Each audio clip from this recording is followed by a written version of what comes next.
Hello, hello, hello, you gorgeous humans.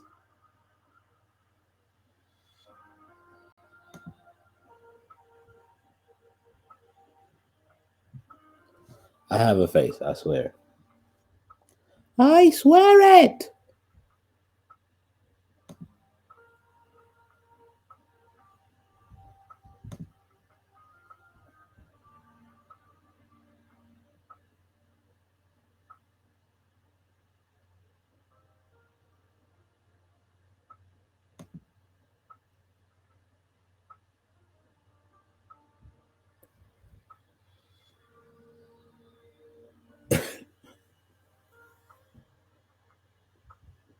Hello.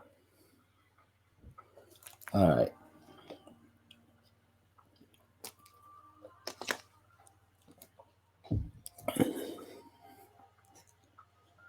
here we go. What it do, YouTube? What's goody? It's your favorite black boy, and I'm back feeling goody. This is the Cozy Corner Podcast. It's a podcast about a podcast created by me, where I talk about music, sports, and everything that pertains to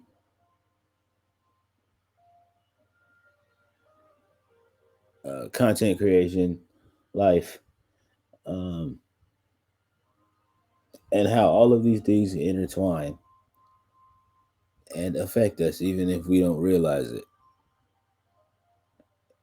I guess that's a way to say it. And I'm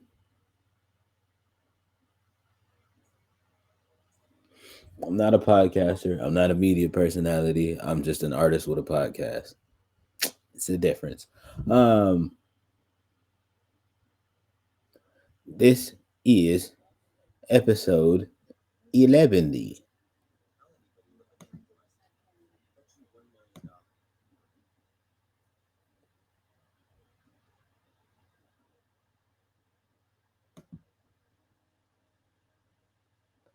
Episode 11.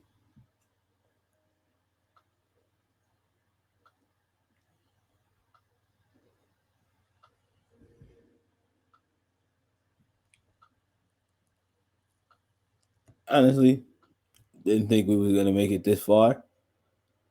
Um,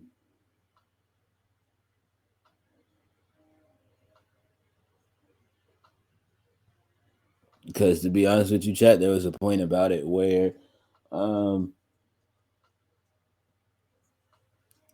I stopped being respected as an artist for a minute for having this podcast, and yeah, I didn't like that very much. So I was like, bet. Well, if I stop doing it, then they'll have to respect me as an artist um more. Realizing that didn't matter that much. You know what I mean?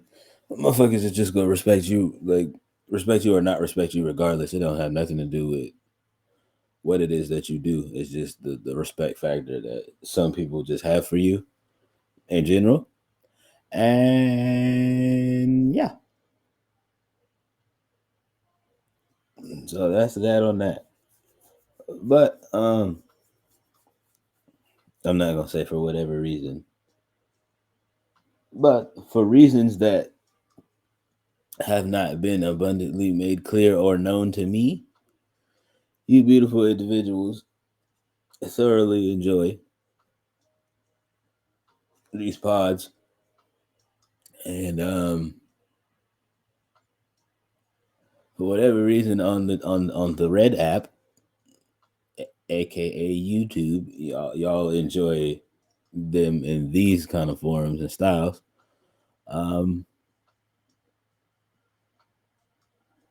and so yeah, come on over to twitch.tv/BVMB1 underscore 47 and come be a part of this beautiful chat that I can see right now, but you can't because I don't like my chat showing on the screen.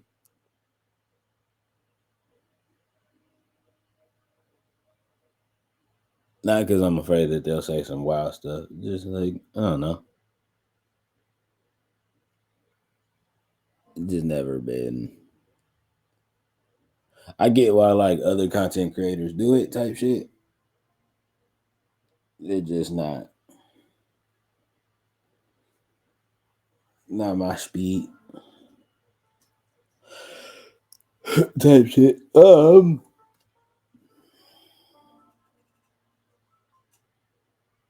On the sports side of things, chat, we don't really have anything. Well, I mean, not we don't really have anything.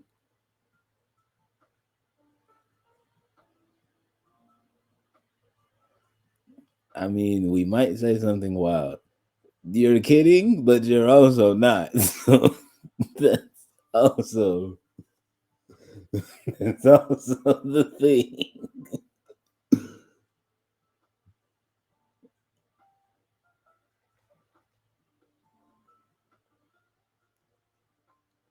And it's not so much y'all. It's just that other thing where it's just like I know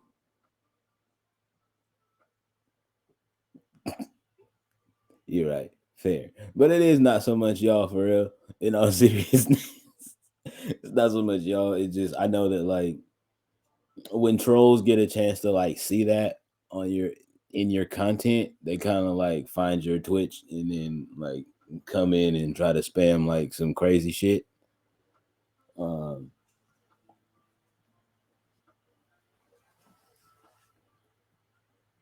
to try to see if it makes the VOD on YouTube. And so yeah. Also to help minimize that foolishness.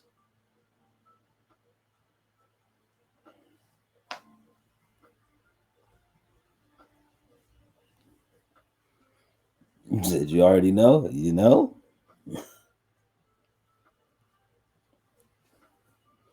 All precautionary measures. Um oh in the sports news, first of all, Godspeed and healthy recovery to Philadelphia 76ers big man Joel Embiid. Um, I know he recently is undergoing surgery. So, you know what I mean? Wishing him all the best in that. Um, and yeah, speedy recoveries as always, because uh Lord knows that 76ers team kind of needs him to anchor the floor for them. So his presence will be missed, and he is a muy importante piece to what it is that they do. So yeah. Um.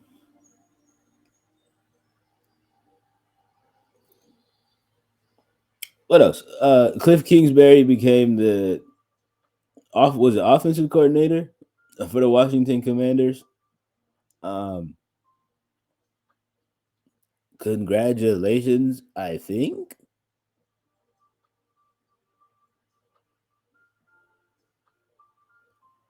I think.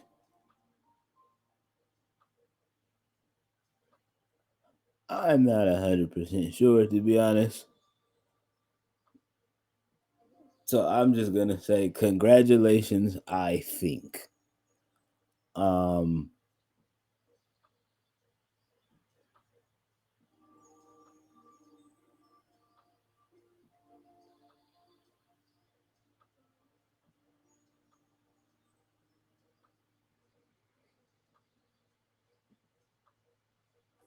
is one way to Japan is crazy.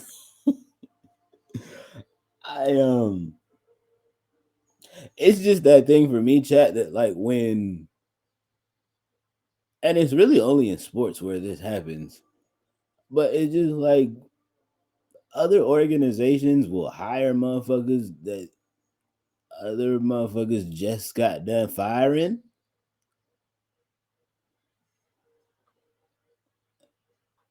And it's like this weird thought process they have of being like, well, maybe if we give him a lesser position and to take a little bit of the load off of himself, Maybe that'll give him some years a chance to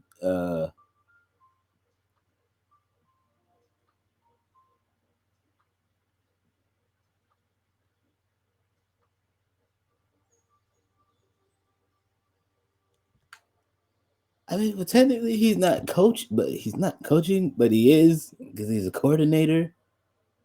So, ah,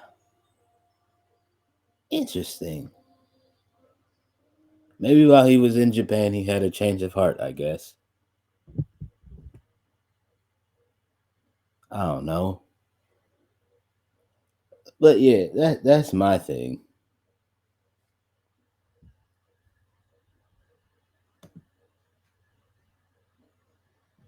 He said he wasn't. He said he wasn't coming back to America. He lied. Well, if all of us had $1 for every time a motherfucker did that,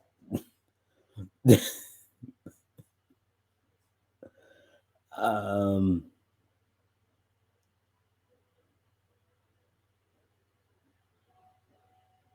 maybe Japan was too much of a culture shock for him. I don't know. I don't know that man life. I just know um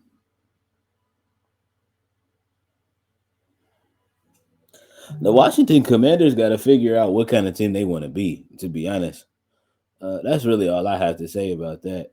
I don't think bringing in somebody like Cliff Kingsbury is gonna help them figure that out. Um, it's just a season, but you know what I mean. Like all I'm saying is the Arizona Cardinals got rid of him for a reason. So, hi, Stina J. It's much appreciated. Love you much. Mm, mm, mm.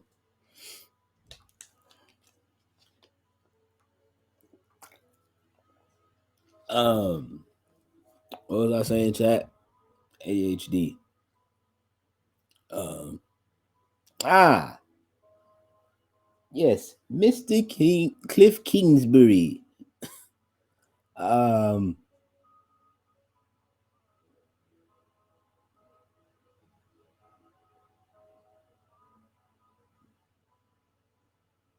yeah, I don't know. It's just that thing of where in the NFL, like niggas get fired for reasons, and then like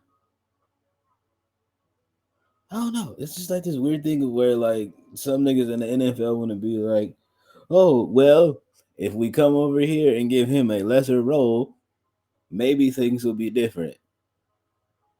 And it's that thing where some of these niggas are just bad at coaching professional sports. Like, you know what I mean? I hate to say it like that, but that's just the fact of the matter and the truth on that. Um, Also, the lovely Miss Lady J just posted that in our sports section of the Discord. It seems like the UW, University of Washington, decided to hire the younger Belichick, Steve Belichick, uh, which for those that are wondering, yes, that's Bill Belichick's son, as their defensive coordinator. Um, this is a very important piece of news because um, I have a personal family tie to the University of Washington because of the fact that my cousin, my young cousin, decided that that's where he was going to take his talents um, as he entered the transfer portal this past off season as a graduate transfer, um, and after careful consideration and a little bit of like probably a couple of weeks of frustration and some other things going on, Uh,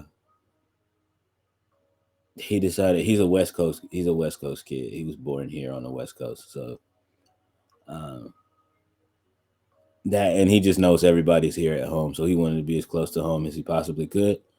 Um, so yeah, he decided on University of Washington. Um,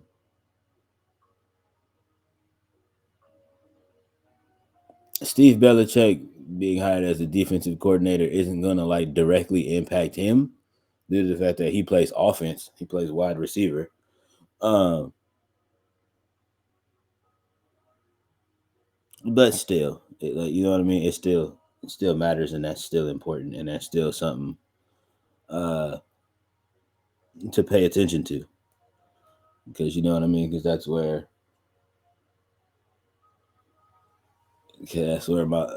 my that's where my dude's gonna be for at least the next year, uh,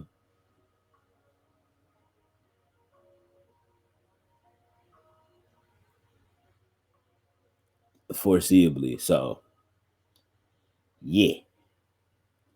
Um. Also, that's interesting. It's also really interesting because personally, Chad, I didn't think Washington's defense was bad last year. Um, I mean, I didn't think they were the greatest, but I didn't think they were bad neither type shit. So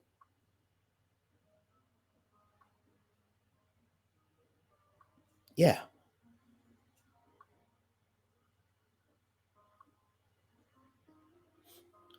just interesting is all. Just interesting as always. Um, Another sports take. The Pro Bowl is terrible.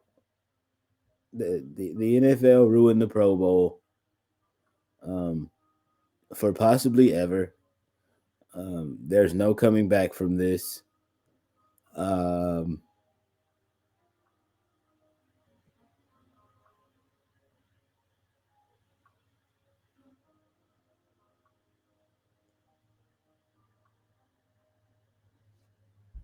there's no way you could right this wrong. And I'm like, yeah, I don't really know what else to say about that. Other than that, it's like y'all niggas ruined the NFL. Like single handedly self sabotaged themselves.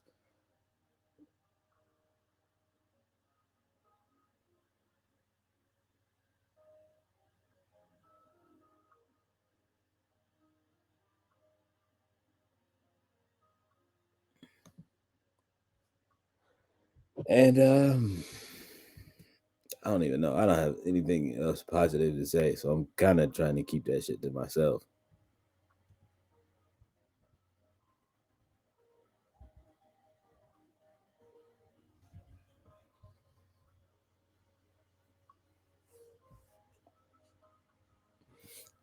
But yeah, shit is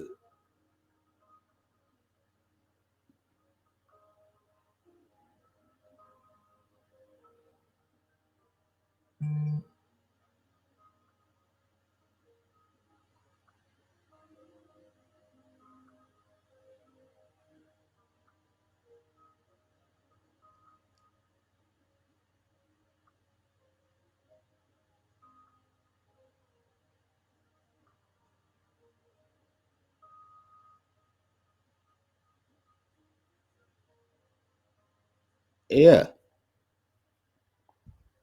yeah,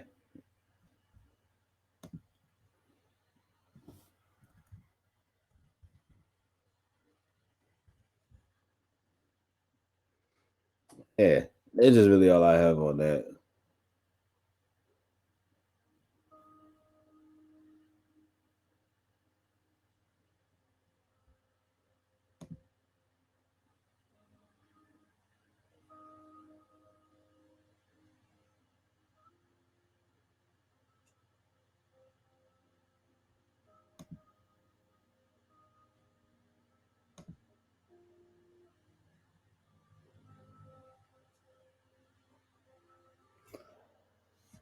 Yeah.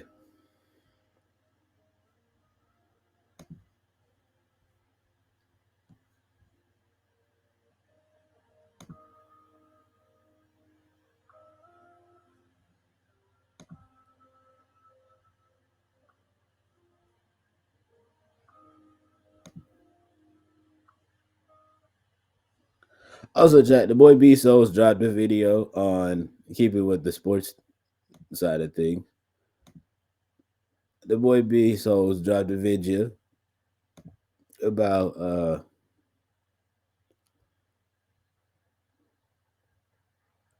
Spurs rookie Victor Wembanyama, and let's just see what he had to say, because he kind of has some points that I wanted to touch on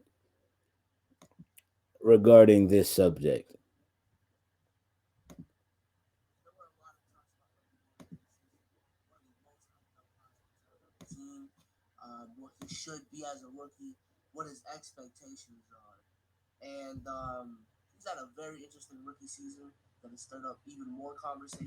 Interesting is a word for it. I would just say he's had a rookie season. He's had a rookie season. You know what I mean? Um,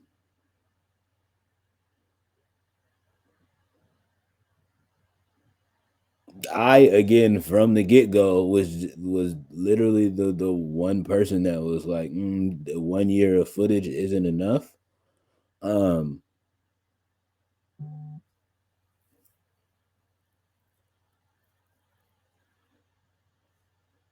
at least the 1 year of the footage that I seen of him that was being shown, I didn't think it was enough to garner uh the hype, love, attention, and quite honestly, downright dick suck that he got. Um,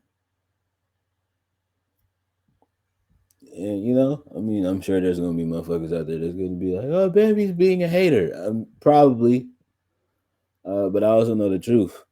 And bro is like, bro is just another tall motherfucker who can shoot a little bit.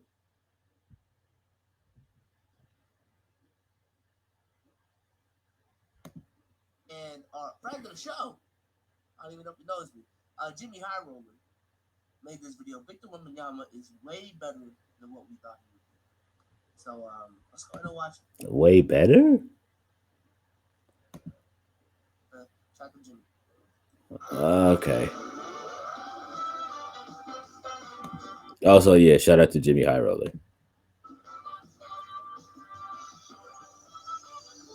Humor me, my guy.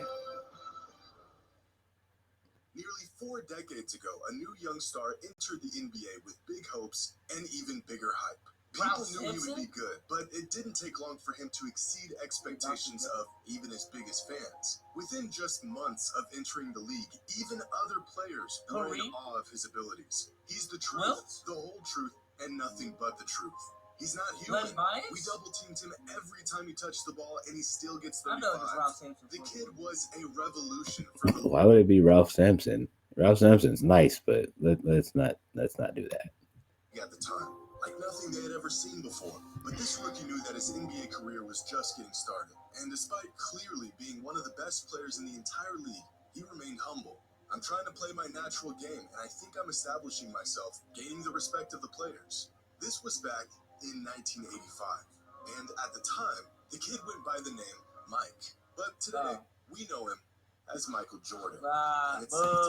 Ah, a lot of niggas goats. A lot of niggas goat. I'm not saying he's not my goat. I think he's one of them. Uh,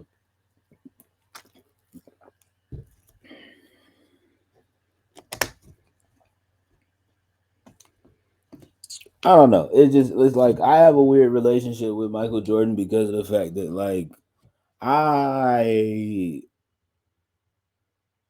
I was a kid towards the tail end of his career. So I didn't get to see the Mike, like, you know what I mean? I didn't get to see the MJ that everybody else saw. So You know what I mean? I don't have that same like nostalgic affinity and attraction to Mike like everybody else does. Not saying I don't fuck with him in that I don't like respect the man game, but like it just mm, like bro, like I grew up watching the like you know what I mean. I grew up watching the closing chapters of your career, so kind of don't hit the same for me nostalgically. All the admiration he received, even at the genesis of his career, was no exaggeration. But is this the type of season a rookie must have to eventually become one of the greatest players of all time? What is the threshold, or the signs we are looking for to truly know if a young talent will blossom into a Skills. generational superstar? Get off him. Because right Side note, they're really trying to push his next Jordan thing, but like with his play style. I'm side note, I'm glad people like understand what playing like Mike is, because this is a complete side tangent. There's always been this notion that Kobe is the closest thing we've ever seen to Mike, but I think it's like if you really look at first couple years Michael Jordan, Kobe in his prime did not play like that. You know what I'm saying?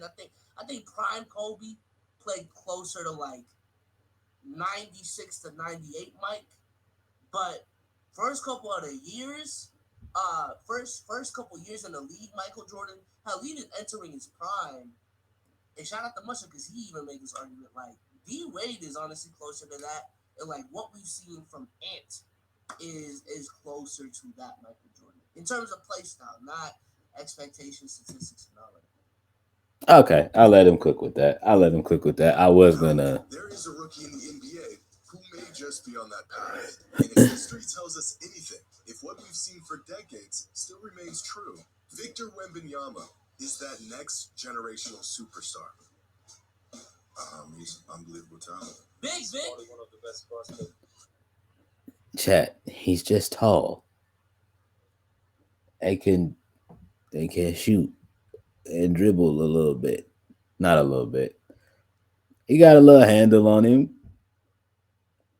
It was like he's tall and can stretch the floor and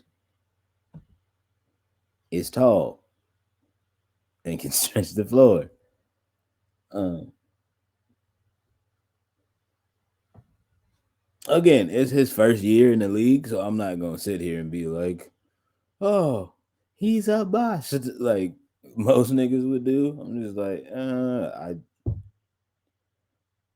show me something, little nigga. Like that's just more so my mentality with everything. Yeah. The biggest, big. Yeah, it changes the game. Just try to make it difficult. Try to jump. He's too tall. He's way too tall. Just trying to figure out what he is because we've never seen him before. About halfway through Victor Wembanyama's rookie season, and he Just gotta figure out what he is because we've never seen him before. Um,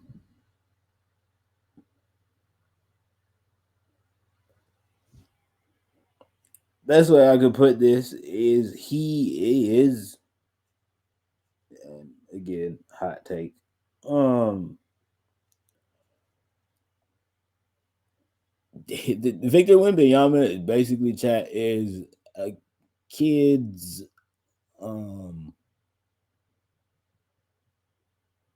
2K created, like you know what I mean, like elite level 2K style created player come to real life type shit. You know what I mean? He's tall, he's lanky, uh, he can handle the rock, he can shoot, he can play defense a little bit. Um, I know that's only going to get better playing under Greg Popovich, but or it only should get player. It should get better in playing under Greg Popovich, but you know, time will tell. been really good. All the hype we built up for the last 2 years was, for the first time in a long time, warranted. But how good has Wimby actually been?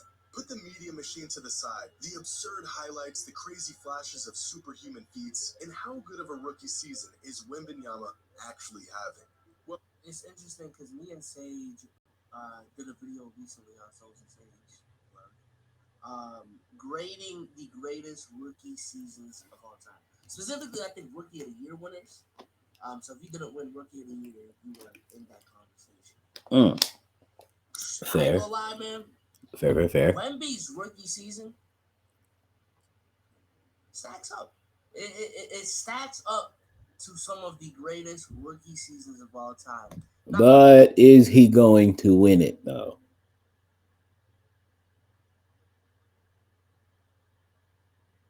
I'm gonna say because of the fact that the media has been.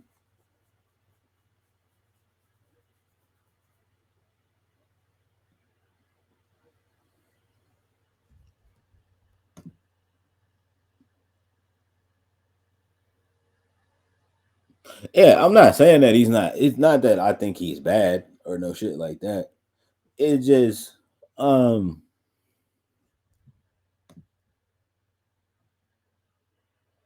I'll be honest with you, chat. My hesitation comes because of the fact that they did this same shit with Zion, um, and countless other like you know what I mean, and countless other niggas. Um,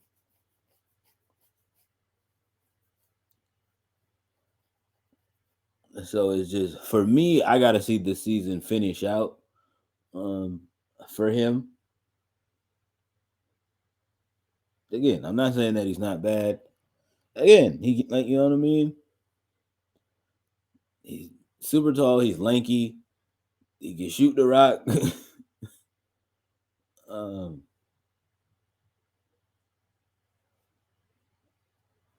he got a little bit of a natural instinct on defense. Um, Teams don't know how to guard him because of the fact that he's tall, lanky, can shoot the ball, can handle the rock. Like so, like you know what I mean. So all of that's there, but again, like they were just saying the same shit. The granted, this wasn't his rookie season, um, but they were just saying the same exact shit about Giannis like a couple years ago.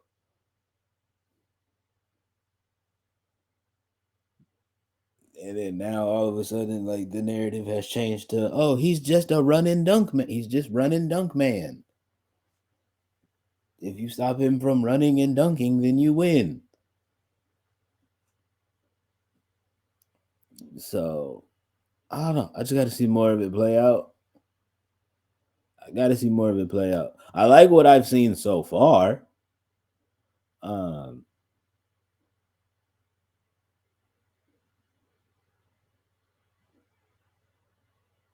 yeah, I like what I've seen so far. I really like what I've seen so far. It's just the thing for me where it's just like, hey, gang, like everybody's saying like, and it's just that this is the whole like part of it of why the NBA rubs me the wrong way because of the media side of it, right? Like all of the media hype behind it of like anytime this nigga does anything to some point decent, um, they instantly go to spit shining this man's dick. And it's just like, bro, he had a really good game. Relax, buddy. He's not gonna fuck you, little bro. Like, just chill. You know what I mean? Um, but again, this is the same shit that they did to Mike when Mike came in the league. The same shit they did to even before Mike. The same shit they did to Dr. J when Dr. J entered the league. Um, Same shit they did with Braun. Um,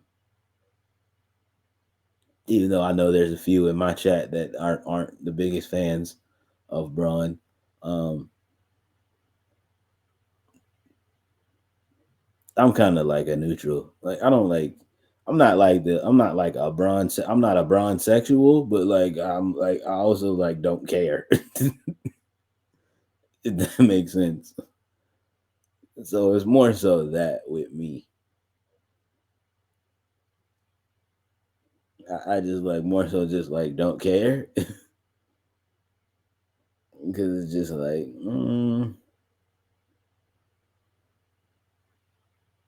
I just more so don't care, and I just want them to stop comparing him to MJ because it's like no nigga, he is LBJ. It's not Michael Jordan. It's LeBron James. Like type beat type shit. Um,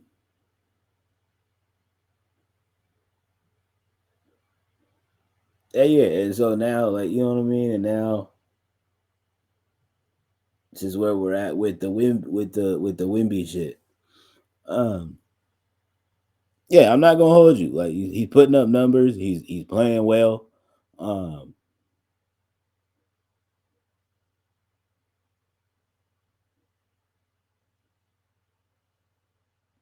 I'll really start giving him his flowers for real of when like in 3 years when he really start like you know what I mean like when he's actually been in the league for a minute, his body develops a little bit more.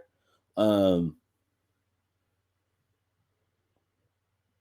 you know what I mean? Like now he's used to like you know what I mean? Now he's used to running into those other grown men and Paul's taking a hit, but like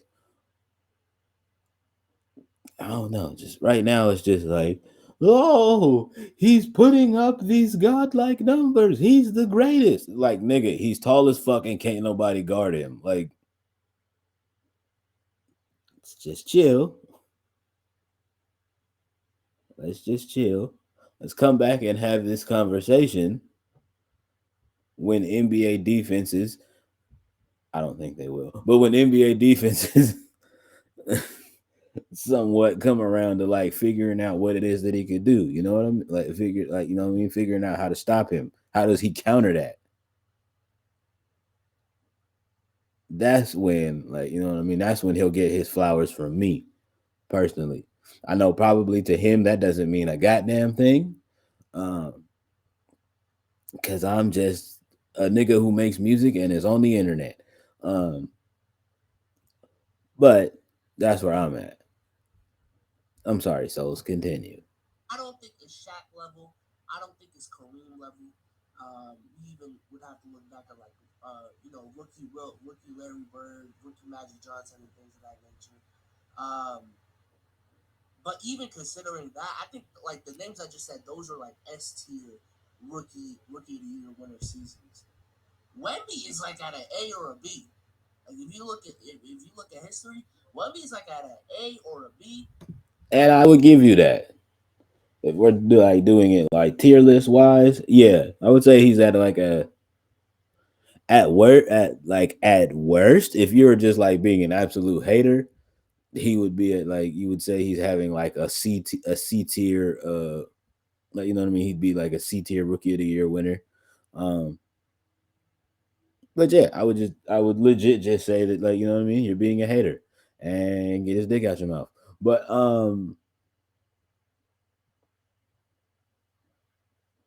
yeah, I could live with the A or B tier take because it just like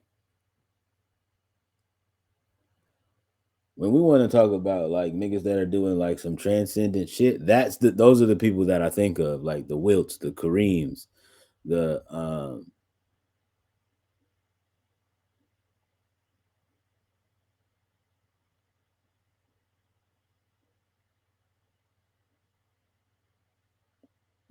sure, I guess Larry Bird. No, Larry Bird was actually pretty decent. So yeah, you know what I mean? Like the Larry Birds, like that whole like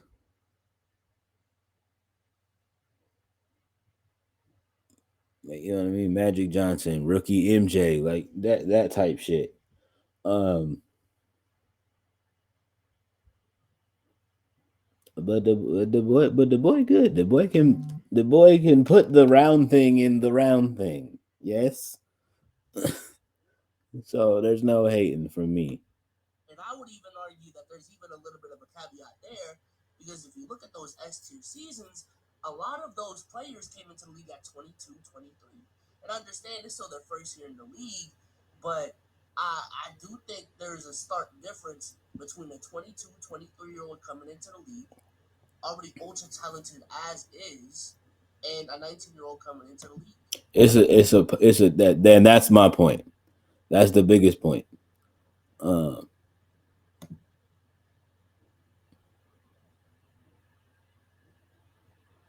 that's my biggest point of where I'm at with it, chat.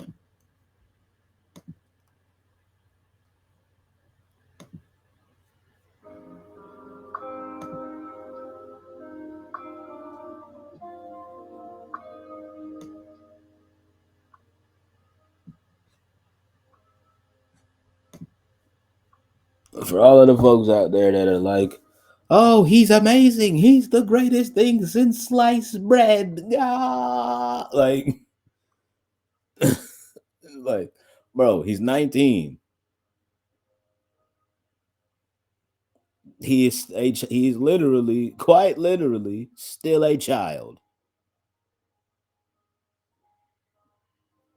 Now, again, motherfuckers wouldn't be like, "Oh, well, that's not fair," because blah blah blah blah blah blah. Like whatever else excuse they want to make. It's just like no, but it is fair though, because that's why it's again the whole thing for me of where it's just like the NBA should like push that agenda of like why they do the NFL rookies how they do them, right? Uh,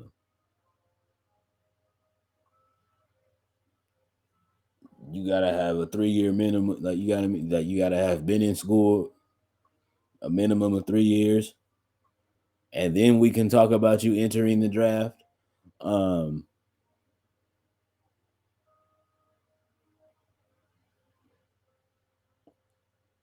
it's that thing now of where like you know what I mean, especially because like I said, this subject also just hits really close to home. Um, what I like you know what I mean, like with my little cousin, shout out to Maya, Jeremiah Hunter for those of y'all who don't know who it is that I'm talking about.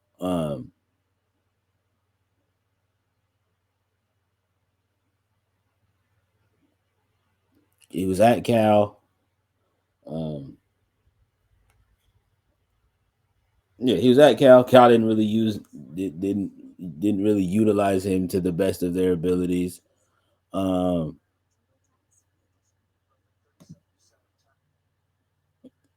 he didn't really complain for real. He just stayed down, stayed diligent, did the things,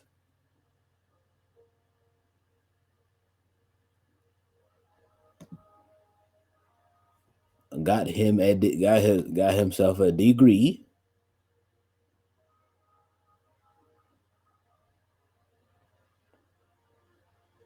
That's the key thing that I do want to say. Got himself a degree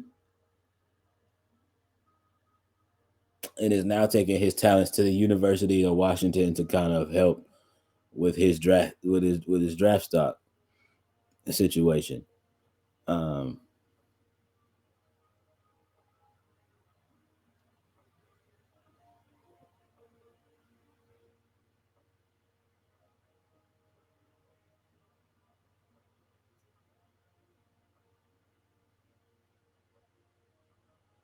yeah.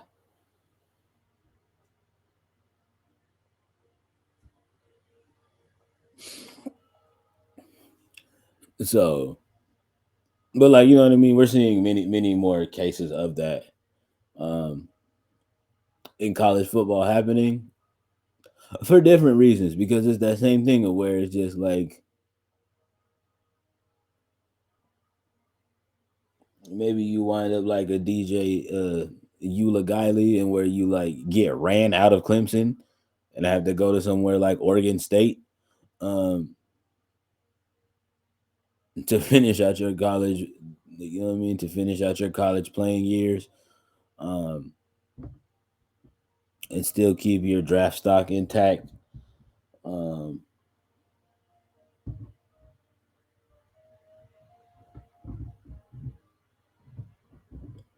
maybe you have to wind up doing like a Jalen Hurts of where you start off at a university of the you start off at the University of Alabama, and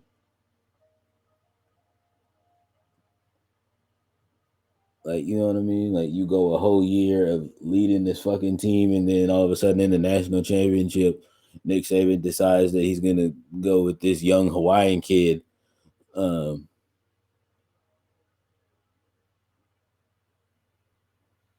named Tua Tagovailoa, um,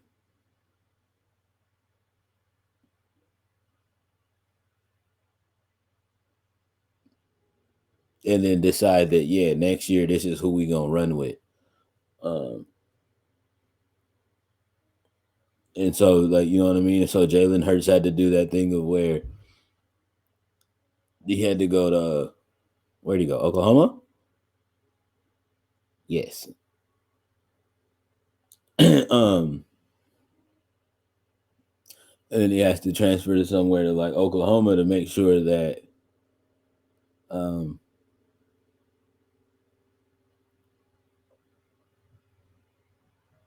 everything still becomes copacetic and kosher for him. Uh,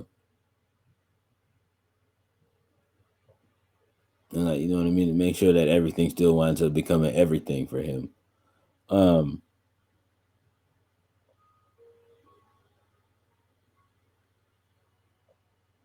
it's just more of a polished maturity level there. Um,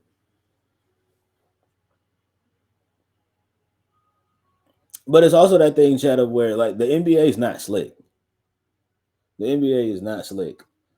Um, we know what they're doing, right? We know what they're doing, as in the fact of like, or what I mean by that is the NBA knows what they're doing is the fact of where, um, like now they want them as young and as wide eyed and as naive, um, to the game as possible. Um,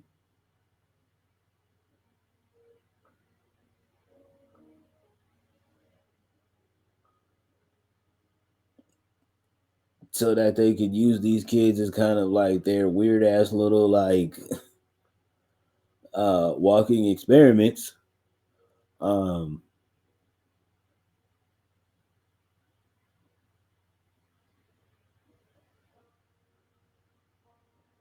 and then when that shit doesn't wind up panning out because you only gave this nigga a 3 year window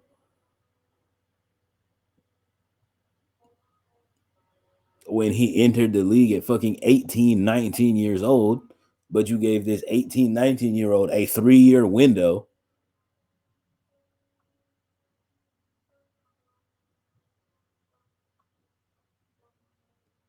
to like get to like Jason Tatum, LeBron James, Giannis Antetokounmpo, Stephen Curry level, and that's like just that's just not realistic. Also, on top of the fact that, like, you know what I mean, the players on your team keep getting younger. Y'all niggas are actually like quite literally doing away with veteran leadership in y'all locker rooms.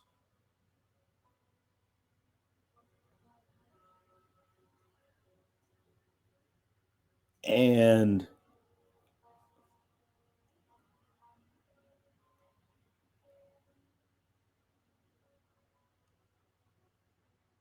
yeah, it's it's a scary thing to think about.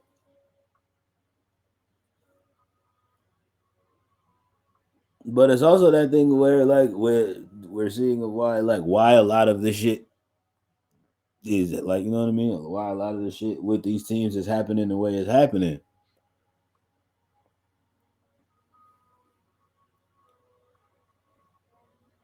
It's like, so yeah, of course you're gonna have a bunch of niggas like slipping, falling, and stumbling around. Like all of these niggas still have afterbirth behind their ears. Like what the fuck are we talking about? Like, ain't nary one of these niggas in this locker room been through nothing.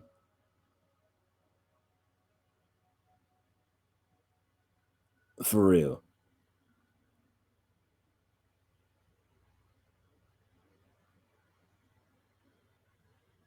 Biggest case in point, a team like the fucking the Charlotte Hornets. All that talent, and it seems like they don't know what to do with it for real.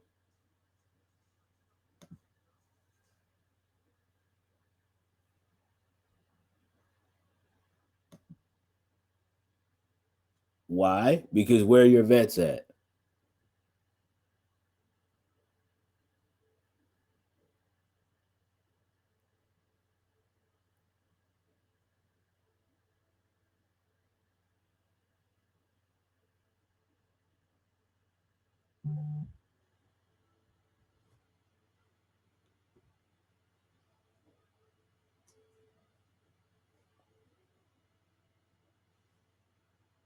That's just all I'm saying, chat.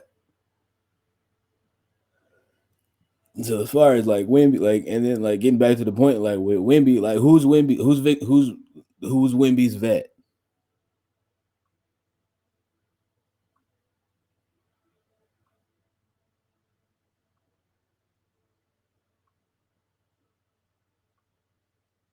Who's Wimby's vet?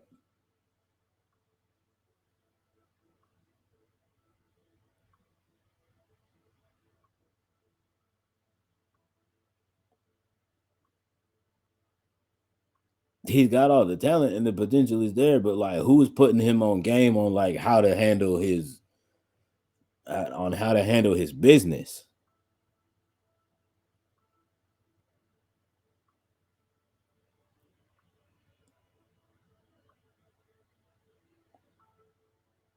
Who's the nigga in the locker room that's telling him, hey, with this rookie contract, what you want to do actually is like maybe get yourself a little house that might be easier to pay off within these first couple of years so that when the next contract comes around, you can maybe upgrade, get you a bigger crib, get you a, like, you know what I mean, get you a bigger crib, get you a better car, um, type shit.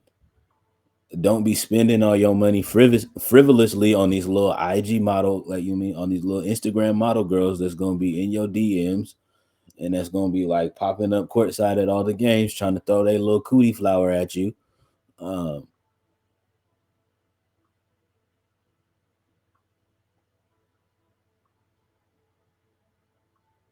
and like, yeah, stay diligent, stay vigilant, stick to your routine, um, and your regimen. Don't be eating a whole bunch of sweets and sugars and, like, you know what I mean. Don't be eating a whole bunch of unnecessary sweets and sugars and things of that nature. And take care of your body. If you are hurting, listen to your body. Like, you know what I mean. Do the right things. Type shit. Where's that nigga for Wimby?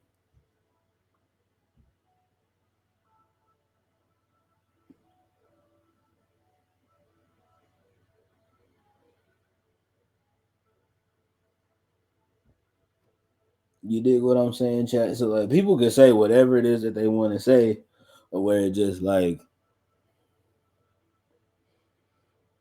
oh, the early 2000s and even the 2010s NBA like really wasn't all that, because the game was slower, and you know what I mean. You had two tall ass motherfuckers down there in the paint, um, type shit and whatever and what have you.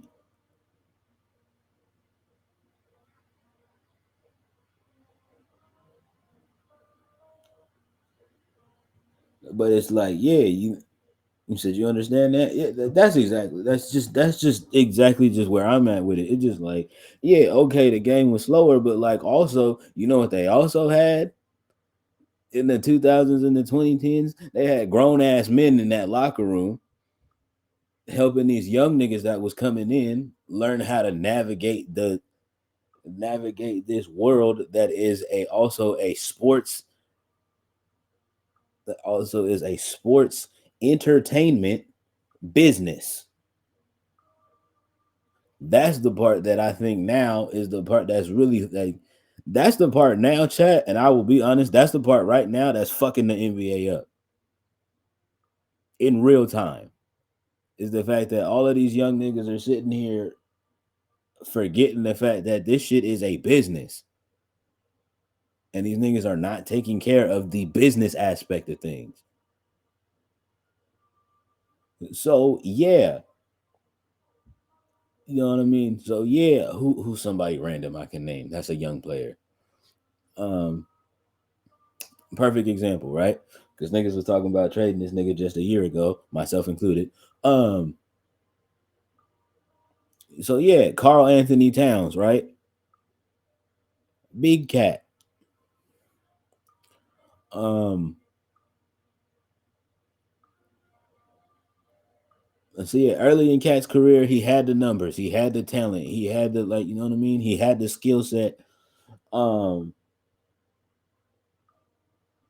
and things of that nature. He didn't necessarily have the pieces around him to help get him to where um y'all motherfuckers expected him to be.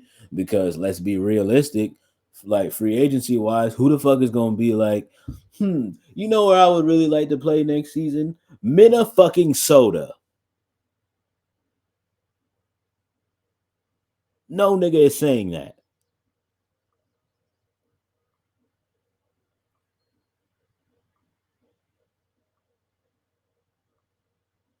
No nigga that's in his early 20s is gonna like.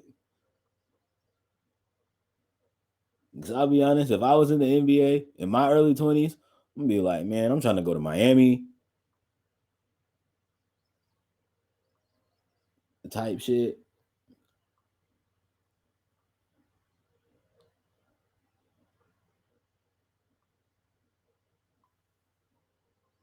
If we talking about Eastern Conference teams, like Western Conference teams, are like shit. I would love to go back home and play, like you know what I mean, play for Louis, like you know what I mean, play for New Orleans. But we already know how that shit go. So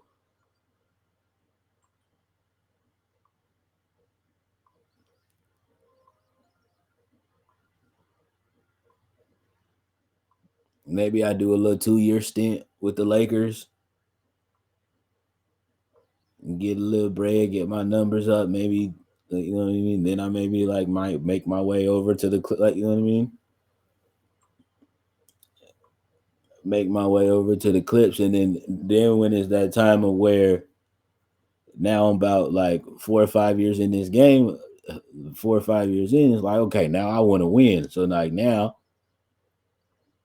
like, you know what I mean? Like let's find a way to like maybe go to some place like a Golden State if I want to stay on the West Coast.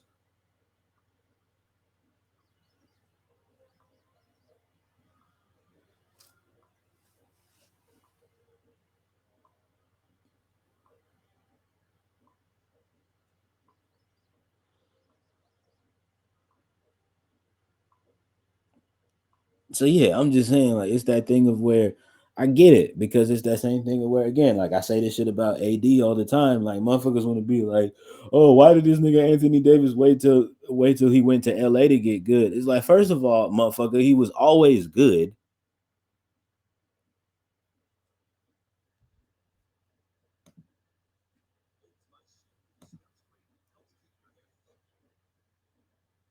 This nigga was just playing for an organization that didn't want to help him the fuck out. Like, let's just keep it a whole honey. Like, let's just keep it a whole honey bun.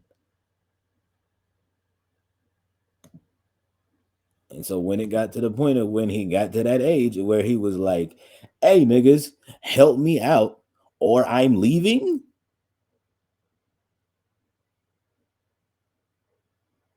he left. Nigga was always good. Numbers was there.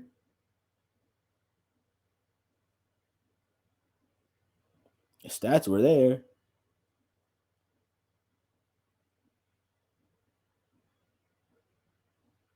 A lot of motherfuckers might argue he was probably a better defender in New Orleans than he is now in LA, but like all of that was there,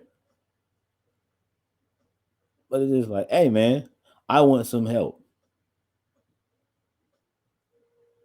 They give him, they be like, okay, we're gonna go with the Twin Tower effect, and we'll give you Boogie Cousins. The Boogie balling out for the first like couple months of the season, fucks around and gets hurt. We don't ever get to see how that pans out. Next offseason, Anthony Davis goes back to the ownership and is like, hey man, I need some help. They play in this man's face and be like, I bet. Here's Tyreek Evans, Rajon Rondo, and a couple of other random motherfuckers.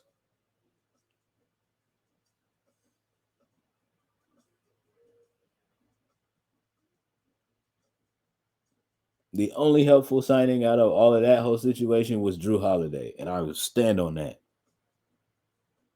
But outside of all of that, Rondo really didn't play that season. Tyreek Evans played like fucking dog water and then was out of the league the very next season.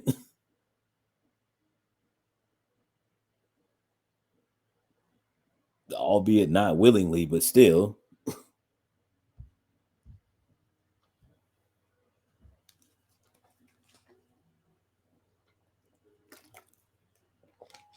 Whereas if you would have had some more like veteran motherfuckers in place, um, and I'm not saying you just, and I'm just by no means, chat. Am I saying like the NBA should just like round up a bunch of like older NBA players and just have them waste away at like collecting dust on the bench type shit? Get you some vets that could still go. Um, they don't have to be starters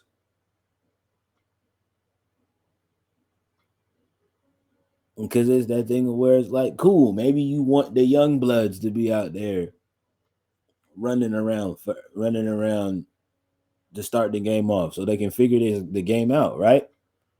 Cool, I'm not mad at that,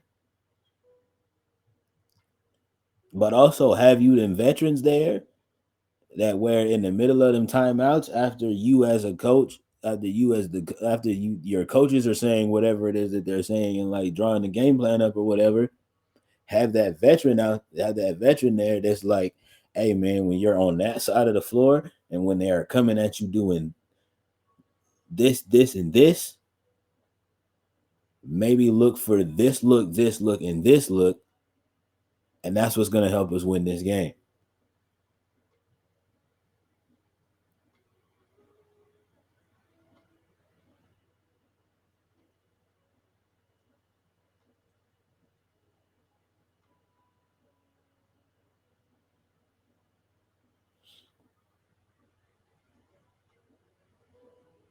But the current NBA doesn't have that.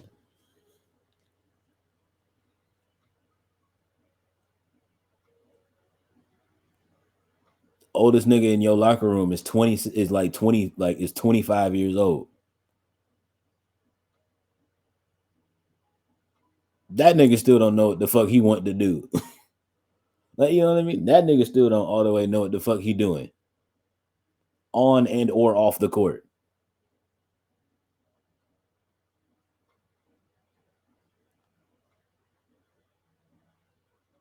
But that's the nigga that's supposed to be your veteran leadership.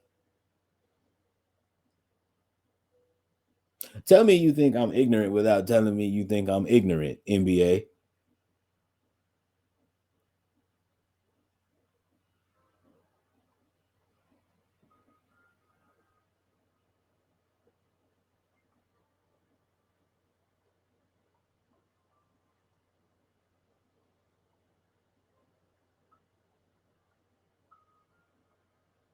I know you don't, my sweet. Thank you. Forehead kisses with consent. But I'm just saying, like, you know what I mean? Like, let's be so fucking for real. So fucking for real. Like, let's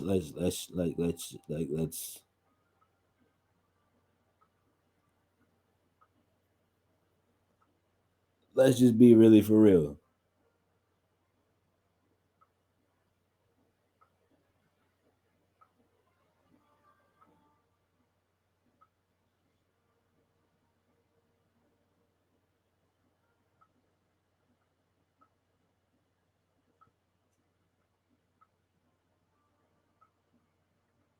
Oh yeah. You don't follow the NBA like that, but I'm listening and I agree. Yeah. um yeah, that's also the thing, Jack, of why I don't watch that often now.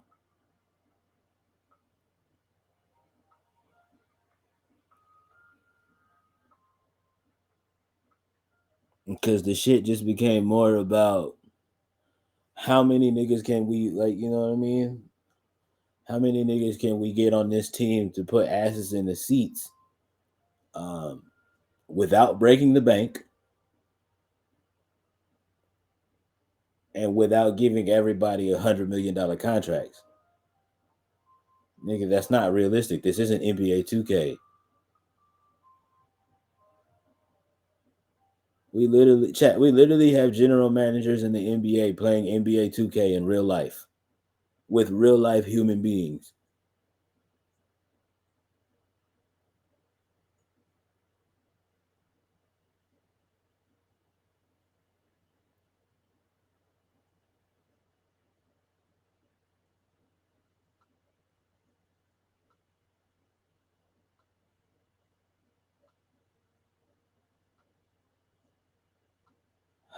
I don't know. Not I don't know. I exactly know.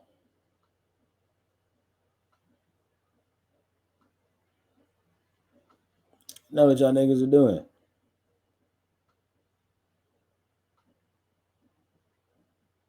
And it's fine, because I'm not gonna tell no, like,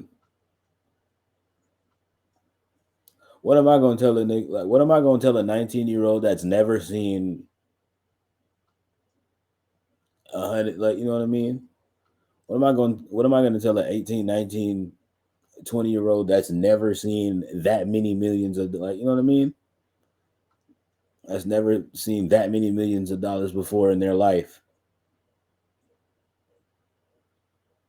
Like, to do. It's just like, hey man.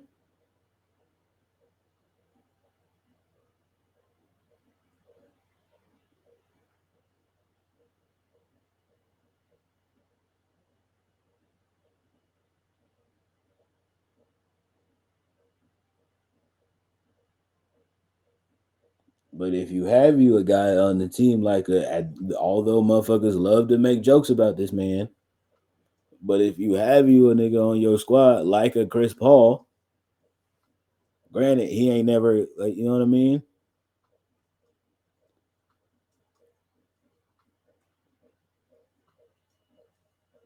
Granted, albeit, but one time he was like uber close to winning himself a chip, and then not Chris Paul. Chris Paul didn't disappear in that series. It was all of the young niggas in that Phoenix and Bucks series. Motherfuckers don't like to talk about that. Chris Paul showed up every game. Did the stats jump off the page at you? No, but Chris Paul showed up every game.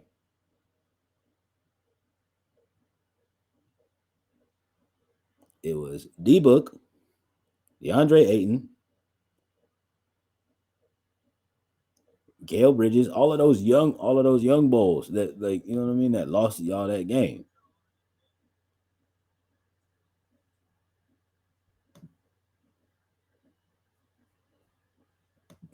Or lost y'all those games.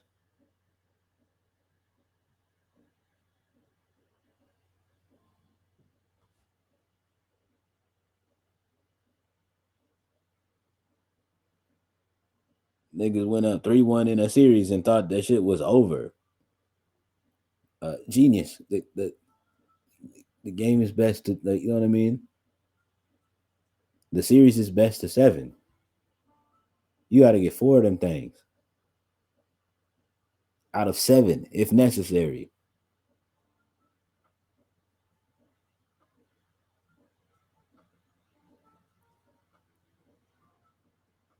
Finish the fucking job.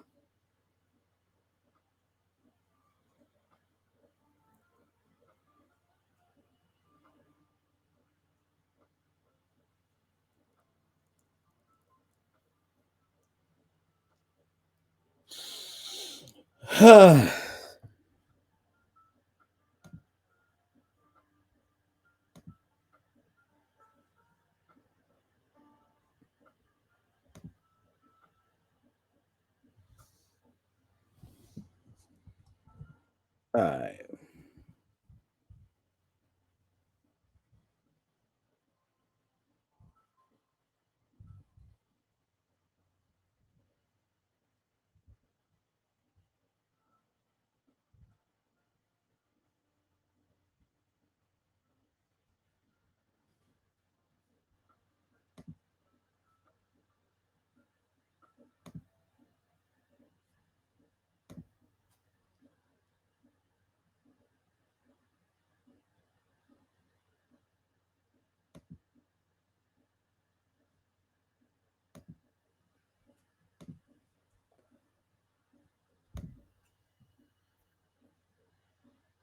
All right. So the WL community is very own Your Rage Gaming. Uh,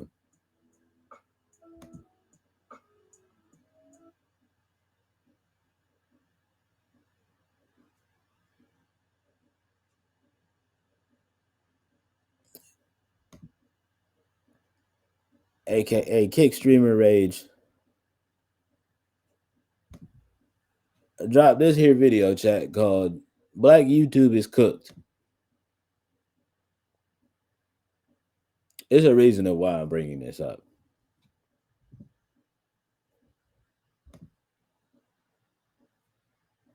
Let's just take a gander, shall we? YouTube. Chat, what's your biggest problem with Black YouTube? What has even been going on in Black YouTube, bro? I don't even know. I be seeing like sex pranks, rubbing my brick on my friend to see how she reacts. She touched it. Wait, what? Bro, what?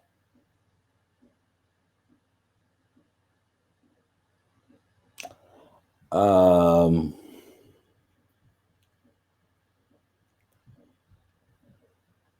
Strap in, chat. This gonna be a long one. Okay, we got it. We good. All right.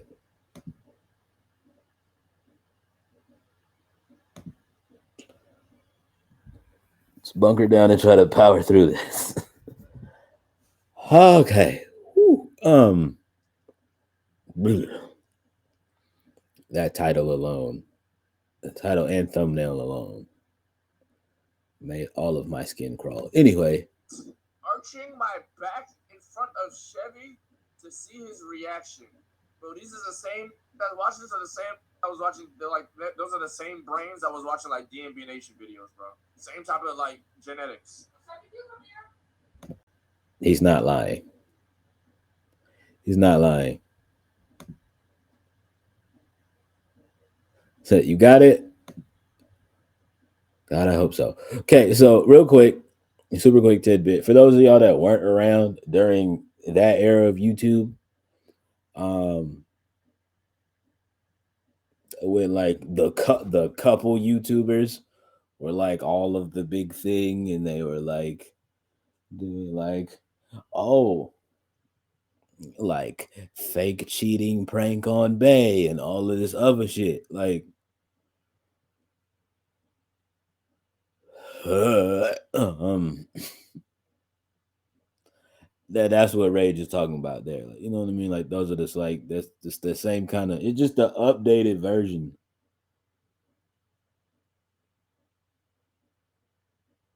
of those kind of niggas. Like, you know what I mean? Um, the only ultra uber super duper scary thing about it is there's more of those motherfuckers.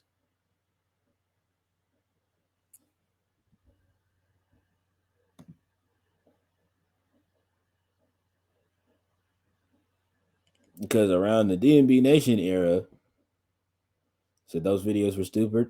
I agree. I agree. Because also, real quick, I swear we're gonna hop back into this video. Because real quick, chat. The thing is, me and my pops was having this conversation about that shit the other during the holiday season. Actually, um, we were having conversations about that, and it's just like I literally straight up told him I was like I have never liked that content, that kind of content. I never thought that shit was funny. Um, and like maybe it's because of the fact that maybe um oh I took myself too serious or whatever the fuck. I never found that shit funny. I never found that shit funny. I always thought that shit was mad lame.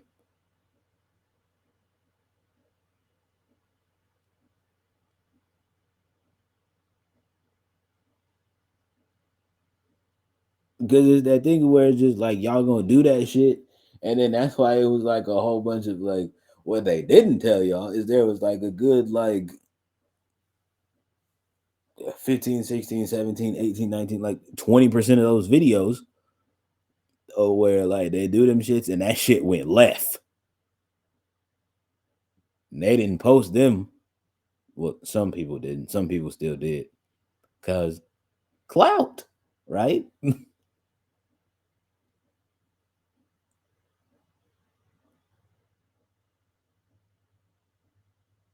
But these motherfuckers like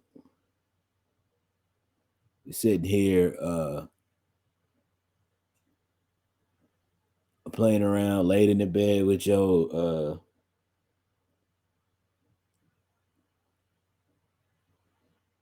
laid in the bed with your female best friend and your man come home and then it's just like it's not the thing where it's just like most niggas is like, oh yeah, scoot over, let me join in. Like niggas was like, oh really? This how you getting down? This how the fuck you gonna play me? And like niggas is genuinely hurt. Some niggas was like genuinely almost like moved to tears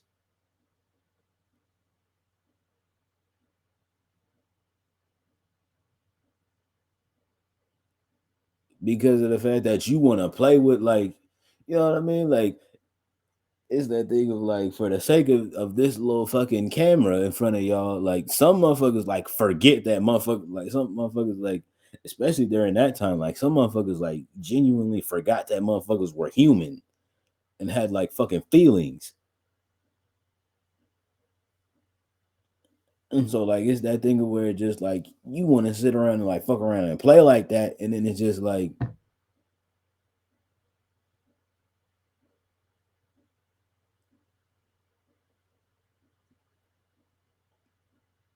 and then like in some of them like videos where it's just like, oh,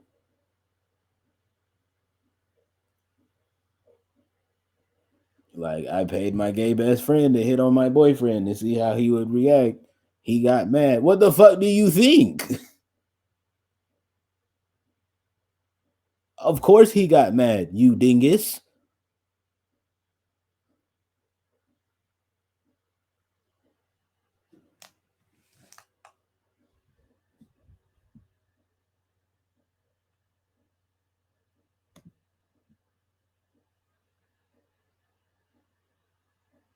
Sir Rage, if you will.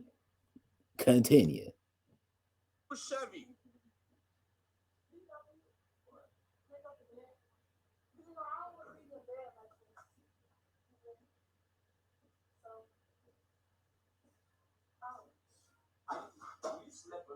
How old is my look? That nigga do look like 20. 20. See, this is what I'm talking about. Like,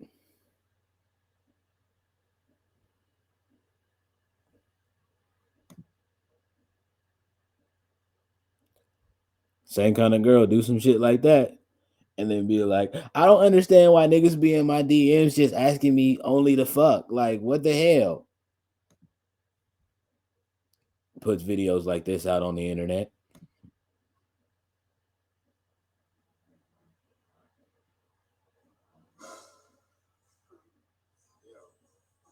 It's not gonna work if you lay on the back. You gotta stay on the other side.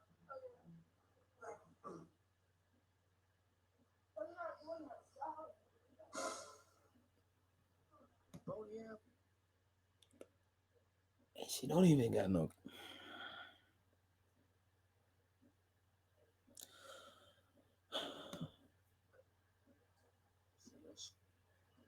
I can make myself when you need to. I do this shit every morning. No, you keep coming in the bed. That's not doing anything. That's not solving the problem. Bro, I literally seen the bones poking out her goddamn joggers, bro. That's she was finna rip that shit. I see scary shit. What are you doing, bro? Why you keep? Dude, let's start giving her back shots, bro. And what if back shots? You gonna do all this? 11 minutes. All of a sudden, you just want to start to get off. Okay, let's be real. You want to see my art? Don't play with it. Don't play with it. Rage. Rage, please.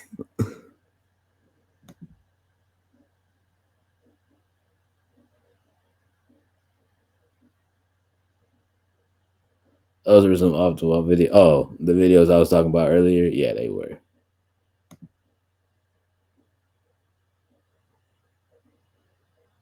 Then she adds the post edit commentary. Oh, so now you want to make the bed all over. Let's be real. You want to see my arch. Don't play with it.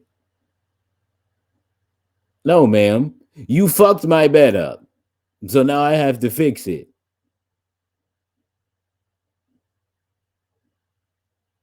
You fucked my bed up and not in a good way. You fucked my bed up trying to be funny, trying to be cute, trying to show off your little arch with whatever minimal it is that you have back there.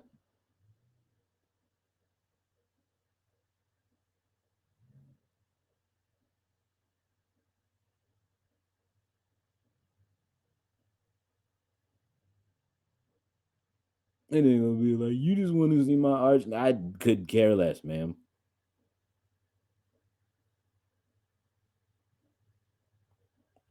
Yeah, like Rage said it a little bit more vulgar, but it's just like, did this shit end up to them fucking or?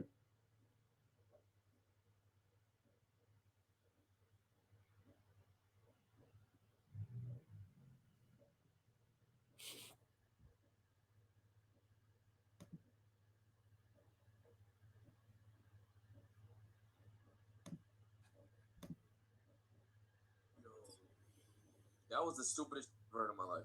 What's the most? Somebody says about most replay. Most replay is here. Okay. Isn't that what you're doing right now? It's not a body signal.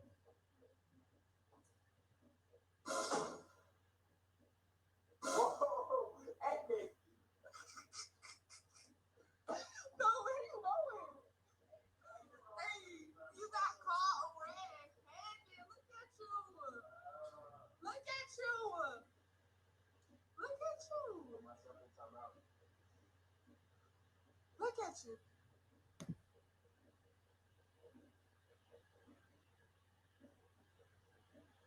Chat.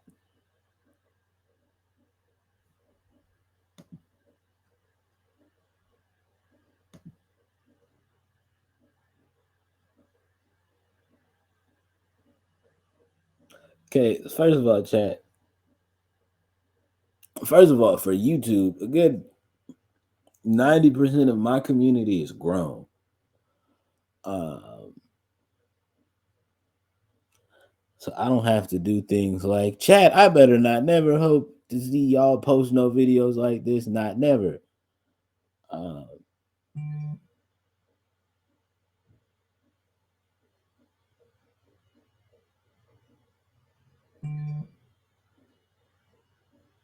because I just already automatically know that that would never happen. Because what the fuck?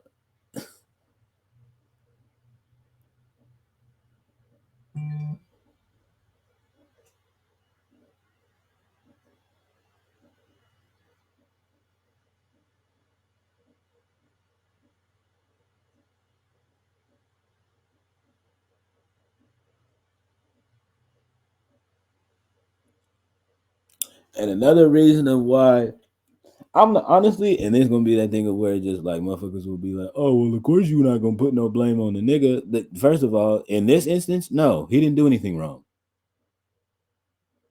You know what I mean?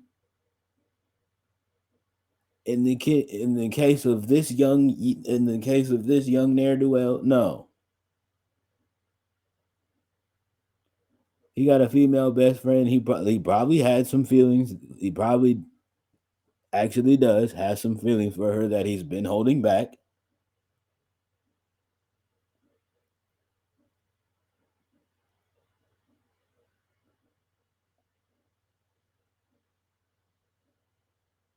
She's single, he's single, and then she gonna sit around and play close the door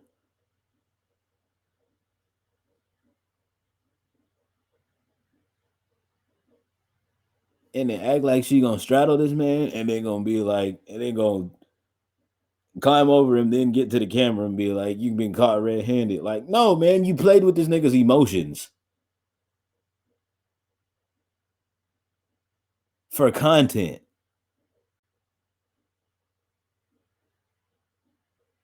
I hope them little views was worth it. Cause you keep doing some goof ass shit like that, you gonna fuck around and lose you a friend, ma'am. And probably a real solid nigga too. I hope. I don't know, bro, for real. But like,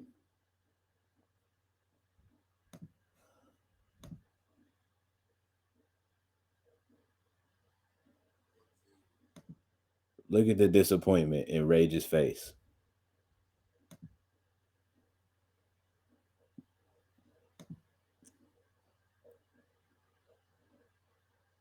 This is literally what the inside of my soul feels like. And this on my shirt is what my brain feels like right now after watching some shit like that.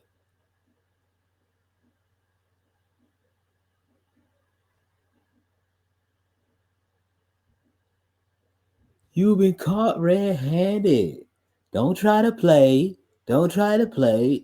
Ma'am, you the one who played with me.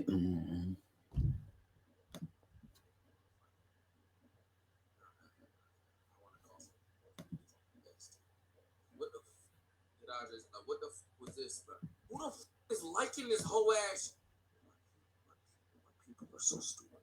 People are so stupid. The way she just eased into it.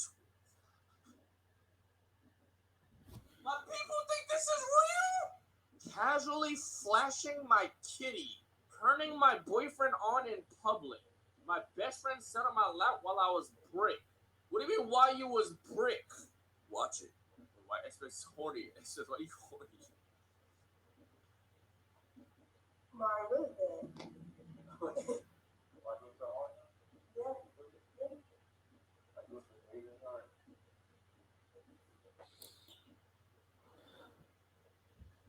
This what we see.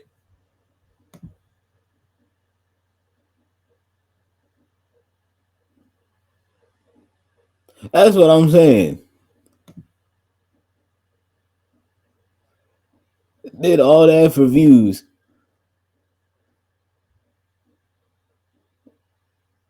and you didn't give that. Let me stop because I don't need people on YouTube thinking I'm encouraging sexual heathenism. But I'm just saying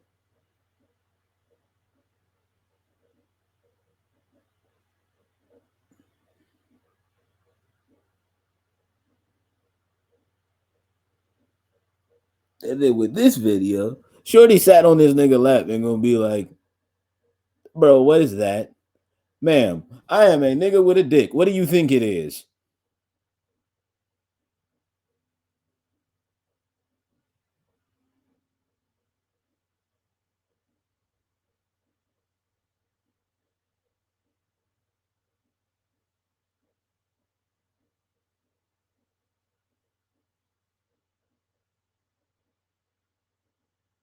It's the remote, ma'am. Fuck do you think it is? In my sweatpants.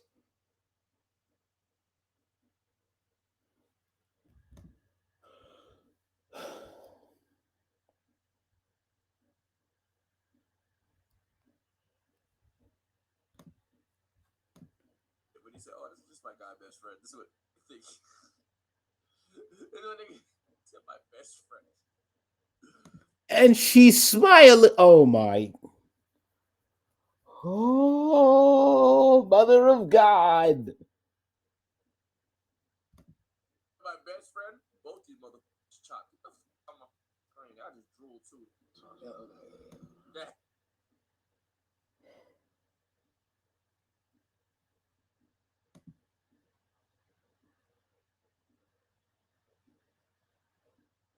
Yeah. Dude, you shouldn't have laughed that hard. Listen. Let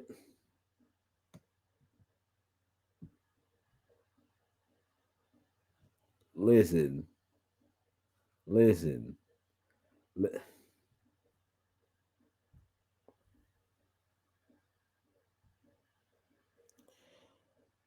Oh.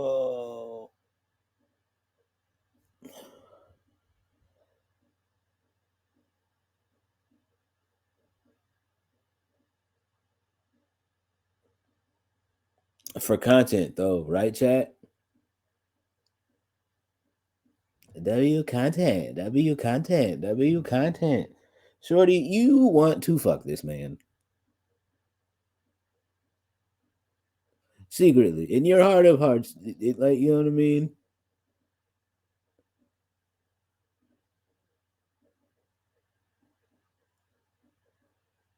And the nigga gonna be like, and then the nigga gonna be like, cause he just trying to keep it cool or whatever. Like, nah, that's just the homegirl. Like, we just cool. That's just the homie. That's just the homie. Other thing about that is niggas be trying to do that shit to me like I'm not a nigga myself. Like, bro, I'm not gonna go back and tell her. You can just be for real with me. You like her? No, bro, that's just my homie. Yeah, right. Content. Shorty been wanting to sit on that man lap.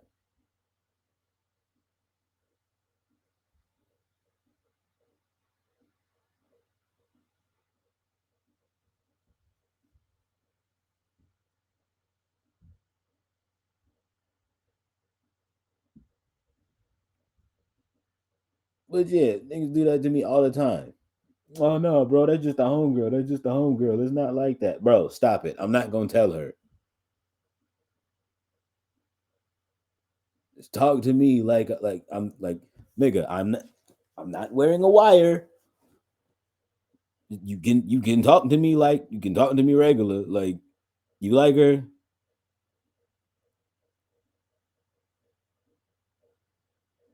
No, bro, it ain't even like that. Why every time? Let me stop.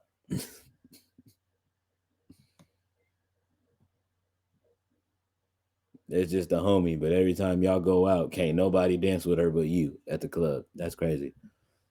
It's crazy about y'all.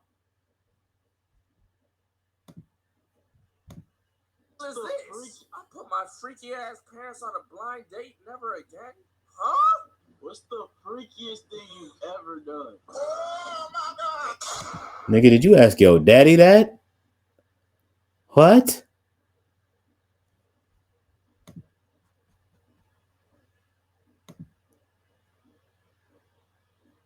Chat, y'all remember when we was kids and we like would literally almost vomit at the thought of our parents even kissing in front of us?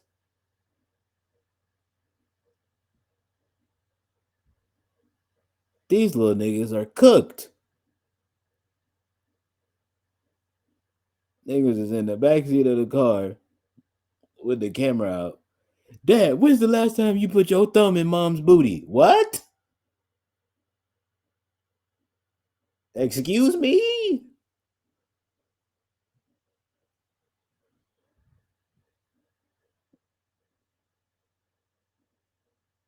Hello?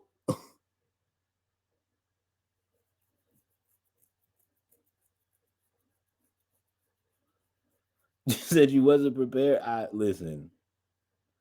I'm just saying.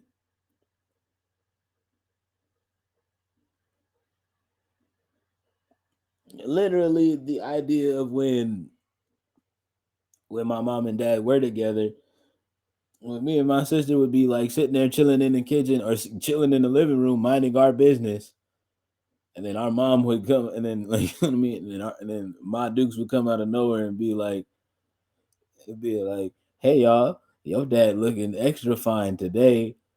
Like, ma'am, please. I quite literally just ate, and I would like to keep my lunch down. Thank you very much. But nah, now these little niggas are cooked. Put you on the blind date right now. Yeah, we're on a blind date. Blind date. Blind date. Should I cover my eyes? Yeah. All right. So Chris. Yeah, that's no. My name is Daddy. It's a blind date though. I don't know you though. But yeah, you don't have to come up with it. We use the same color.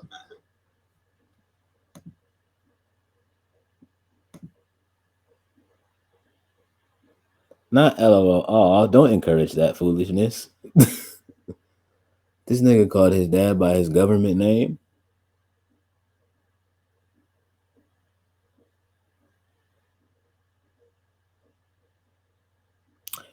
I don't know how it goes. I don't know what goes on in these new black households. But chat, when I was growing up, you wouldn't dare. Not never in your life. Not even as a joke. Call your parent by their government name. Unless you had a death wish. I still don't even call my dad by his government name to this day, and I'm grown. The biggest grown. And I still call that man dad. Hello?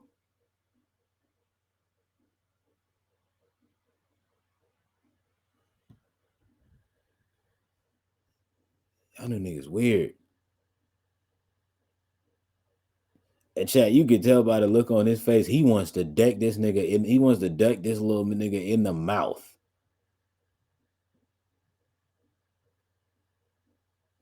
But he's smiling like he think he hilarious. Demaje, what is this, Demaje? I want to ask you something, Demaje. This video has 8,000 views. How did you come across this? Three turn-ons in the grill, type stuff.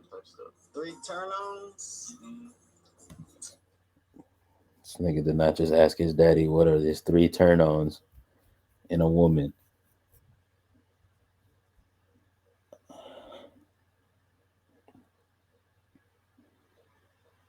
I don't wanna know that. In my mind, my daddy is a monk. That's how my imagination works. In my imagination, my daddy is a monk. He don't have no.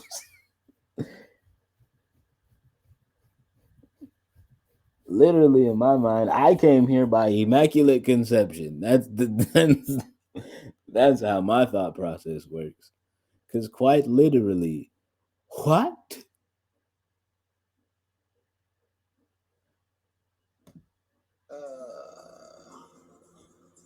Three turn-ons in a girl or a woman?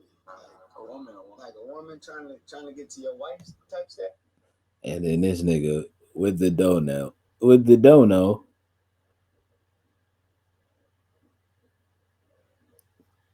with the dono.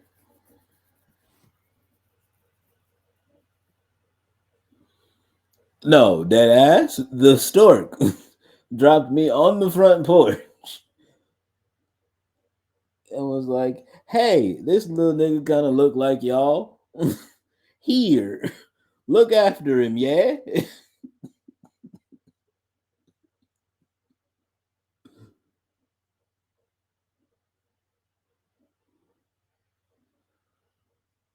This nigga said, How the fuck you put your parents on a blind date? The niggas already in a relationship. No, that ass. Can I act like this my YouTube? Yeah, you can. I mean, go ahead. What's three turn-offs in a woman type shit? Three turn offs in a woman. Three turn ons or turn offs? Which one are we on? Turn ons. Turn ons. Turn ons. This nigga a fucking maggot. How did they keep looking at it like he did look like a bitch? What is this nigga doing in the camera?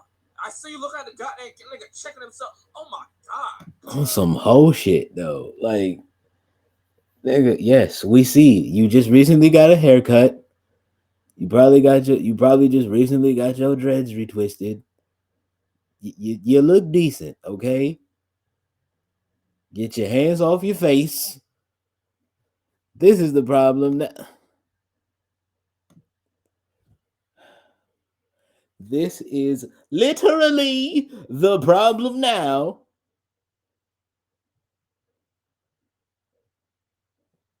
When motherfuckers see me somewhere and be like, "Oh, this nigga light skinned," so we already know what he on. No, you don't. You don't know me, ma'am.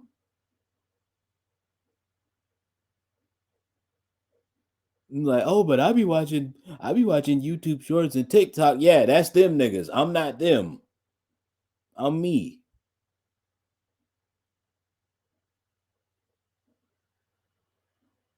Don't you not never ever in your life get me confused with one of these little nigglets here.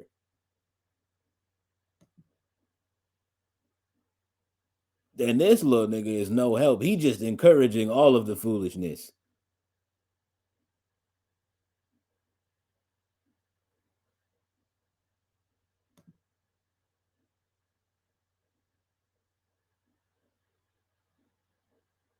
A big guy in ND, welcome.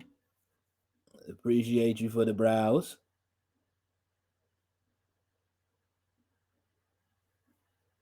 Oh, from Singapore. W. Shout out to Singapore. It's 11 a.m. over there. Golly. But yeah, this little nigga here, just like, yeah. As soon as I post this, I'm finna get all the hoes. All the hoes gonna be in my DM for this one. Oh my god.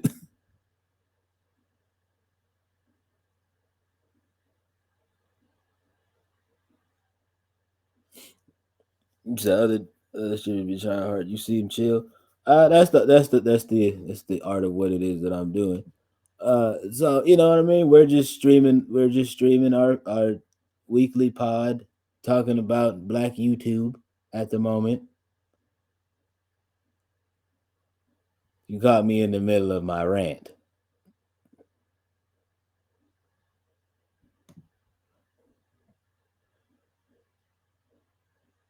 Okay, let me just press play because this nigga's making my brain hurt. Three turn offs in a woman. Three turn ons or turn offs? Why did he bite his lip at me? Why did he bite his lip at me? Sir, please. Sir, quite literally, please. I beg your absolute pardon.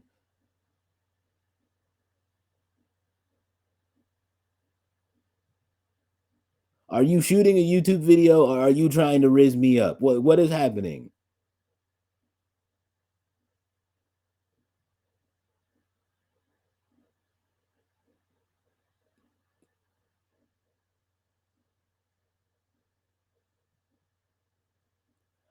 You know what? You are quite right, big guy in D. You literally just said that. It's like young dudes trying hard. This is the definition of that. This boy is shooting the video. This boy is shooting a YouTube video and trying to get himself a lit girlfriend at the same time. My good man.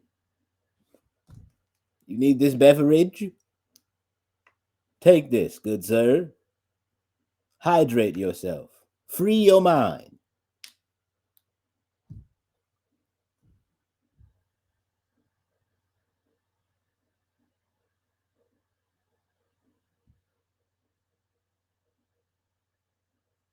Oh, it's quite literally, you are actually like quite literally leading into my point, big guy ND.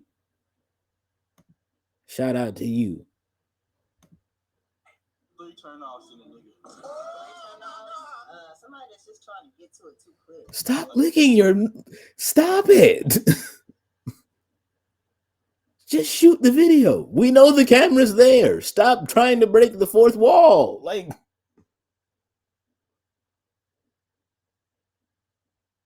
oh. What? Get to what? Get to it. Like, can we talk for a minute? Hey, girl, I want to know your name. Anyway.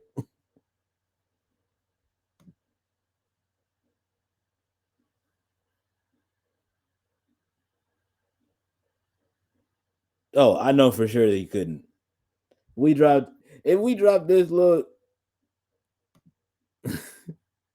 if we drop this youngin off and his brother if we drop this youngin, this ne'er do well, and his brother off in the middle of nowhere with no cell phone and with no cell phone and just a map and a compass, I promise you they would just be stuck out there. They would be stuck in the same spot we left them for at least 3 days.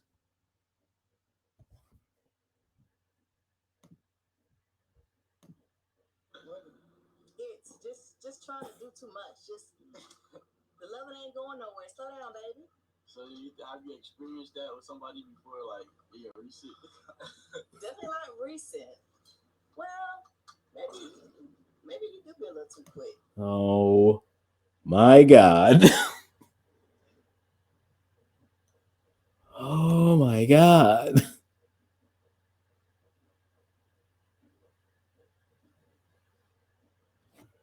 Yeah.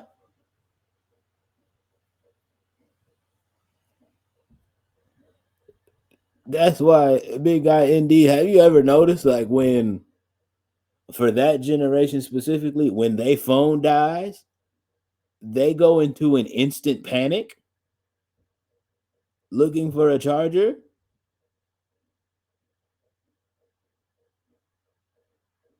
They instantly turn into fiends. Oh shit, my phone died. You got a charger, bro? You got a charger, bro? You got a charger, bro? You got a charger, bro? Who got a charger? Let me borrow your charger. Let me borrow your charger. Let me borrow your charger. Let me borrow your charger. Let me borrow your charger. Let me borrow your charger. Hey, hey, whoa, hey, breathe. Hey, hello, hi. What do you need? You need a charger for what? Your phone died? It's kind of dumb you went out the house without your phone charged. It's kind of foolish. First off, like you trying to get back home? Where do you live?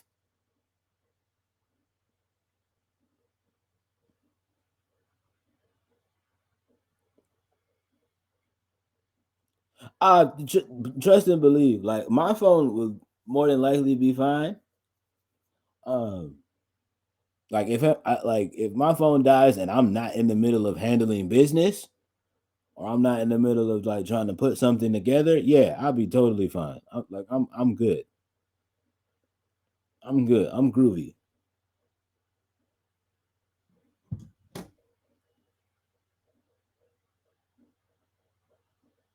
For that young buck, like, hey, where do you live? Are you good? Big IND, thank you so much for the follow, friend. Welcome in.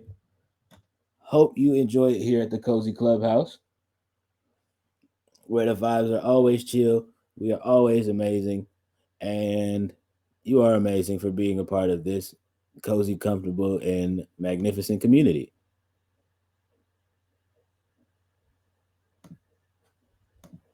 Like a little fast. Like he be busted too good. No, I'm saying.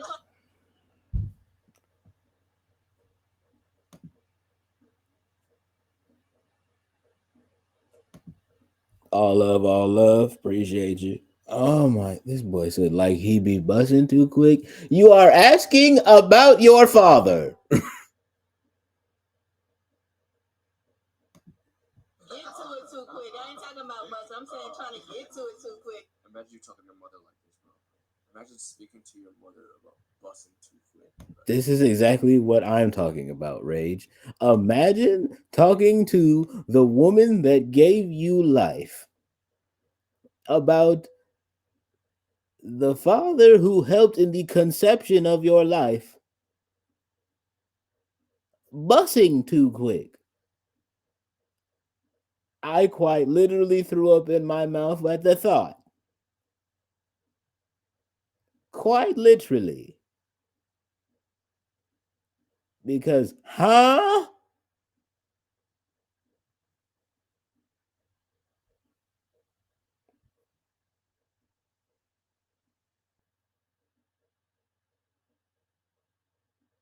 No respect at all. At all. Are you kidding me? Like, I don't give a damn if it's a video or not. Nigga, that's still your mama. You are quite comfortable, ain't you? the f-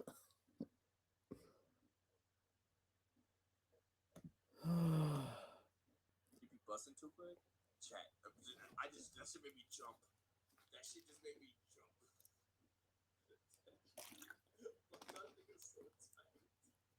Yo, like, this is actually disgusting, bro. Getting him birthday going to sleep.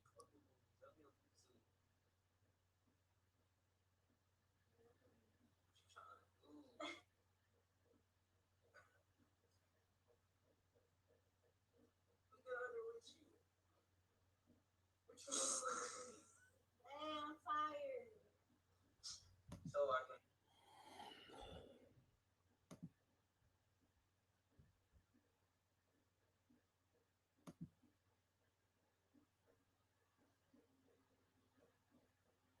That's not supposed to be funny, but it is.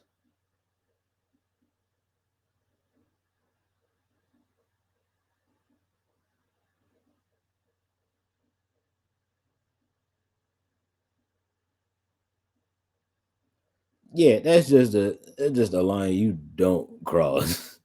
I would never ask my mom about niggas is too comfortable.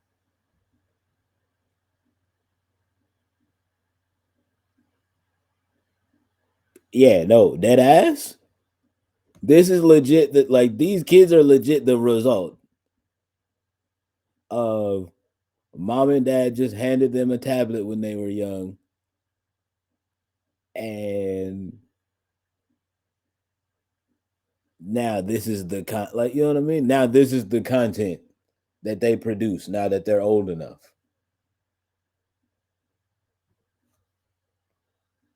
What?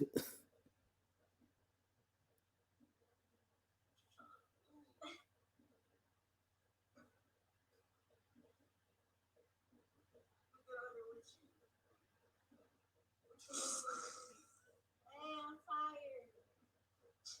So I can get none. I'm tired. You tired? Playing with my kitty while my boyfriend plays the game.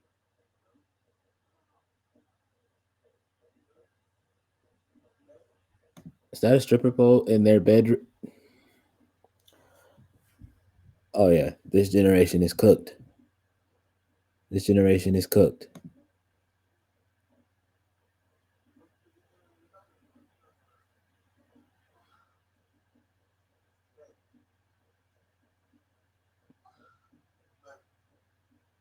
You can hear the fucking bitch, bro. You got your ear out. You can hear the loud ass bitch fake moaning, nigga. With your big ass ears.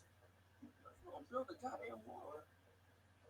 You gonna do that right here on 30 minutes? Oh, yeah. Ain't that shit, nigga? That nigga just got shit on, nigga. That nigga.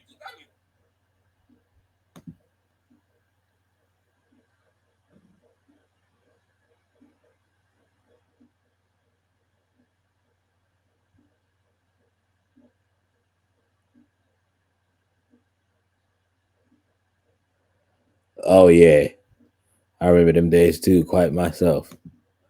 Okay, that's quite literally enough. Because if I watch literally a second more, I think I'm literally. It's not that I'm so much in disbelief. It's more so of like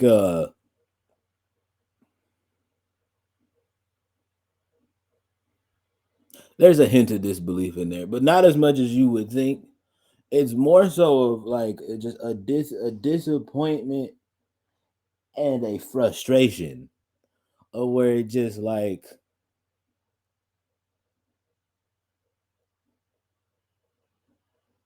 where it's just like a damn like where was we at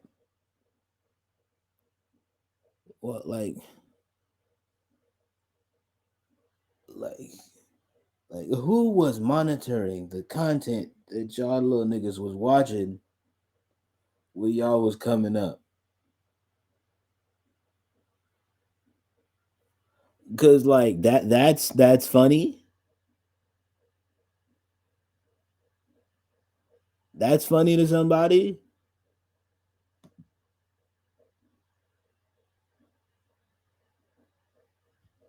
You said no one was watching. That's the thing. That's literally the problem. That's quite literally the damn problem.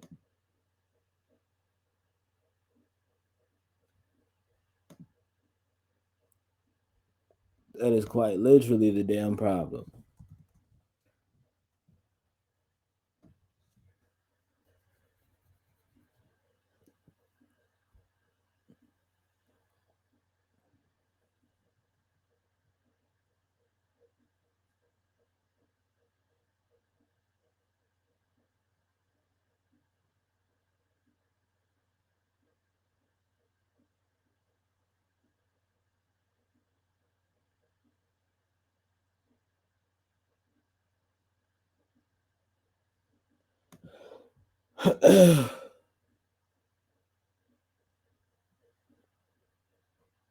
Hold on.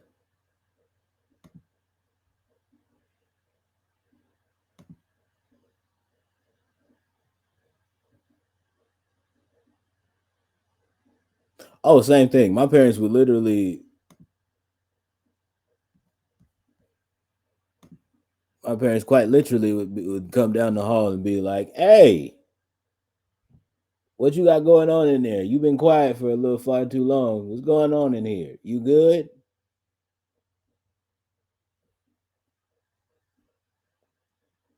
Type shit. It said the so-called TikTok generation. Yeah, that's this this yeah.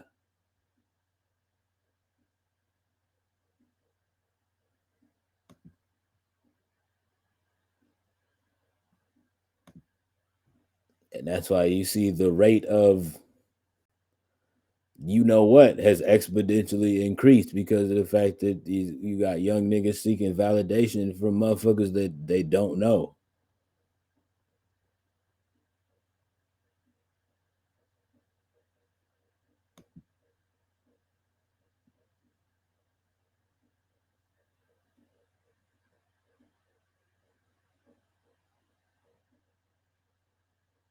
No, that's you're quite literally onto it. Indeed, like if just because you have 100 million followers on, here's the thing. Okay, so fun little fact before we get into the next segment.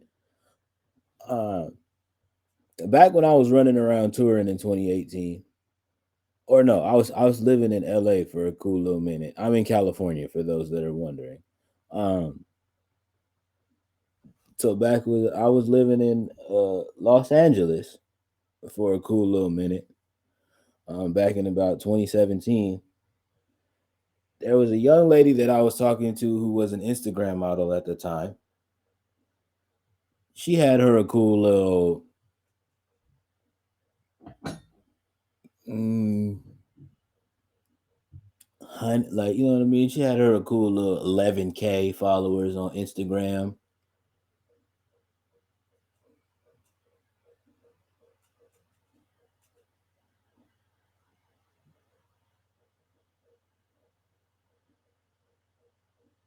Oh yeah, like let's not even talk about that. Um,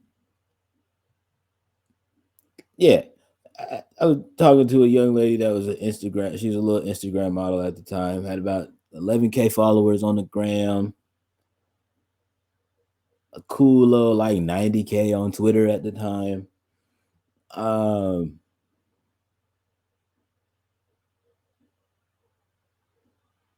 and it's the thing where it just like she had the fits, like you know what I mean. Like she had the fits, like she could put that shit on for real. Um, but she invited me to spend the weekend with her at her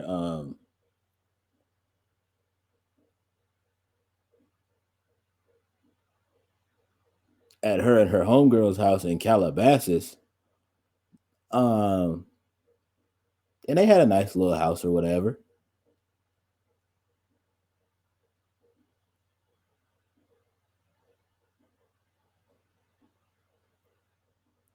Oh yeah, at the time, but again, you got to think at this time. This was 2017, so I didn't like. I was kind of. I was still a youngin myself, so I didn't really like fully know that that was really a thing. Like I had heard like stories about it or whatever, but I didn't really think that was a thing for real until this instance. I go to the young lady's house, like you know what I mean. Like she's dressing like she's having it. Um, she's rolling around in her room. She's rolling around town in her roommate's Tesla at the time, which I didn't know was her roommate's Tesla at the time. She come picks me up. We go spend the weekend and we go head back to her house. Her and her her and her housemate's house in Calabasas. We go upstairs to her room. Quite literally, a pile of dirty clothes, a dirty mirror propped up against the wall, and a comforter and a mattress. Bare mattress, mind you, on the floor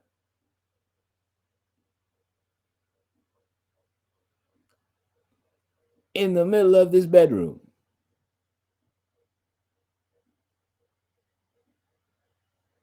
I'm talking about no bed frame, no sheets, no pillowcases. Shorty was just raw dogging the mattress. Minimalistic approach is one way to put it. And at that time, I was like, don't you got all of these followers on the gram and shit? Like, where your stuff at? That made you itch. I'm sorry. Um, I'm like, where are your where are your essentials? And she was like, oh, don't tell nobody, but a good like you know what I mean. But a good like 10,000 of those followers aren't real. I paid for those.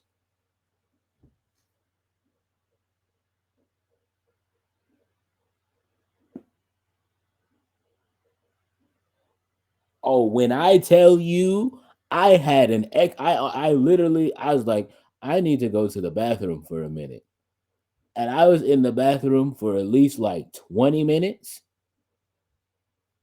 trying not to have a extremely loud existential like mental breakdown. Because when I tell you my brain broke that day, quite literally my brain broke. I was like, I was literally in the bathroom. I was like, none of this shit is real. None of this shit is real. It's all fake. All of it's been a lie. All of it's been a lie. All of it's been a lie. All of the shit that I've been liking on Instagram, all of this other shit, it's all been a lie. It's all been a lie. It's all been a lie. Niggas have been lying. Niggas have been lying. Niggas are liars. Like it's all a fake. It's all a front. It's all a facade. They're all lying to us. They're all lying to us. They're all lying to us. Like I quite literally broke. Quite literally broke.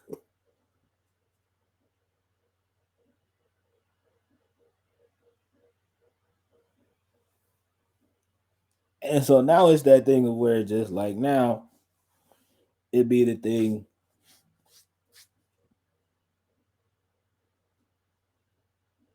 So most influencers to me are plastic. They aren't real. It's just for the moolah.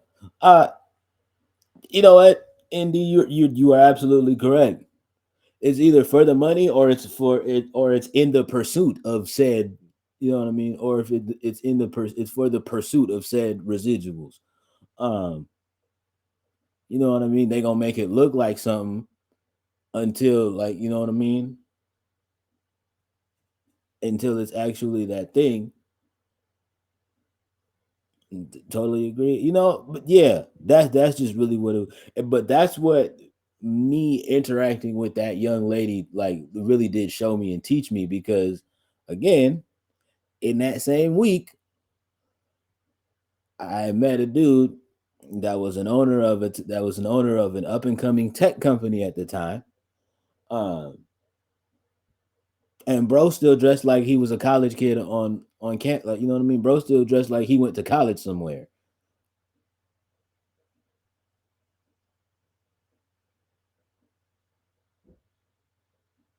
I'm talking about the slummiest of fits, and drove a Prius.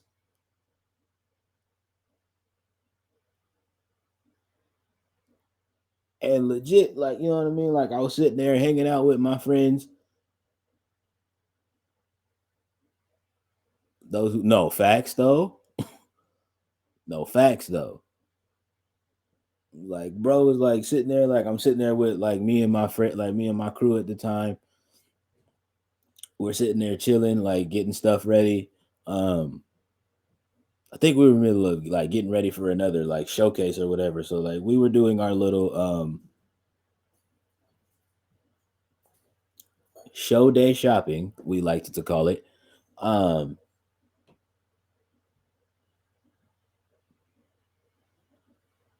Trying to get us some kind of new little whatever for like to piece together some new outfits or whatever for the show. And bro was like, "Hey, you guys seem cool.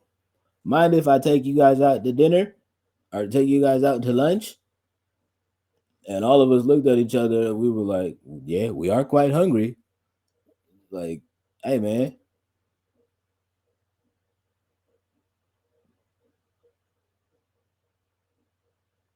yeah, that's the crazy part. That's the super crazy part. So peep this, Indy, and the rest of the chat. Peep this, chat. Bro was like, "Hey, y'all look cool. You mind if I just feel like doing something like super duper like random and nice today. You mind if I take y'all to dinner or to lunch rather?" We was like, "Well, we are hungry," and he said free food. So yeah, sure, we'll go to lunch with you, random individual that we just met in this random clothing store. um, so he's like, "Bet, where did you guys park? Did you guys park in the back too?" And we were like, "Yeah." We walk around the building, go to the back parking lot. Bro hops in his Prius. I was like, for some reason, I want to talk to this guy. Y'all follow me and him. I'm gonna hop in this guy's Prius and I'm gonna pick his brain. Get in the Prius with him. I'm indulging in a vice, if you will, with the window down. Um, and so like we're talking about life or whatever. And he's like, "Yeah, man, I'm in the middle of this. I'm in the middle of like developing this app with me and my friends. It's like he's like, it's gonna be really, really cool. It's gonna change the game forever." Um, he's like, it's gonna change the game forever. We're gonna partner with somebody, and it's really, really gonna like change the way how like stuff works. Mind you, I never asked him what the name of the app was. Um,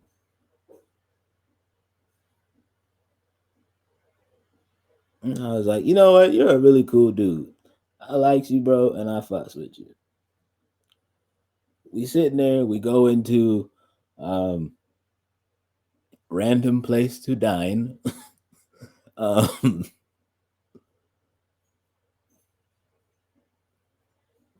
And so like we're eating whatever, and then I'm like, and I'm telling like my other like you know what I mean. I'm telling my other partners, I'm like, "Yo, y'all like this dude's like he's an app developer and like woo up the bam all of the other shit." And then like one of my friends quite literally was like, "App developer? He don't dress like it." Best advice I had ever got came from this dude right here, and he was like, "No offense to y'all, y'all seem like cool guys and all, But what I'm gonna tell you is the people who try harder to look like they have money actually don't.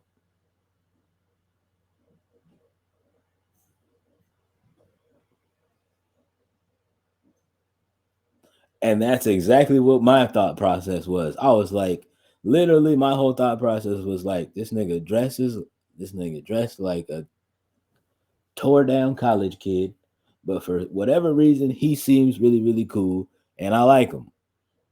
Like, you know what I mean? I like his vibe and his energy.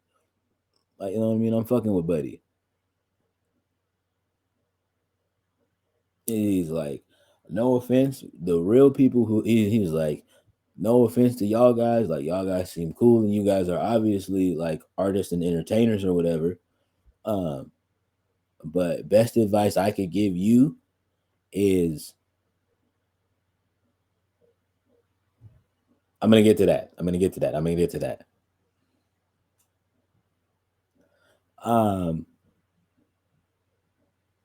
he's like, no offense, but the guys that really have money actually don't dress like actually quite literally dress like this. We don't look like it. We have it.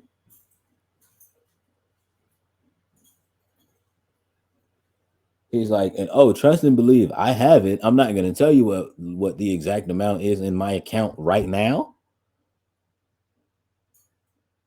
He's like, but trust and believe. I have it. I haven't bought. He's like, I've been working for X amount of years, and I haven't bought and I haven't bought one thing designer yet. And I was like, mm,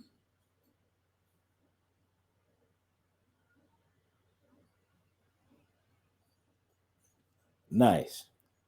Fast forward a couple months later, there's this new app coming out. There's this new streaming platform coming out that Jay Z partnered with called Tidal. That dude we met partnered with Hove to help develop the app that is now Tidal.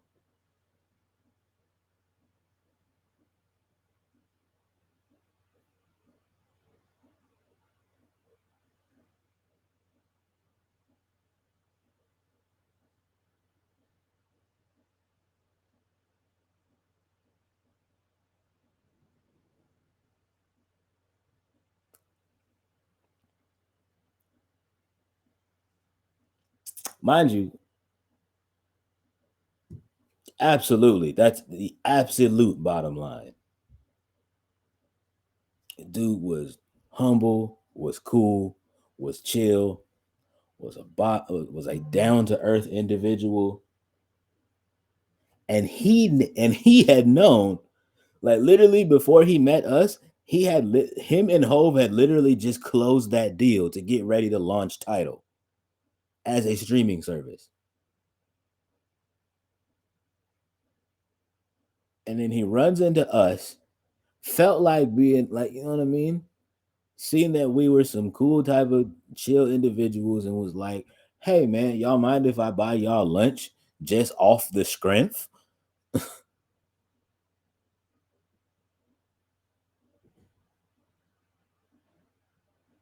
And the thing of where that also comes into play of where it's just like we could have been some assholes and been like, nah, nigga, get your homeless looking ass the fuck out of here. But because of the fact that we was like, you know what? Yeah, sure. We'll go to lunch with you, random citizen. Like, you know what I mean? Like, sure, random citizen number 77. We'll go eat lunch with you cuz fuck it. Why not, right?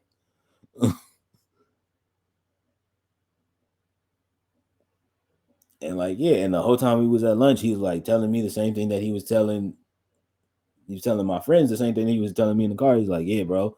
It's like we just developed this app. I'm telling you, it's gonna change the game. It's gonna be. It's like literally all he said is like we developed this app. It's a new streaming platform. I'm telling you, it's gonna change the game forever. And da da da da da.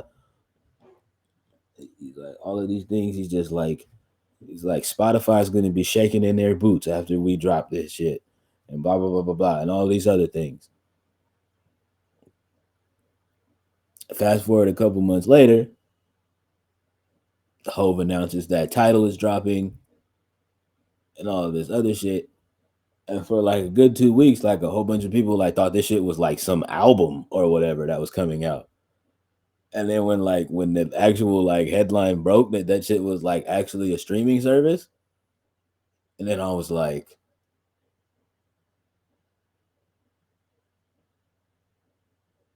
I'll be damned. I'll be damned. This nigga really did what he. Well, I'll be damned. And literally from that point on, chat, I was like, I'm never gonna buy a designer thing as long as I live. I don't care. I was like, I will make an outfit look designer before I actually buy a designer outfit. And from that day forward, that was when I sold all of my Gucci and Louis stuff. Um, all the little designer fits that I had bought while I was in LA, I sold all of those joints and moved back home.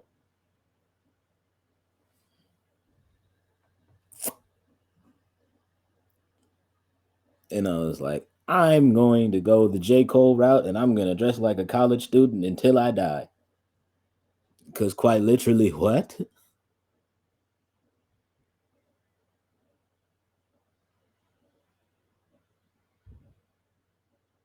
Now, don't get it wrong, chat. I still be putting it on, but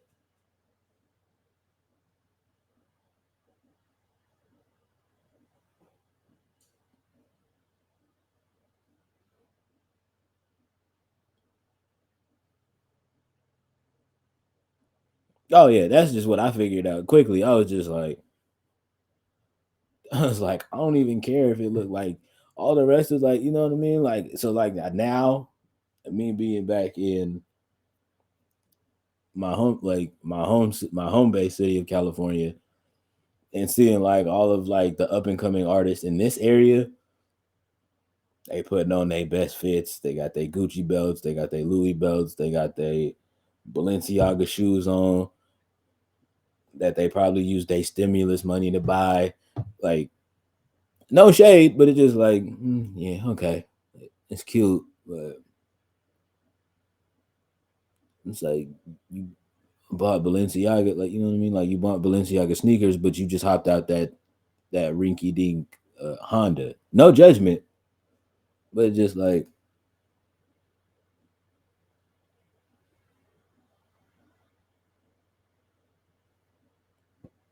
yeah, status flaunting. Like, you trying to look like something, like, but you got a Honda where the windows don't roll down in the back.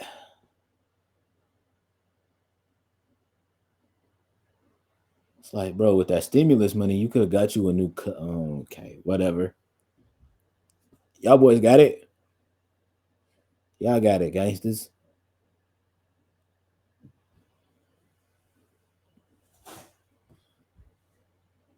So now it's that thing now where it just like, oh, bro, just is like da da da da da. I'm like, hey man, all of my outfits I put together.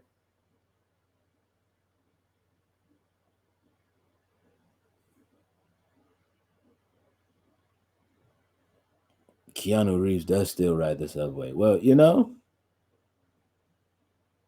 hey man, Keanu Reeves also lives in New York, so like, why would you buy a vehicle in New York of all places? Um, nah, but yeah, like you know what I mean. Like that's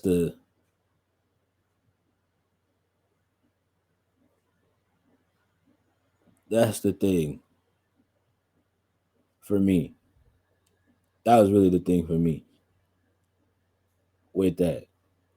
And that's just what, like, you know what I mean? Now this new era of like content creators kind of like just really makes me think of, where it's just like, damn, just imagine if y'all would just like stay humble and not trying to be a bunch of copy and paste ass niggas and actually just like do something original.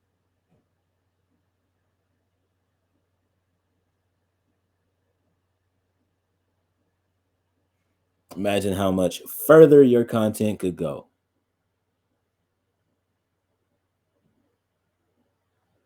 Imagine the many beautiful random individuals that might just stumble across you. Um, and actually, it might be like, hey, in scrolling through this app, I done seen a lot of niggas that's been trying too hard. But for whatever reason, I like what it is that you're doing. Look around you, chat. This is not the setup that I have in mind or dream of.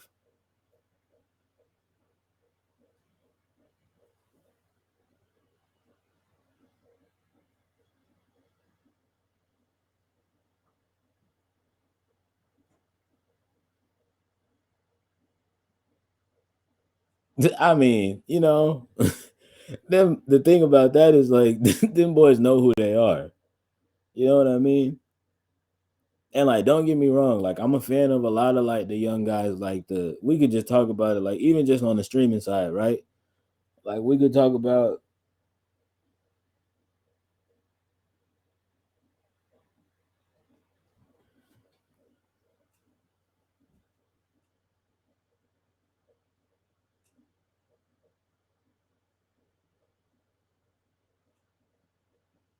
stream elements. Hello?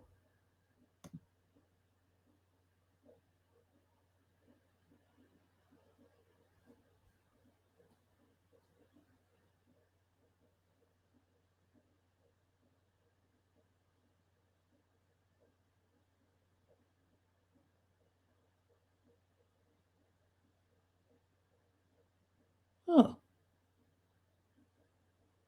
that's weird. Indeed, from the bottom of my heart, I apologize. The stream elements did that to you. I don't, I don't know why.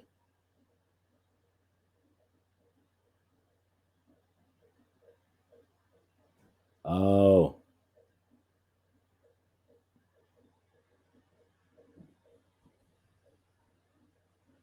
ah,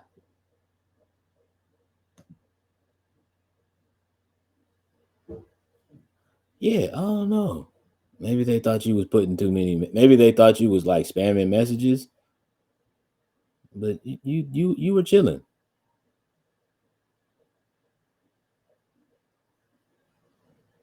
All right, listen. The, the Sneakos, the neons, all of them.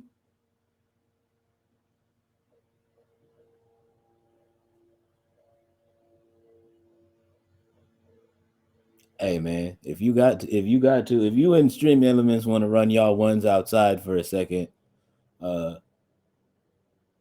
y'all could do that because that was weird. Stream Elements has never done that to any of y'all in chat before. So all of a sudden, ND comes in here. Now they just like we don't know him. I appreciate you doing your job, but like, chill. I was having a conversation with my guy, like, with my newfound friend. Like, Stream Elements, be so for real.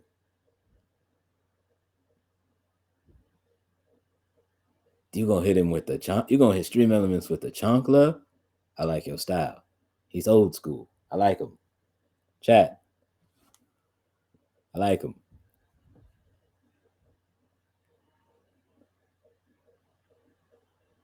I like his style. But yeah, as far as like the sneakos, the just actually also leading into my point, like guys like he who can't be named on this purple app because of all of his antics. I am Dante dropped a video called Why the Streamer Rapper Meta May Change. Let's let for those of y'all that don't know, this man is one of my favorite content creators, um, probably ever. He's just a overall funny human being. He's honest. Uh,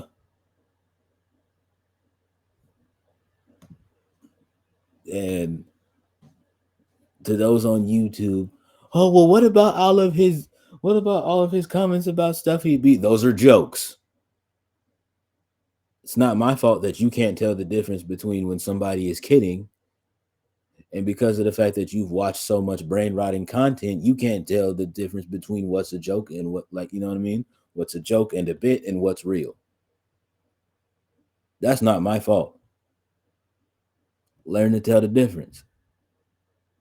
So yeah, Dante makes a lot of jokes. He says a lot of outlandish, funny stuff. He's clearly kidding a good 90% of the time.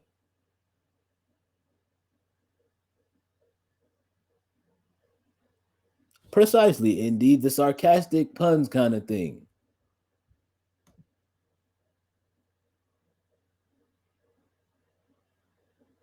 Let's see what one of my glorious kings takes is on the streamer rapper meta. Because I think this will create some very, very excellent dialogue for us. Yes?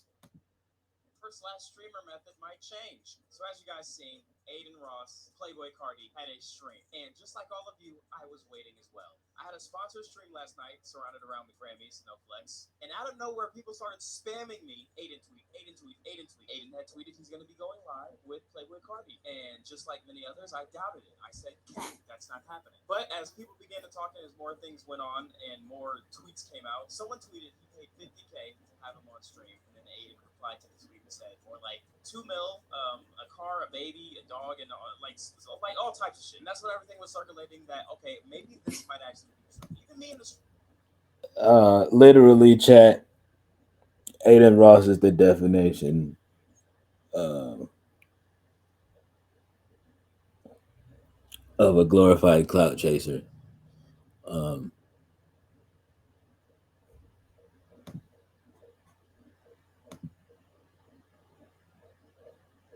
I'm gonna say this right now. Aiden Ross is a cancer to the WL community. Um, I get it. There's a lot of people within the WL community that like him, that are friends with him, uh, and that actually have like an actual relationship with him in real life.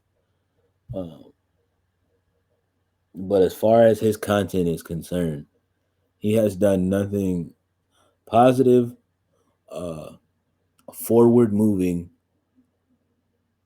or anything great um,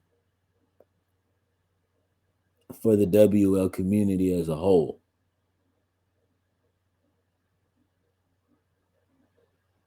That's all I have to say about that.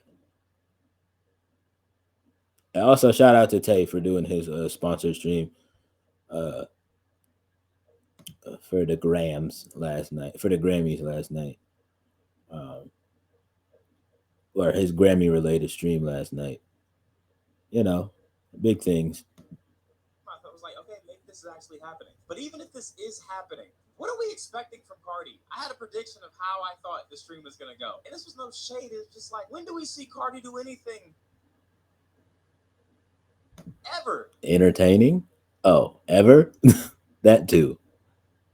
But also, yeah. I'm not gonna lie, chat. Is that worth it to get Cardi on your stream? Just for Cardi to be on your stream and be like, and you know, Eddie gonna be like, so like, how's it feel like to be in your era right now, like in your, in your zone right now? Like everybody's going crazy with your new songs, everything that you drop, and anything that you drop over a mil easily overnight. He's gonna be sitting there like not too much. It's too much. Oh my god. Okay. So what is your inspiration for your, like, how you dress? I feel like a lot of people, emulate, like if someone dresses a certain way, they just know it's your style. It's on my body. I walk in the store, I be like, whole black, cut. It's like, God, don't even. Case in point with the sarcastic pun, like, you know, clearly imitating Cardi's voice. For those of us that were wondering,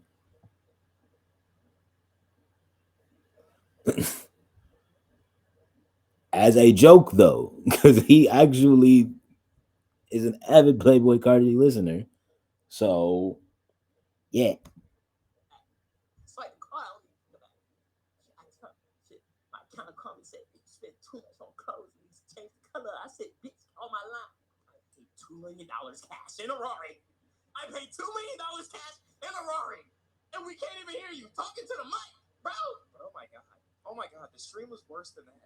The stream was worse than I could have thought, and anybody else probably could have thought. Now, look, I'm a Cardi fan, but I don't know like his whole like I don't know every person on his payroll. So he comes in with a whole group of niggas, and they just dancing. They dance for like 3 songs. Some white girl was in the camera like this.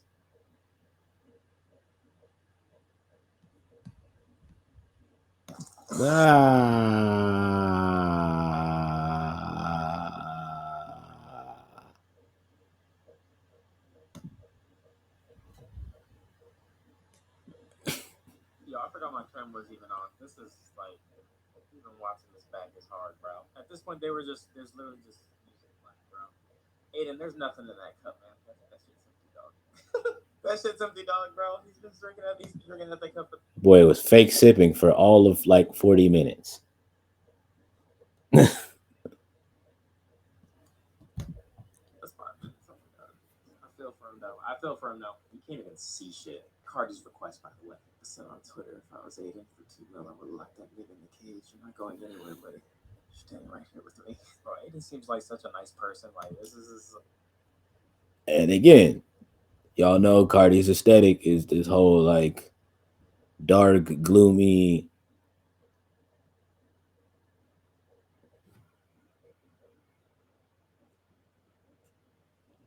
Oh, trust and believe. Indeed, I'm right there. You know what I mean? I'm right there with you on that. Um, I just think they kind of like the kind of like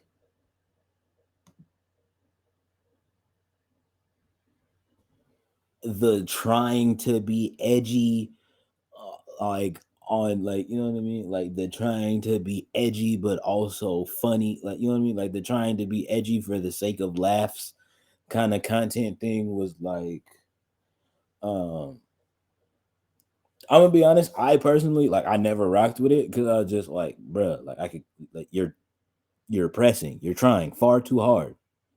Like just relax. Literally, quite literally, just relax, my boy.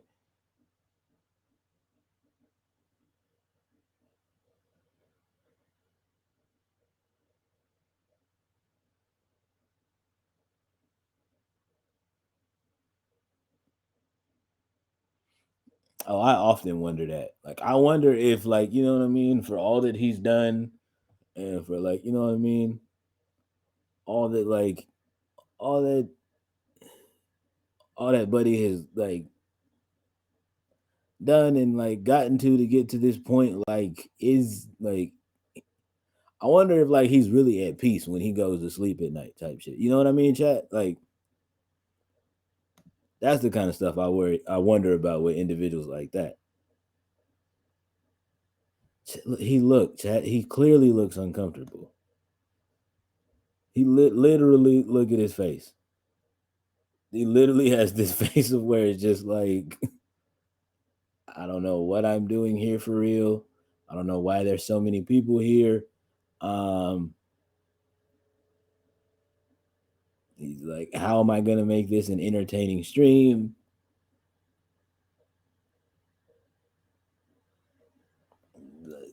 But hey, I paid for it to get him here, so let's make it work, I guess. like, is this mic on? Yeah, I want to react to shit. So I was Again, fake sipping in that cup. There was nothing in that cup. I guarantee you there wasn't.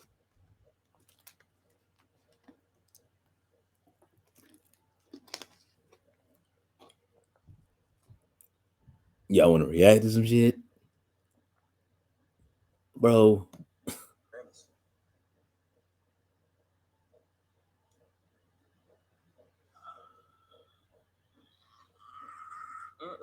it's like you gotta know. Like I know you want to be mysterious and stuff like that, but it's like you gotta know. Like I don't know. I forgot how old Cardi is, but I'm pretty sure he's still young. It's not like he's 47, bro. He knows how this stuff works, bro. Thank you so much. Pleasure. Back to the studio. 2024 music. Music right now. Maybe okay. Bro, you know this. You know the old saying.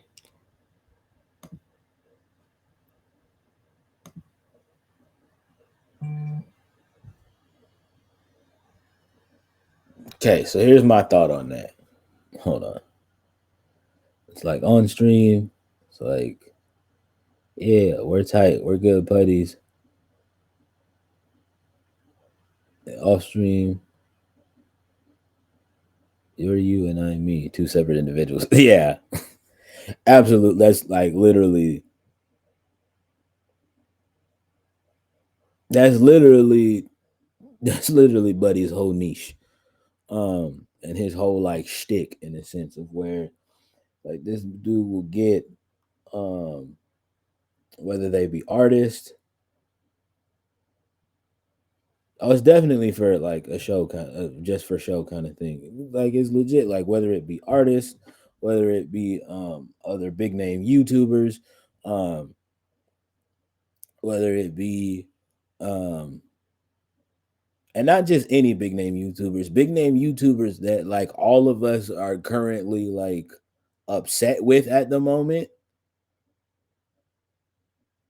to like try to stir something up or like stir the pot or like try to be like a like I don't know what his goal is with that, but it's just like it's like so you gonna invite like so you gonna invite the YouTube nigga to your stream that all of us don't fuck like that all of us literally can't stand at the moment for what to talk about what so everybody can't stand you at the moment like what do you think that's about? Aiden, you're on Twitter. You seen what the fuck he said 2 weeks ago. That's why we can't stand him. Use your brain.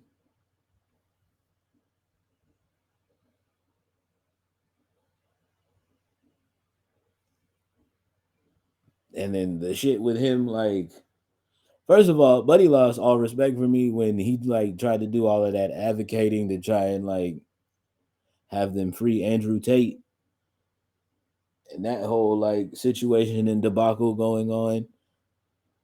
But it's just like that whole thing of where it's just like he's done this time and time again, where it be like other like content creators, um, whether they be big name or individuals that we really don't like rock with at the moment for real, whether they be like rappers or some kind of entertainer, uh, or whether they be like adult film stars, like you know what I mean, which I guess ropes into the some kind of entertainer. Um, but like whether they be these adult film stars and like do all of these things of where like he will literally sit there on stream and act like he's known this individual for like weeks and years and months and days, and it's just like, bro, you don't know them like that for real. I can tell. I can tell. And like some people will be like, oh well, bro, it's just for content. It's just for content. It's just for content. Said the great pretender.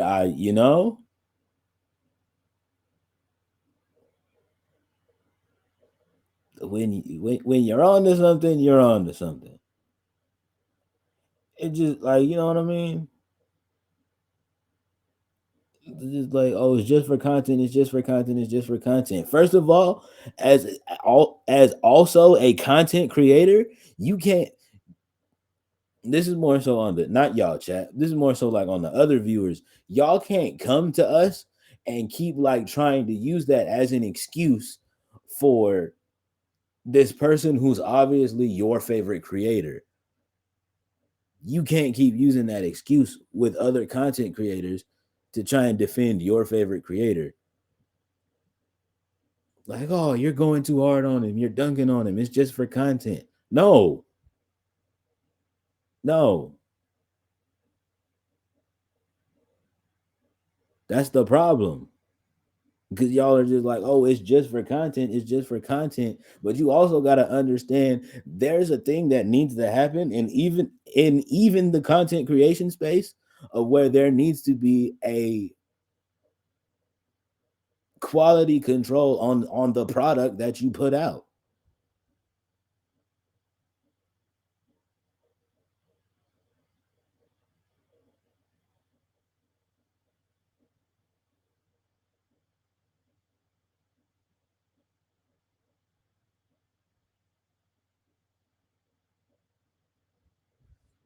It, which is you're literally helping lead to my point. Indeed, it's just like it's this thing of where like it's just for content is definitely an overused thing. So again, I get for a lot of y'all that's y'all like those are y'all favorite creators that when y'all say that, but you can't go to other content creators and be like, "Oh, you're going too hard. It's just content." No, it's not real content though. It's fabricated content. Y'all just like it because of the fact that it's getting a whole bunch of views and it's getting clipped up everywhere and it's going viral on like you know what I mean. And the clips are going viral on Twitter and this, that, and the other, and yada yada yada, and all of this other stuff, right? But how is it actually help moving this content creation thing forward? That's why it's part of the reason now of why it's such an issue of now why it's that thing of where exactly, and y'all are just riding along with it, like oh, this is what we doing now. Okay, this is the wave, I guess. This is the wave, I guess. Like you know what I mean? Like don't really know where we're going with this, but I'm here for it. No, no, we have to stop that. That has to stop now. That's why now is part of that thing now of where as somebody who is in the very very interesting part of the entertainment space of where not only am I also a content creator and like you know what I mean a content creator and a streamer, but I also actually do like produce, write, and make my own music.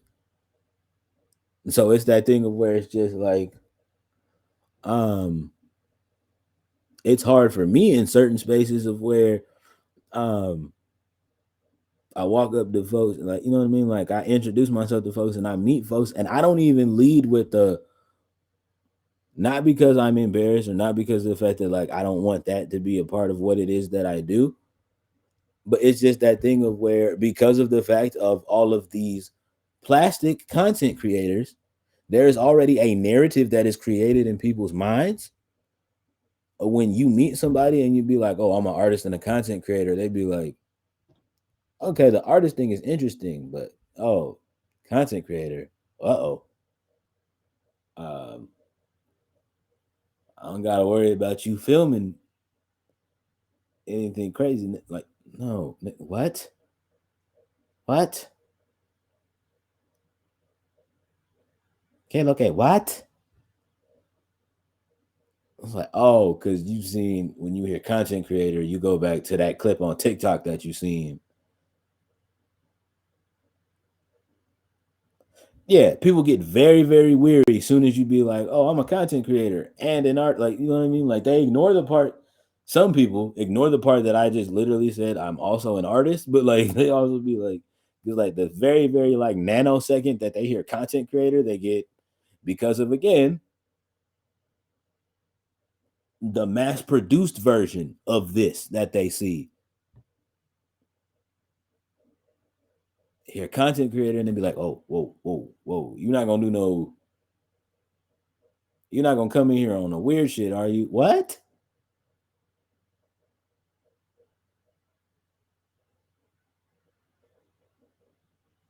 No, you quite literally, random individual number 83, asked me what it is that I do.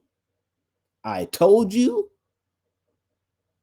and now because of the mass produced version of what you've seen, you have now created your own narrative in your head rather than getting to know me.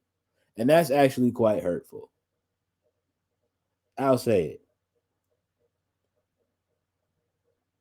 As a nano creator, that's actually quite hurtful that you would do something like that.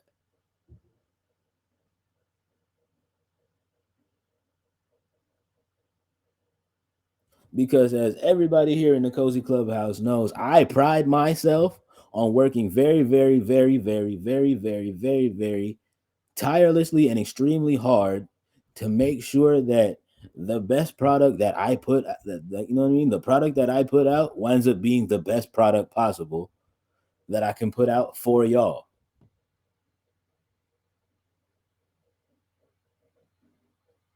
I got to make sure that first of all I love it, to which in turn, if I love it, I not automatically, but I am hoping that you guys will love it as much as it is that I love it.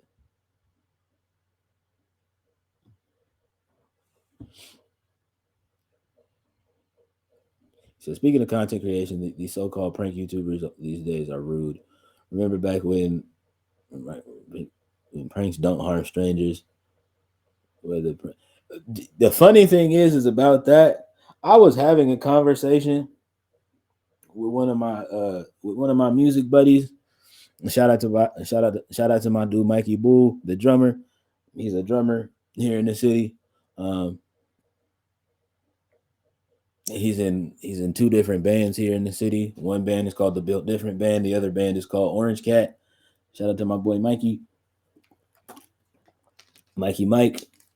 And we were having this conversation about this months ago, and he was like, because I was again like we were having this conversation. He was like, "So what is it? So what is it that you do?" And I told him I'm a content creator, as well as being a producer and like you know what I mean, as well as being a producer and an artist and a songwriter and all of these other things. And he was like, "Oh, content creator, huh? So you're not like one of those prank YouTubers, are you?" I was like, "No, that shit is dangerous." He was like, "Why do you say that?" And I was like, "Because it's gonna come to a point where one of them motherfuckers is gonna be doing is gonna be doing one of them videos, and they gonna fuck around with the wrong person." I say that, and then fast forward a couple months, there was a prank YouTuber that was doing a prank video and fucked around with the wrong person and found out. And how his found out was, yeah, that's what I'm saying. I'm saying a couple months later from that conversation that we had. A couple months later from that conversation that we had. And then and then Brody wound up getting clapped, like you know what I mean? Brody wound up getting clapped because he wanted to fuck around and do a fucking prank video. And it was that whole thing of like when this whole shit went down, everybody was like, "Oh damn, I feel sorry for bro. Like I hope bro is okay." And I was like, "Yeah, like I hope bro is okay, but he shouldn't have been fucking around." And then everybody else was like, "You shouldn't be taking that tone with bro. He actually got hurt." And I was like, "Yeah, he actually got hurt from fucking around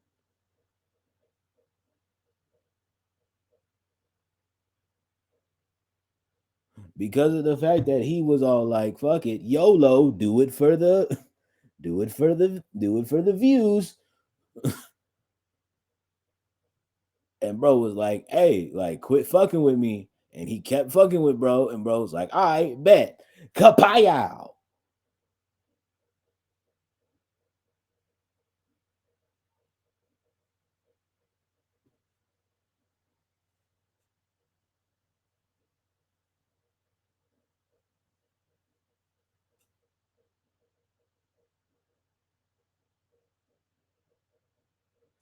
Yeah, and again, that's that thing of where it's just like, which again leads to the second point of this whole like speaking point. Yes, it's cool. You can like, you know what I mean? You can find admiration um and all of these things, and like, you know what I mean? You can admire these content creators, YouTubers, streamers, whoever they are, um whatever kind of content they are, like, you know what I mean, whatever kind of content they create, right? Um you can look up to these folks. That's completely and utterly like fine or whatever. Um, it's just gotten to the point where actually, chat, and this is the part where it gets real scary, is that these little niggas are idolizing these motherfuckers. idolizing these motherfuckers.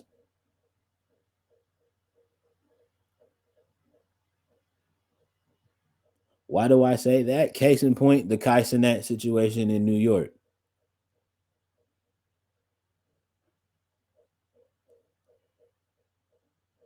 And everybody want to be like, "Oh, that was the scariest shit I've ever seen on the internet." That wasn't the scariest shit I've ever seen.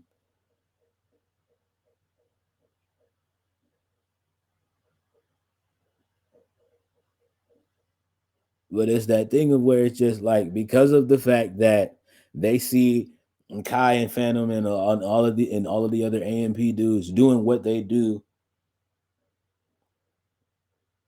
whether it be as individuals on their streams or when they do the group AMP videos together. Um, these folks forget, um, you know what I mean? These folks forget that these are actual like that these people are just people just like me, you and me.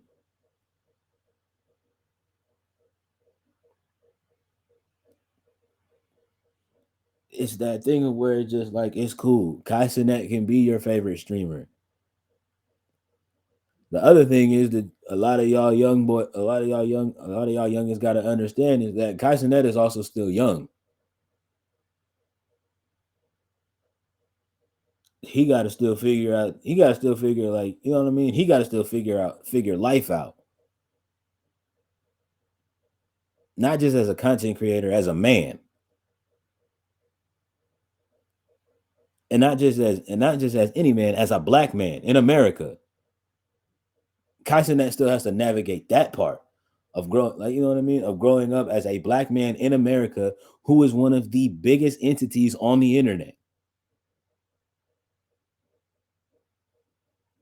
Y'all niggas can love him all y'all want, but y'all will never understand that struggle that he's gonna have to go through.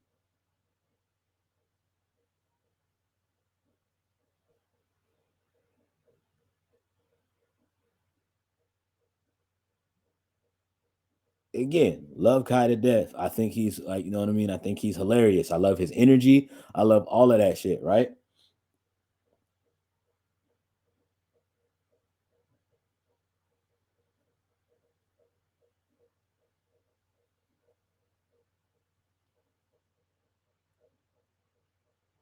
Like, you know what I mean? All of these things, right? Um, Lost my train of thought. Hold on one second. Yes. Um, yeah, he's a funny dude. He's hilarious. He's got like, you know what I mean? Like Kai's got all that energy. But like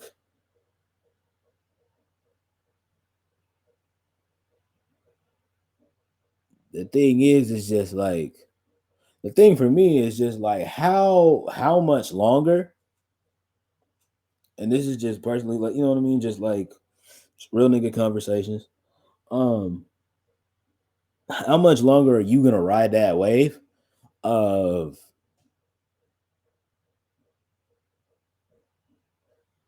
the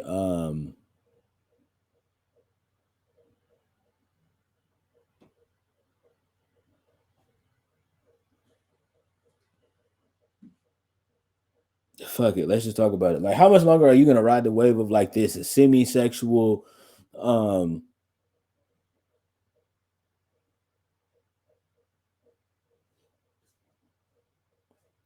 like soft core porn-esque content? um Warning, train of thoughts derailed. Nah, I got it. But yeah, how much more of your of this softcore corn as content um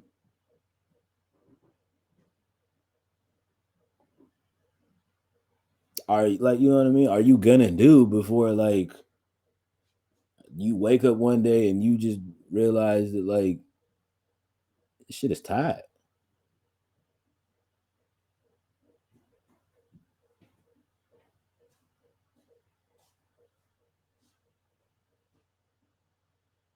Hey, you gotta handle that because I think this is a very very important conversation because it's just like it's that thing, chat, right? Where it's just like so many viewers love Kaisa Nat. Now, what in the entire hell are they gonna do when he get to my age? For those of y'all that don't know, I'm 30. Mm-hmm. Big grown. I know I still look 16, but promise you, I'm 30. Um,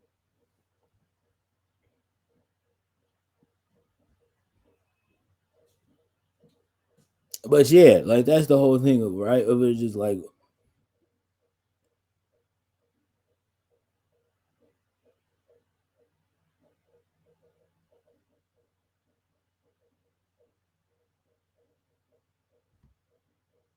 you're you're helping me cook, and I appreciate that.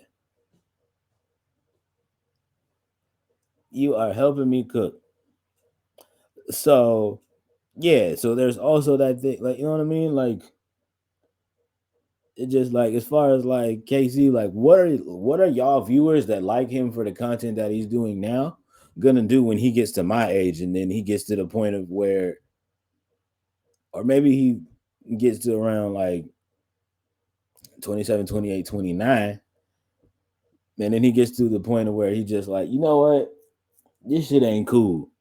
Like I don't want to do this shit no more. I don't want to do no more shit like this. What y'all gonna do then?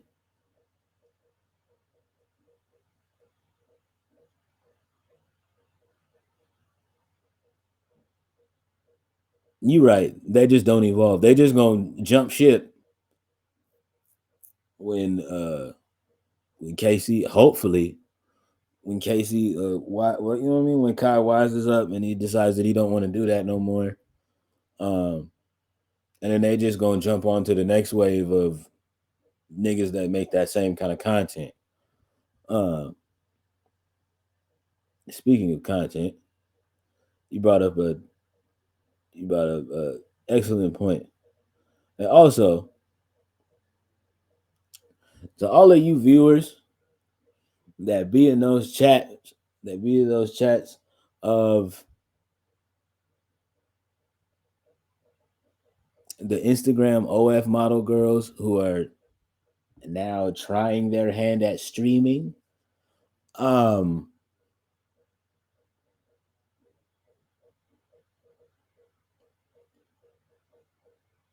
and a lot of people want to be like, oh, like it's crazy. Like they just started their Twitch like 2 weeks ago, and now they're sitting here like they're just blowing up overnight. Like it's just like, bro, they're not blowing up overnight.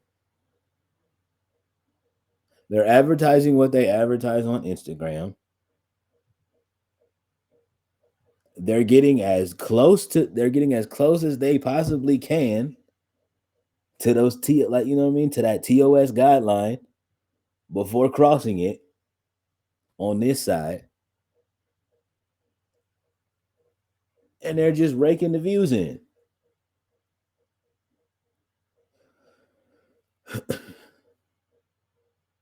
And on top of that, the OF links are in their about me pages.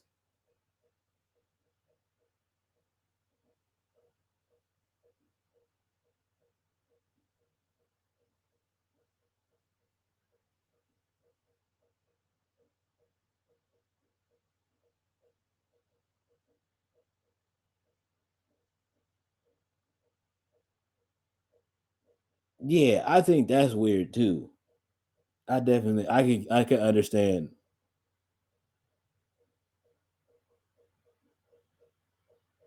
I could totally understand your frustration with that, ND, because that'd be a lot of mine. Um,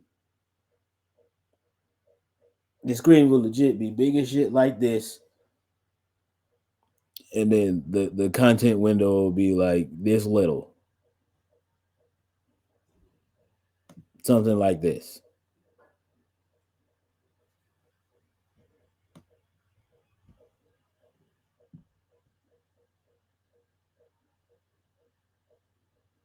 and then that's their gameplay screen.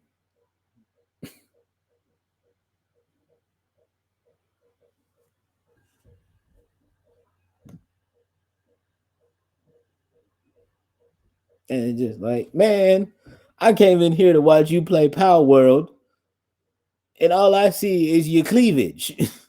Ma'am, I came to watch you play Pokemon with blickies.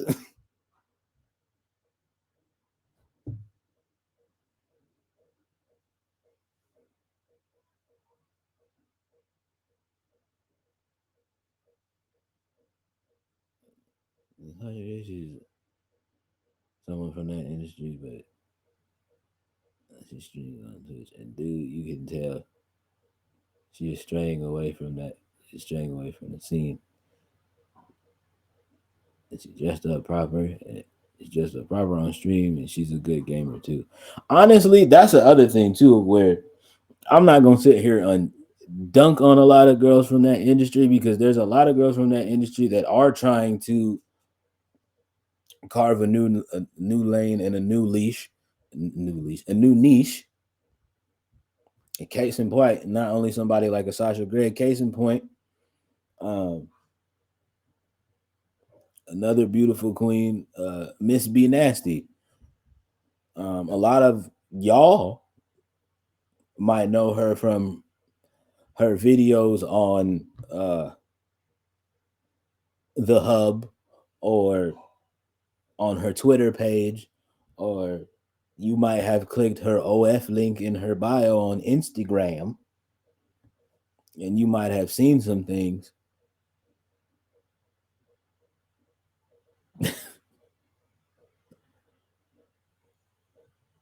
But when she streams on Twitch,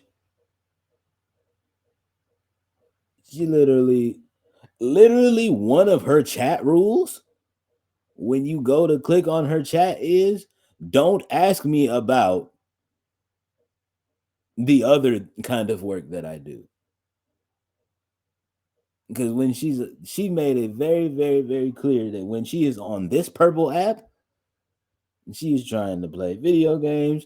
Well, I mean, mostly GTA. No judging. Like that's her thing. She likes playing GTA. I ain't gonna knock nobody. Like, you know what I mean? Like you have your games, you have your games type shit. You know what I mean? Um,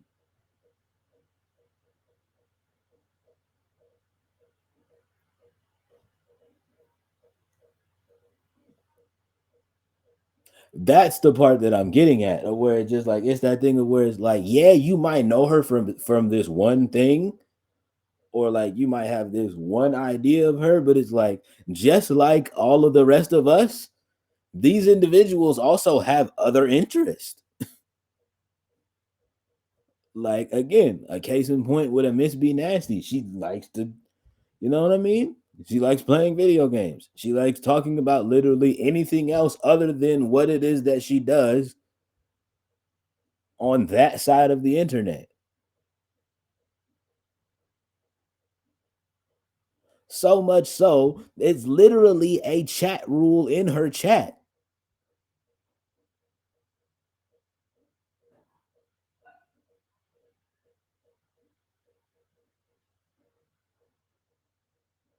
So yes, I've been over there and I've watched a couple of streams. I've just lurked. You know why I've just lurked?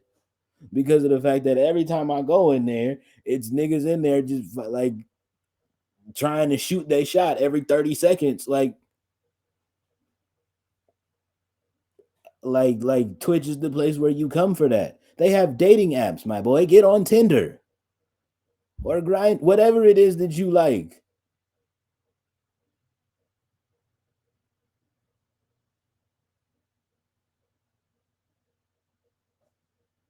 And they deserve that. You know what I mean? Indeed, like they deserve that wholeheartedly.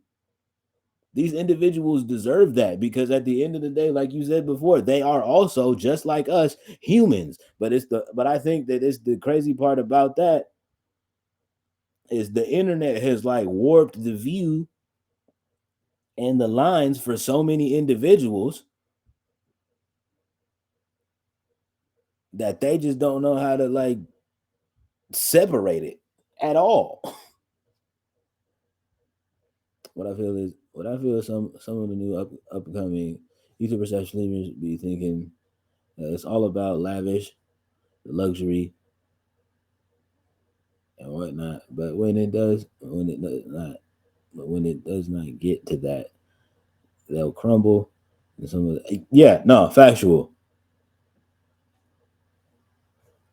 No, factual. That's actually the thing.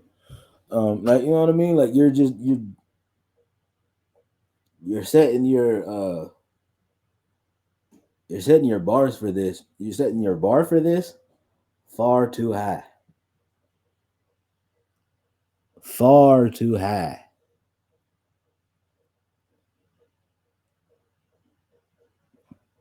You gotta be so like way more realistic.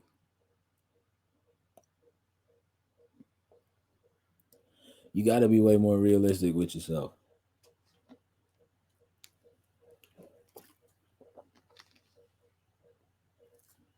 And the other thing too, where to all of you weirdo internet niggas who clearly haven't been outside in the last 3 years, go outside, touch some grass, go see what that fresh air hit for.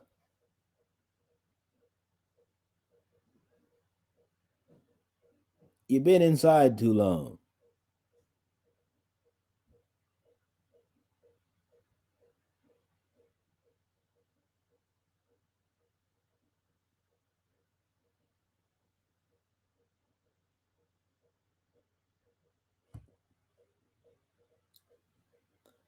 Oh yeah, like well, you already know because like it gets to a point of where like you get so many the folks that are coming in to your streams for like a specific type of content, and then the one day you decide to stream something else other than that actual content that maybe like a good like 20-30% of your viewers like came in for.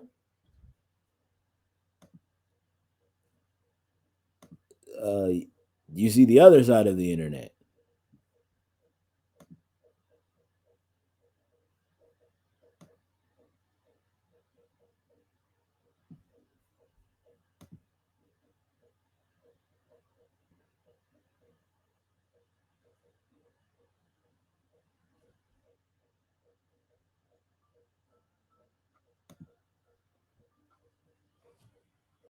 You see the other side of the internet. And I hope you built for that part because whether you do good or bad, folks gonna talk. Whether you make content that folks do or do not love, folks are gonna talk.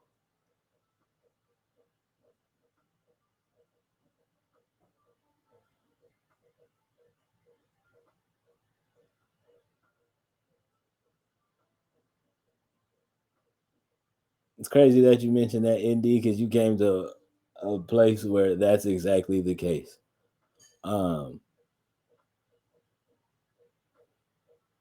Here at the Cozy Clubhouse, which is a brand that I developed myself, nobody gave me that idea. Nobody gave me that, like, you know what I mean?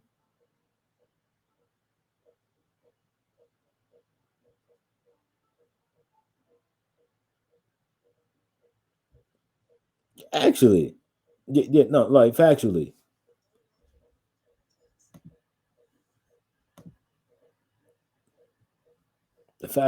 like, you know what I mean? And that's exactly what it is.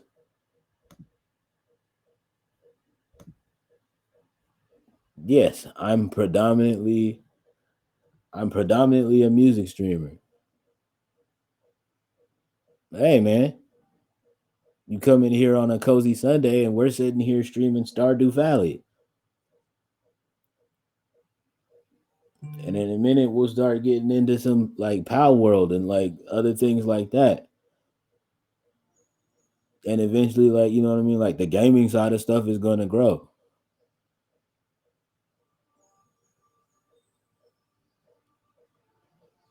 But for right now, we've been doing a whole lot of music related content and playing a lot of Stardew Valley. And I love it. And so yeah, motherfuckers can sit there and be like, "Oh well," and they like, you know what I mean. You ain't pulling it. Like, I get you love it, but like, this person pulling in X amount of viewers from doing all of this other stuff, and like you only do okay, that's that person. That's that person. And obvious and I hopefully this is just the hopeful side of me. Hopefully that individual is streaming the content that they also love. Like you know what I mean? That content that's getting them all of those viewers, like hopefully like that's the content that they actually love.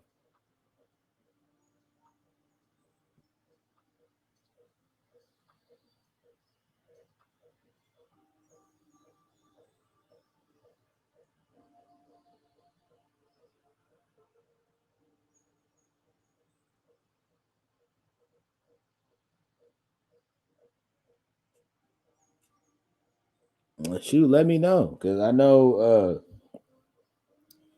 the biggest rhythm based game that was out last year was that Hi-Fi Rush.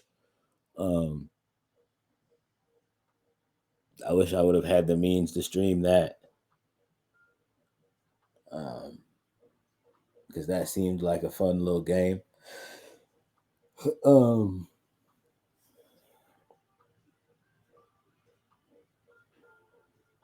but yeah,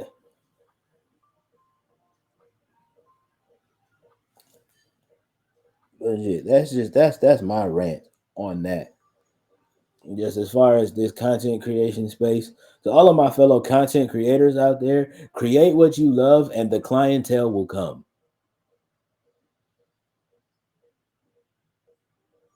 Create what it is that you love and the clientele will come.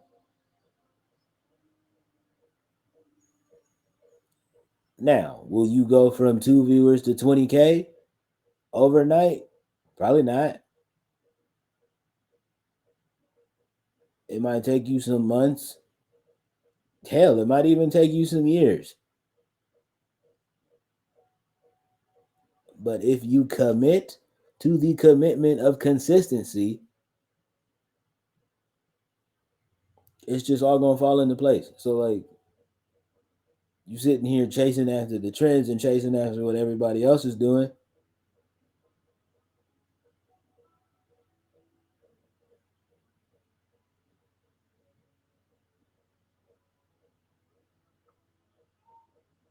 Hell you doing that shit for?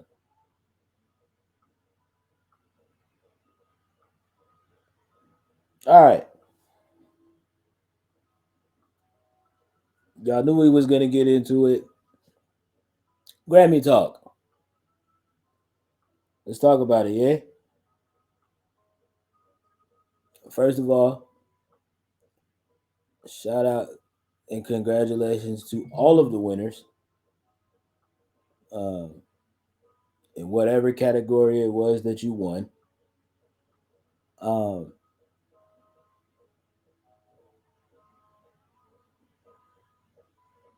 and doing my research for this topic today, I've seen that a lot of people have been up in arms for two different subjects.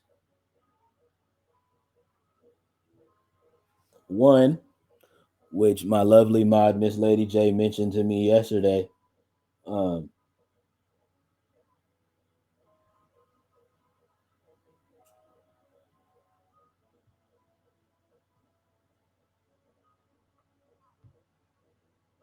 in the middle of our cozy Sunday stream, because and we're gonna talk about that in a second. But the other one that seems to have a lot of people upset and up in arms, and it's probably because of the fact that a black billionaire, Jay Z, said it in his speech of where he said some of y'all are gonna feel like y'all got robbed. Some of y'all will actually be robbed.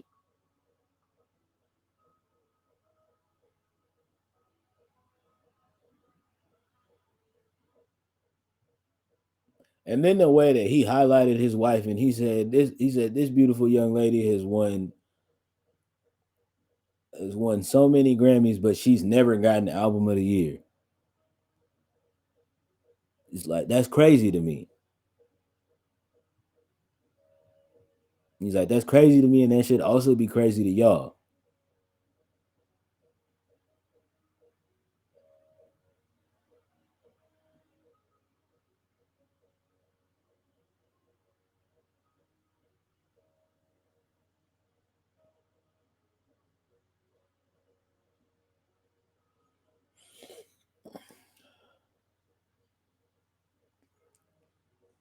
And the other thing too, well, I'll get to that point in a second.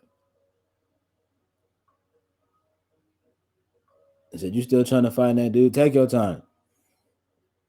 There is no rush. Um,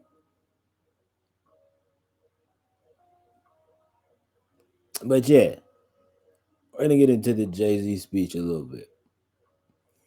Um, for one, let me just start off by saying this: everything that man said in his speech was absolutely 100,000% facts. Yes, in this thing called music, it is all in a opinion based.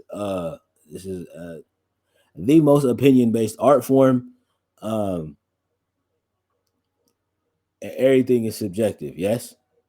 Um, so it's entirely that thing of where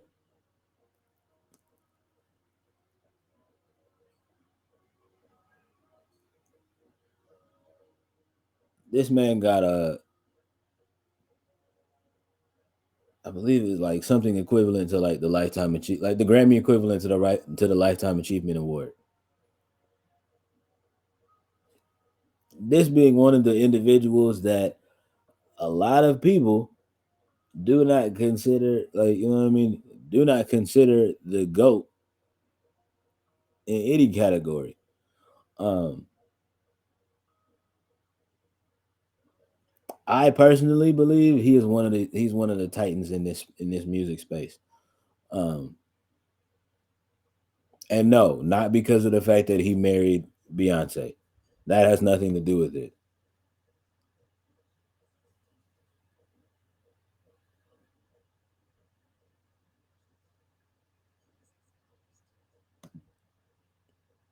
This man's hustle, fervor, grind, and work ethic is something that cannot be um,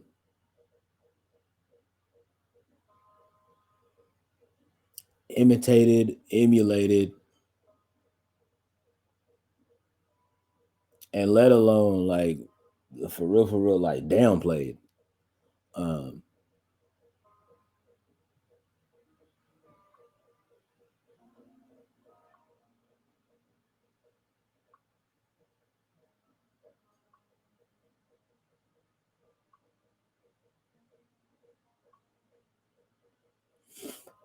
this man went from the Marcy projects in New York to now changing the lives of so many individuals in so many different capacities.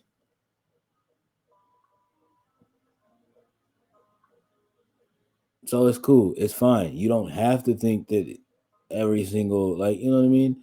Every single piece of music that it is that this man has dropped is amazing. This man changed lives, and that's the lifetime achievement. That's why that award is deserved.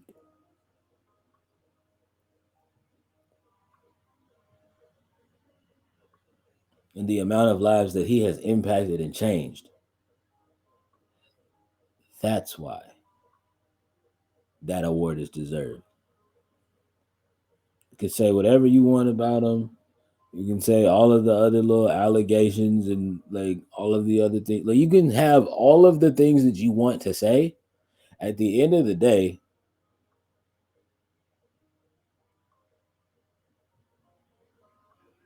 this man went from street corner hustler to a self-made billionaire. Hate on that if you wanna.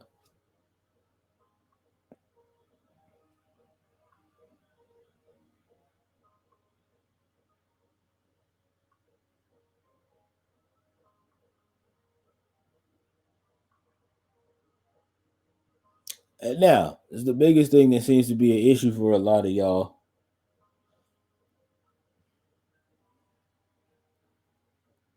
individuals. Um,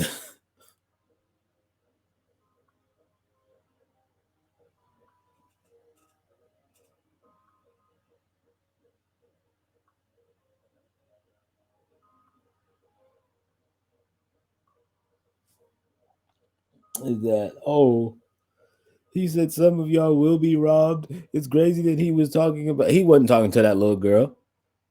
He was not talking to that little girl. He was talking to his. He was talking to his queen at that moment. He was helping console her because he already knew that y'all was gonna be that the Recording Academy was going to yet again get it wrong.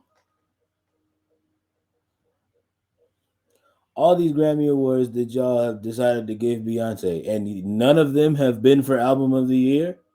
Let's talk about it.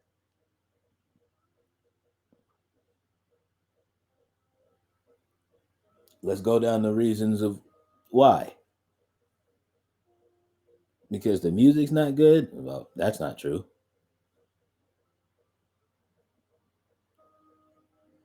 We want to go on the analytics of things, like, oh, because it hasn't sold that much. That can't be true.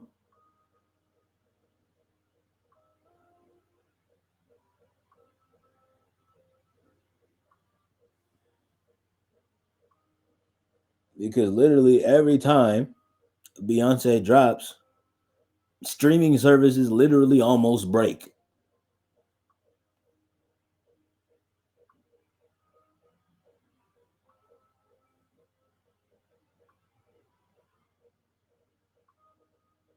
I don't remember for what album it was, but I literally remember there was a moment where literally iTunes broke one time because of how many people at the exact same time were trying to purchase a Beyonce album.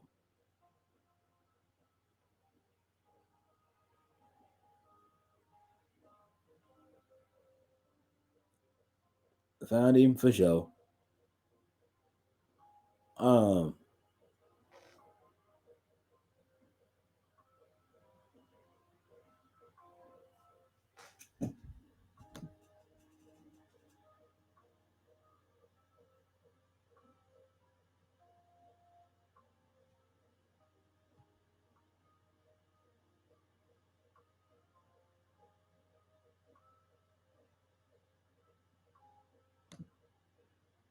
oops, hold on.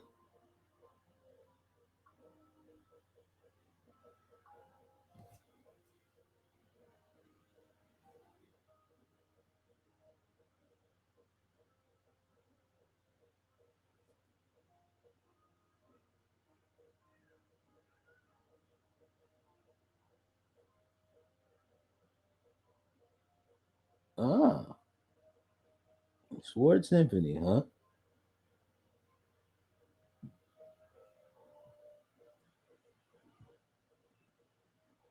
Yeah, they give him that there follow.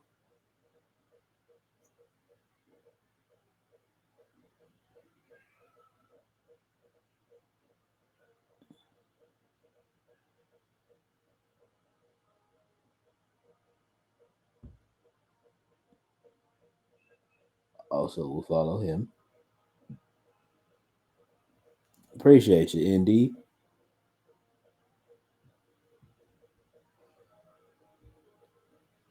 But yeah, again, I don't remember what Beyonce album that was for, but literally because the iTunes servers at the time could not keep up,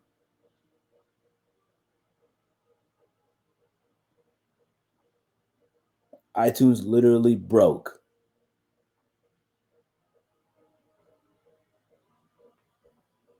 because of how many people were trying to purchase said Beyonce album.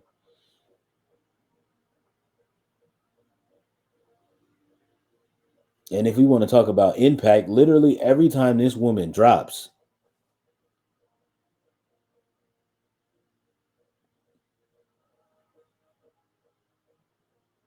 Shit, let's just talk about her recent album, right? The Renaissance.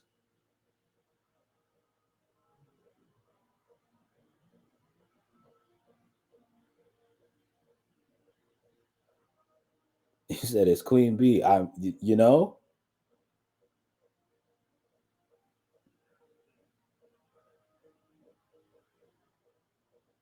and I say this all the time. I have nothing but all love and respect for Beyonce.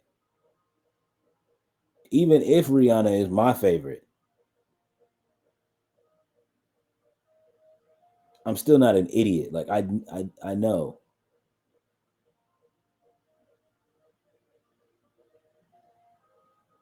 Oh yeah, well if you just want to talk about a singer who can literally sang your face off, yeah, she's one of those ones.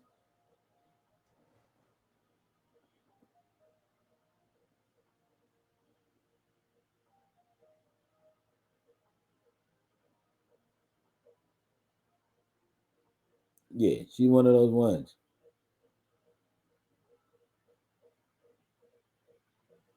So yeah, Recording Academy.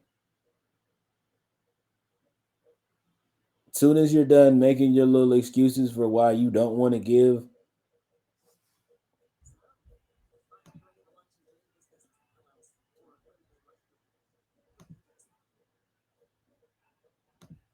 that, you know what I mean. Soon as y'all come up with y'all reason are done coming up with fake ass reasons of why you don't want to give Queen B album of the year, um,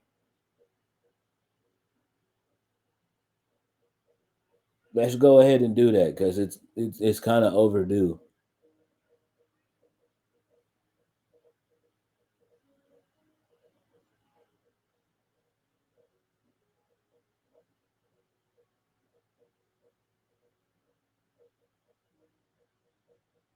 Not even just about the moolah. It's about the money and it's about the agendas that they want to push and the narratives that they want. Like, you know what I mean?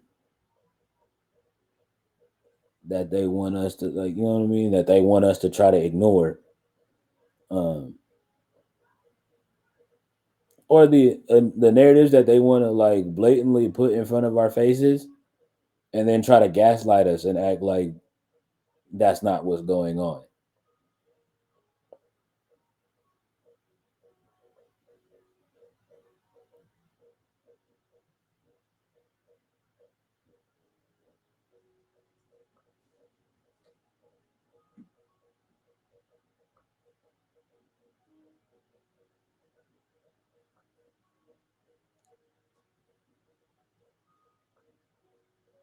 But yeah,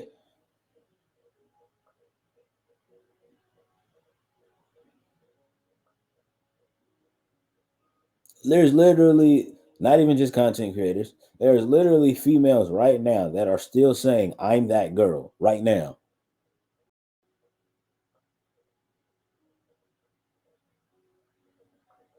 Want to talk about impact,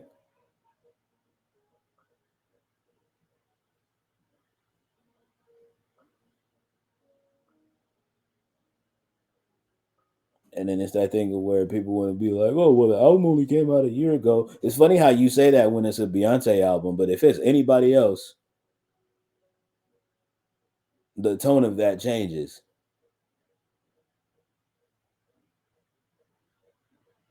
This album came out X amount of years ago. You still listening to it?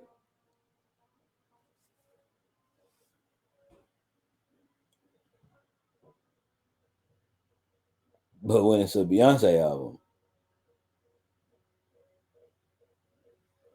all right, it's fine. I'm not gonna stand on y'all neck too long with that. And the other thing, like with a lot of y'all, like not y'all chat, but with a lot of y'all people like being upset at the fact that like during Travis Scott's performance, he kind of raged out about um with the "they slept on me 10 times" line. Um,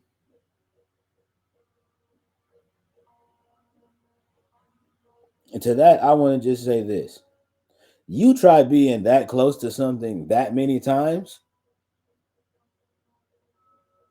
and you get reject. You basically get told, yeah, nah, you did good, but we're not gonna pick you for this, kid. 10 times, 10 different times they told this kid basically, yeah, nah, you did cool, but it wasn't enough. 10 different times they told this man that. Frustrated isn't the word that I would be, me personally. And again, I know it's that whole thing of where like it's this whole narrative of where just like, oh, it's just an honor to even be nominated. Yeah, that's true and all, but also like I would like to get some dubs. I'd like to get a W.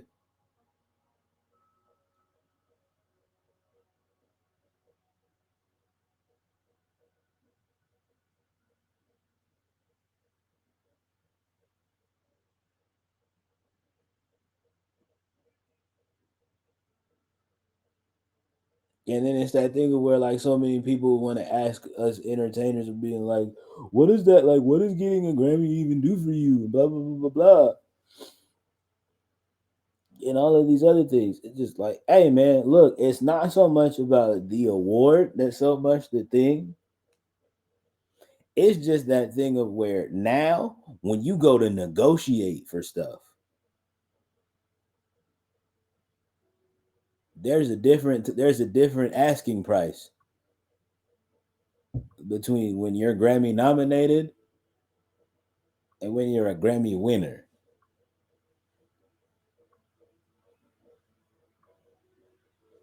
Case in point, let's take it away from music for a second, right?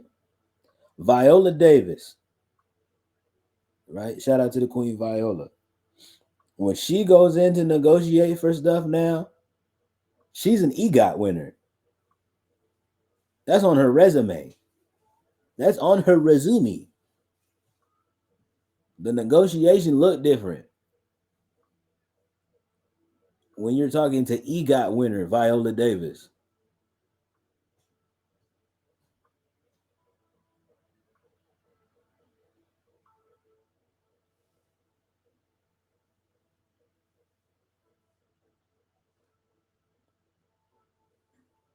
So yeah, it's not so much that like oh, the hardware is everything. It's what comes behind winning. It's what comes after winning those jump, winning them things. That's the bigger thing.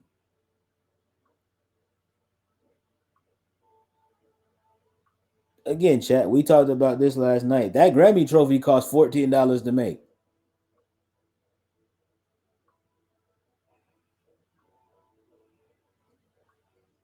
So it's not so much that little gramophone trophy. That's the like the big ass thing, right?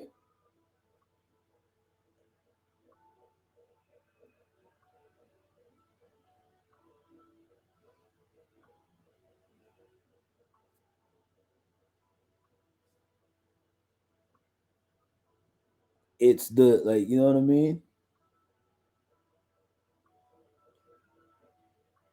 It's the different kind of meetings and different kind of conversations you can have after music's biggest night. Being like,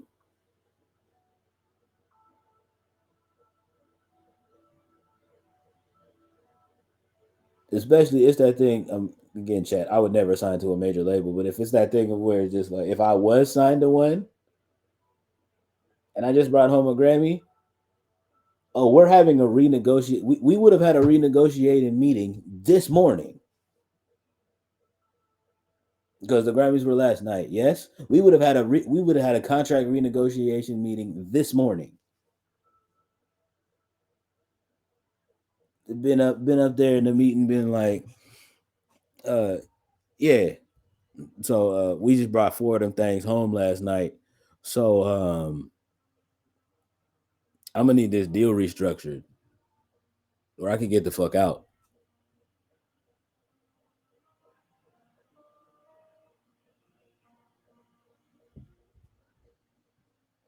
type shit.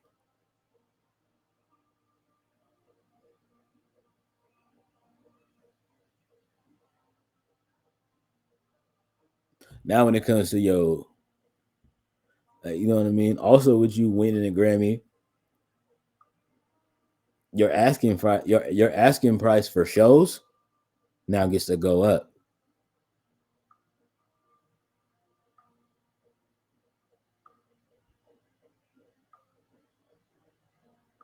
Why is that? Because now it says Grammy Award winner on my resume.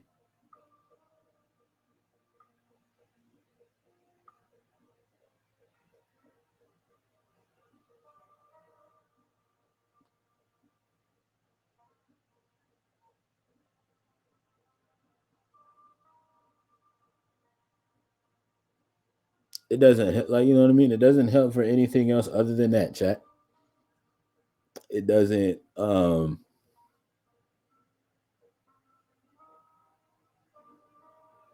For me, it doesn't sway the conversation when people want to be like, "Oh, who's a better artist between Beyonce or this little old girl who we're gonna get into? We're gonna get into talking about."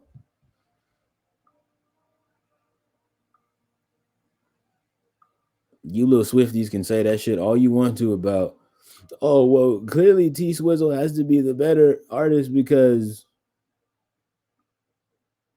for like, you know what I mean.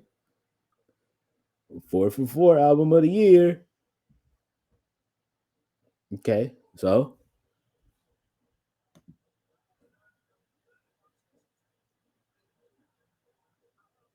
the Recording Academy gets it wrong all the time. How do I know that? Case in point, Kendrick Lamar and Mac, like, you know what I mean, and Macklemore for rap album of the year.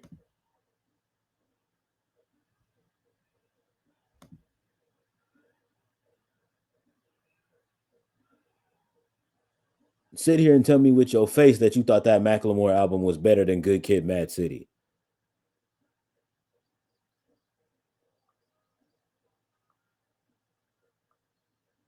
and then right after that, tell me which album are you still playing today, if given the choice between the two.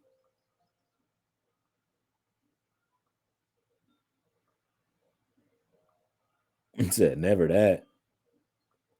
I'm just saying.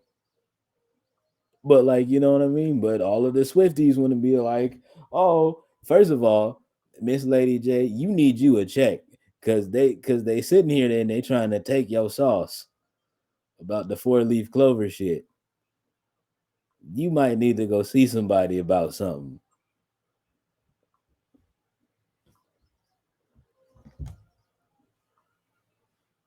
Because the very second we started doing the 4 leaf clover thing, now all of a sudden the Swifties want to try and take our shit. We might need to go see somebody about something because niggas is trying to play in our face. But anyway,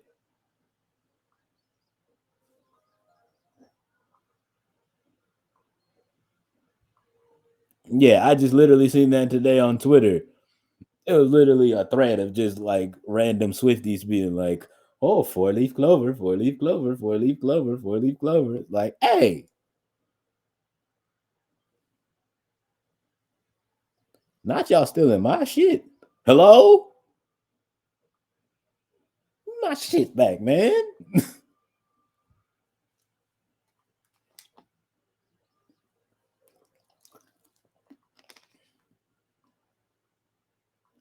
My girl gave me that shit. I'll fight you, nigga. The fuck?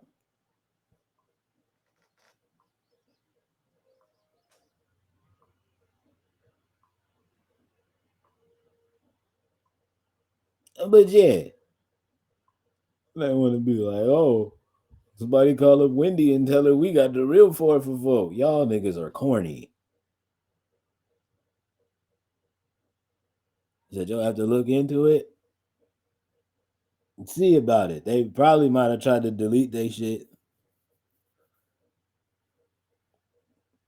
I didn't even say anything. I literally just looked at it and I was like, haha, that's crazy. Wow. Damn, that's wild. Imagine.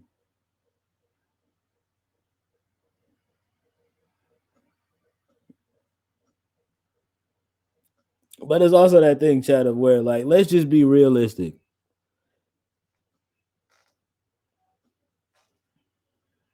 Out of all of the albums that were nominated in that category, can we really sit here and be serious and say that that was the best album out of that entire category?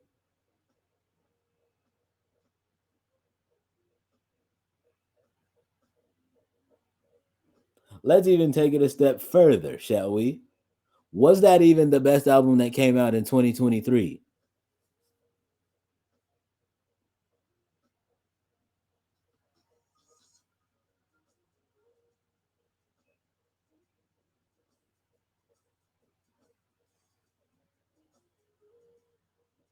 I know, but I'm trying to prove a point to all the Swifties out there that's like, oh, well, album of the year. So, like, again, like I said, like the Recording Academy doesn't ever get it wrong.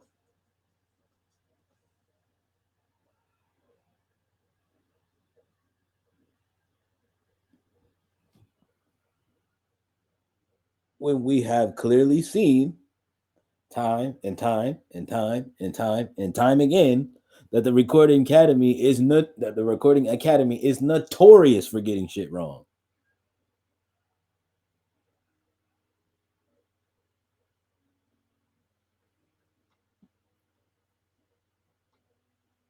Oh, but it's crazy because it's your favorite.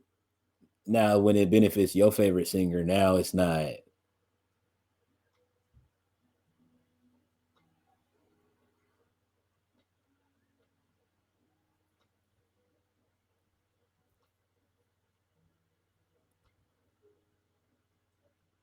You said you knew it was going to be something when they were tweeting out the wrong winners.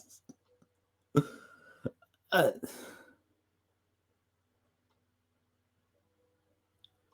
what I want to say is that for the most part, in most of the other categories, and in the category that you know is the most important to me because of the fact that that's the genre that I very much so reside in. Um, in the R&B space, they got all of those. They got all of those. They got all of those winners right. Coco Jones deserved to win it. Victoria Monet deserved to win it. SZA deserved to win it. And I think it was even better that she had her good friend Lizzo hand her that trophy. Like, you know what I mean? I think that also is something that can't be taken away from that. So that one is definitely gonna mean a whole lot more.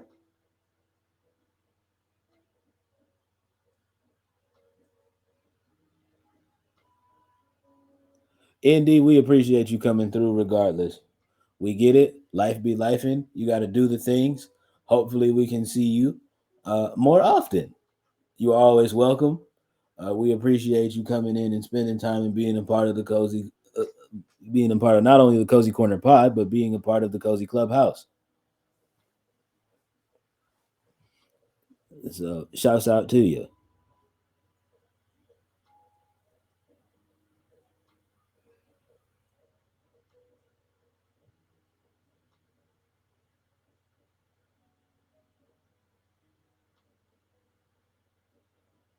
Um, but yes, chat. Let's just keep it 100 stack. Let's just keep it a whole honey bun when it comes to this conversation, right? Um, first of all, Swifties, I need my 4-leaf clover tagline back by tomorrow morning.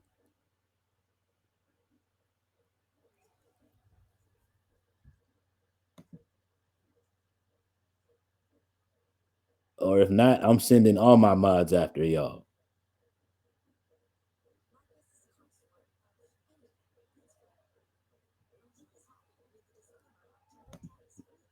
And it's two of them in particular that I'd hate for y'all to run into.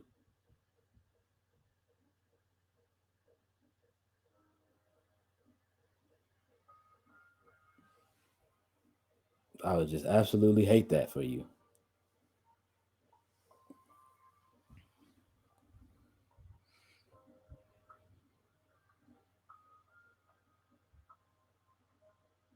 Secondly, Swifty fans, I was in Chelsea Bites streams earlier. Shout out to stream earlier. Shout out to Chelsea Bites. Um, before that good ass nap fucked around and hit me in the chin and got me. Um, but yeah, and she was talking about this very same thing. And Taylor Swift, you are being held accountable for just allowing so much of the shit that's being said about you to just fly by and you just not saying nothing.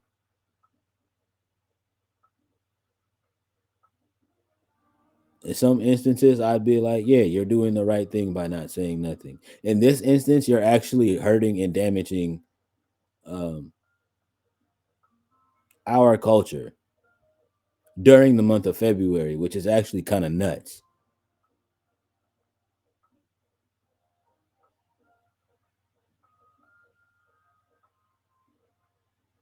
Miss Lady J, did you know that there are Swifties running around the internet that are saying that Taylor Swift invented swag surfing?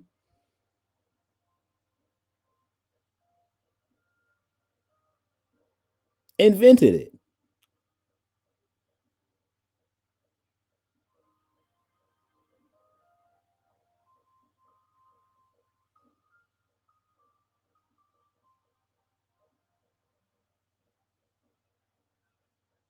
It's more like whitewater rafting. Listen, whatever it is y'all want to call it, Taylor Swift didn't invent swag surfing. First of all, there's a whole ass song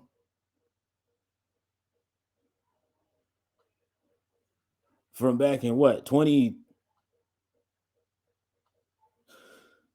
I want to say like what 08, 08, 09.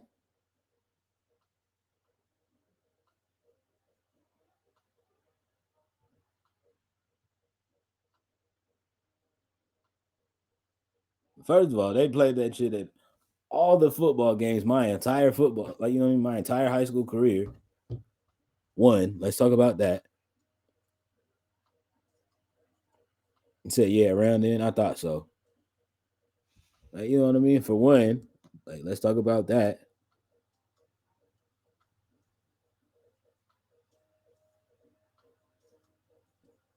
And for two, if you go to any HBCU homecoming, that's still one of the songs that they play right now.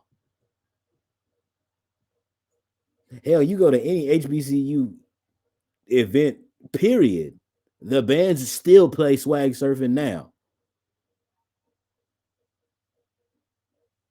So pray tell and humor me, Swifties, when and where did Taylor Swift invent that? When and where any time through that time period did you hear me mention Taylor Swift's name inventing that?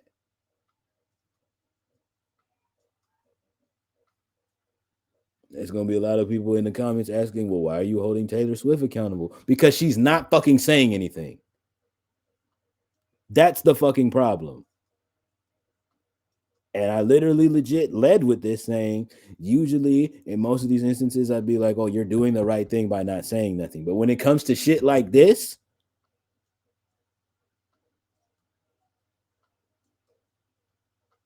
when it comes to shit like this during Black History Month, I will not stand for it.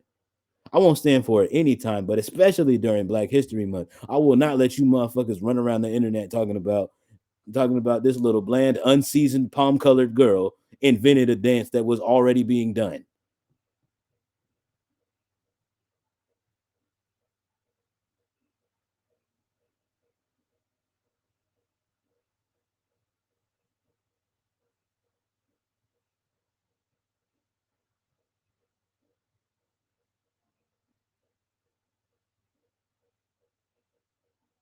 I'm not finna stand for it. So y'all little motherfuckers can be as mad as you fucking want to be. That little hoe did not invent swag surfing.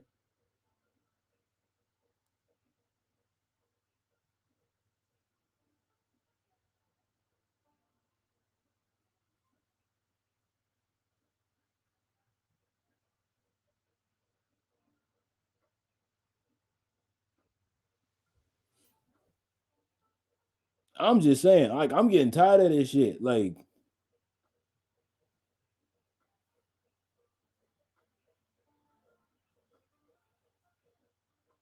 it be shit, and it's not even just this. It's like literally anything that it is that we have been doing for years. This little girl does that shit once, and these motherfuckers swear she just came up with it.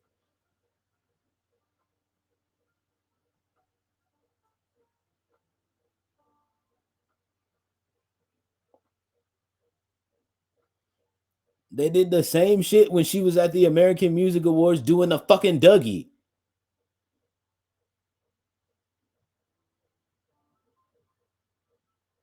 You said that's how it goes, unfortunately, but it's not though.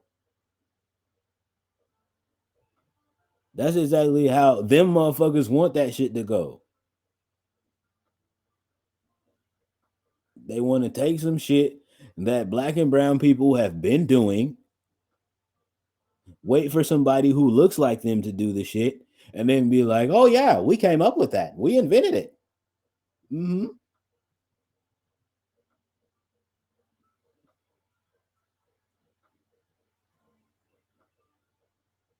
It's like, yep, yep, yep. We originated it. Yep, came from us. Came from us. Totally did. Well, actually, well, actually, y'all niggas is gonna stop trying to like write us out of history, nigga. Y'all gonna stop doing that shit. That little girl did not invent swag surfing.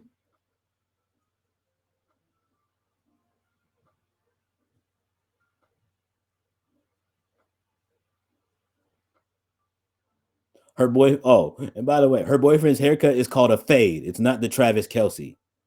It's a fade.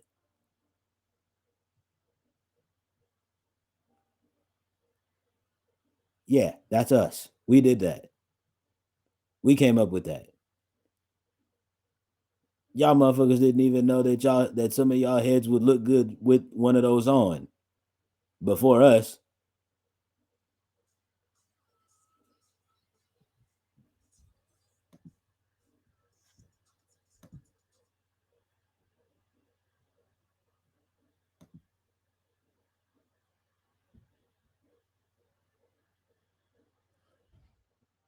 But now because number 87 of the Kansas City Chiefs wears it, now it's get out of here, bro. Get out of here. BFFFFFR.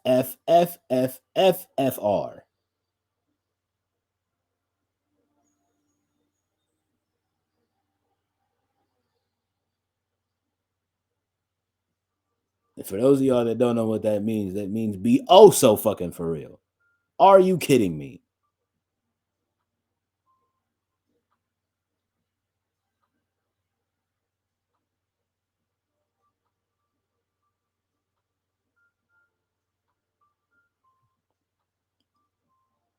So to all of you Swifties out there, humor me. If your glorious queen walks out tomorrow with some box braids, y'all gonna say she invented those too?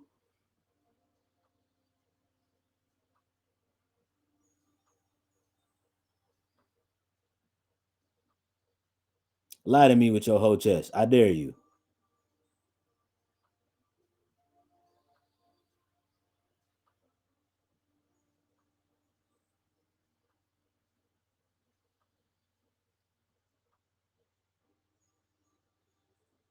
Her hair wouldn't even be able to take it. She's probably too tender headed. She probably can't even take her hair being twisted like that.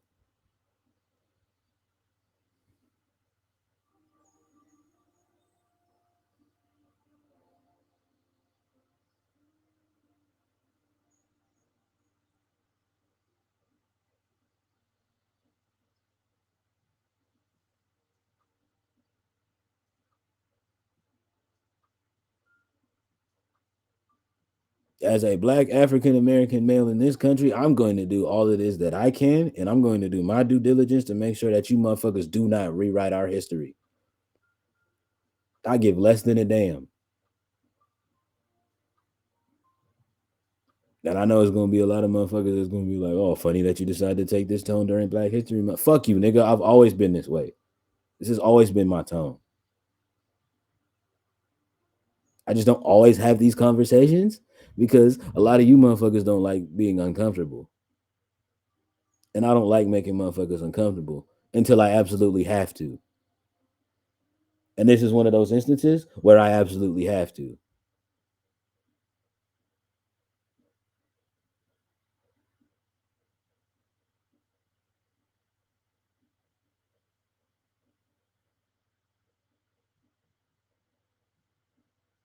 Now, to further piss off you Swifties, because I really don't give a fuck. You could all suck my whole dick from the back, you fuck ass niggas. Let's get to addressing your glorious queen's actions at the Grammys.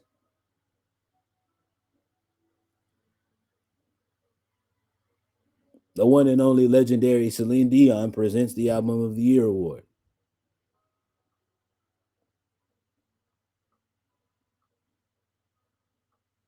Hands it to y'all favorite singer. This hoe don't even acknowledge that lady.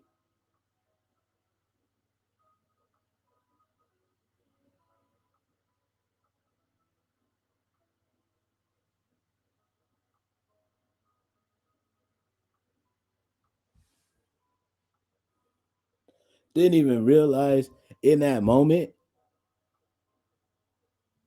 See, and this is exactly why she can say whatever she wants to in her songs and be like, "Oh, people say I'm an airhead and I got nothing going on in my brain." Did you realize in that moment that that was history handing you your award last night?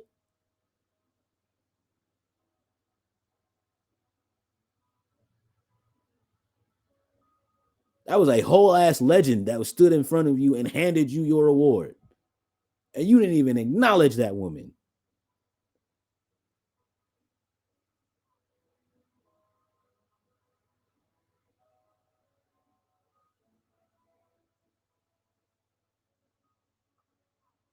That woman fought, stumbled, and crawled so that you could even have the inkling of a chance.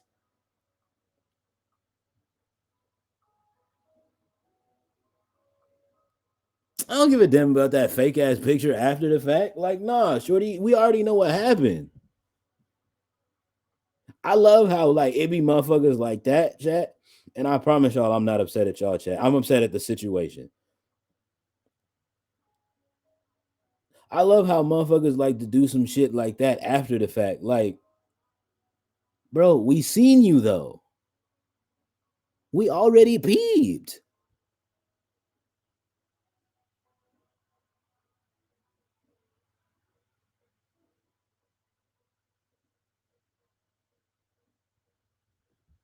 You are not slick.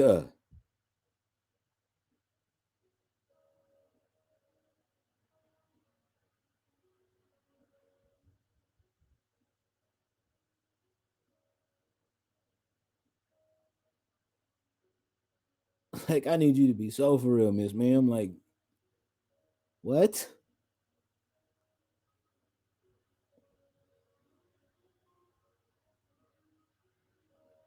But yeah, Miss Lady J, I did see the picture after the fact.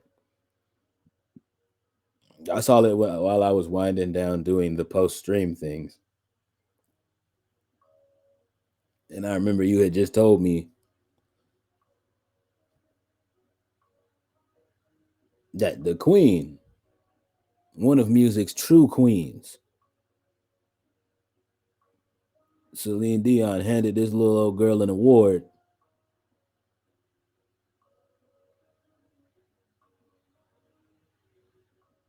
hugged everyone else on stage but the lady that handed you your award,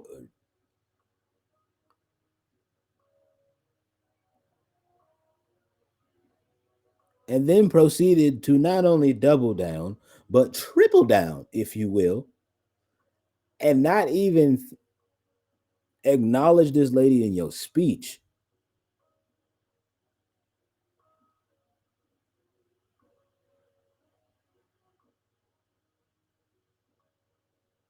You know who she made sure she acknowledged? And he wasn't even there.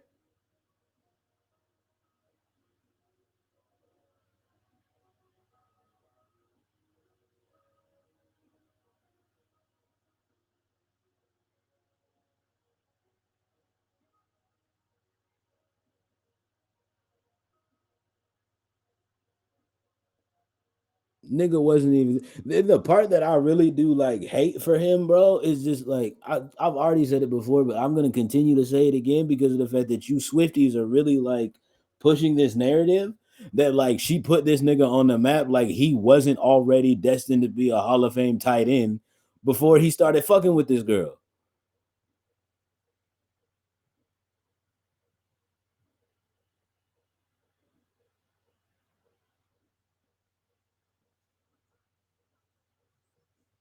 It's like you do realize he was already on the quest to be him before he met her.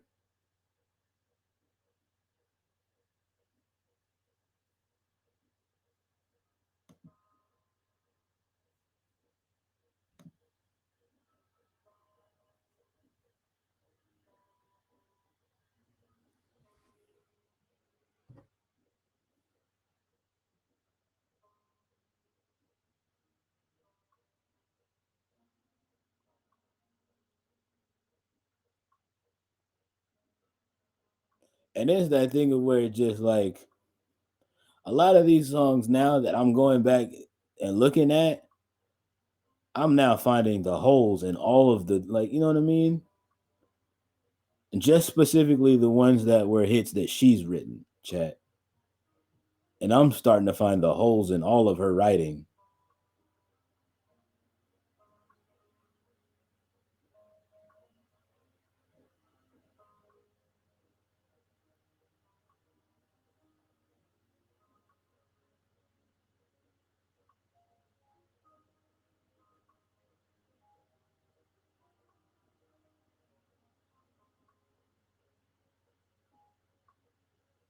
Case in point, Shaking Off, which I referenced earlier.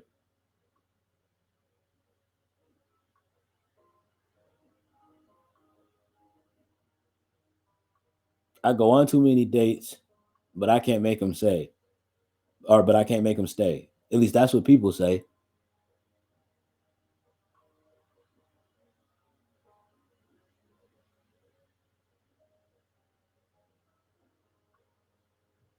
First of all, hun, that's not what we're saying.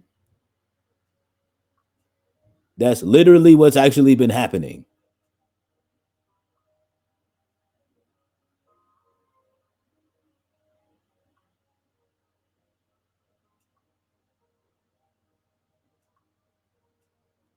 Which is why legit there is a whole like narrative within the sports community of like all of these motherfuckers who are even not palm colored individuals that are pushing for this narrative for number 87 to put a ring on it and marry you.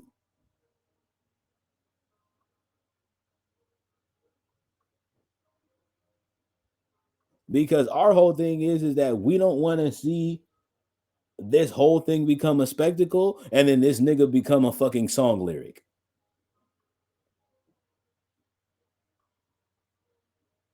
or become a new hit single. That's our fear.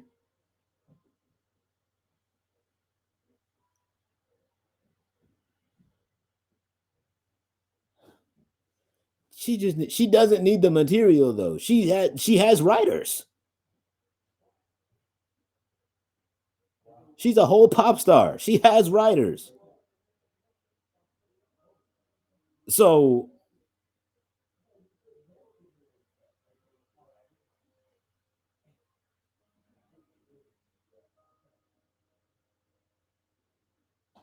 I know because like you know what I mean because her biggest ones are stuff related to her relationships. That's what we're calling them.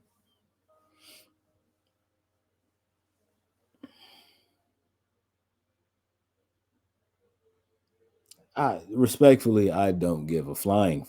I don't give a damn. Respectfully, because the thing is like a good majority of her exes don't even write music, so it's just like they can't even respond or like clear the air or like address any of this shit, right? So it's just like she gonna do like an album full of all of these like digs and subs and like send shots at motherfuckers, and these niggas can't even respond back. Like,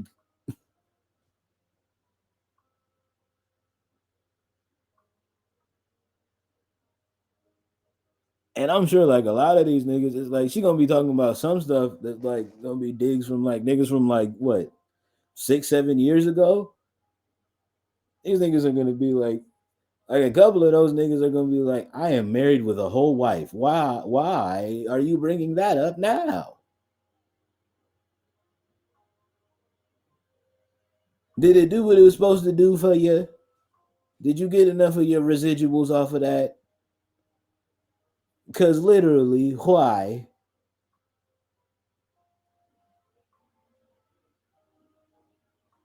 Quite literally, why?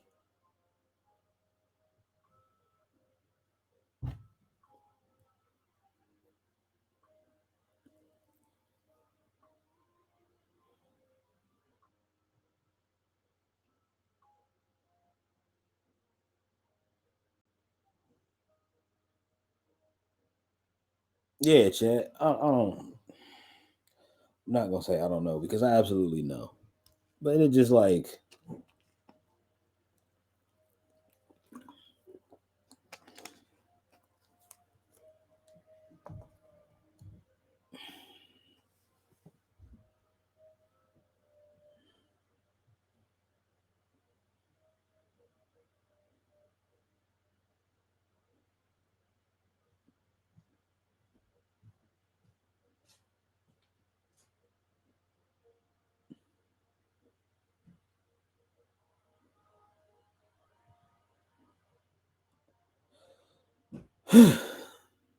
as I digress.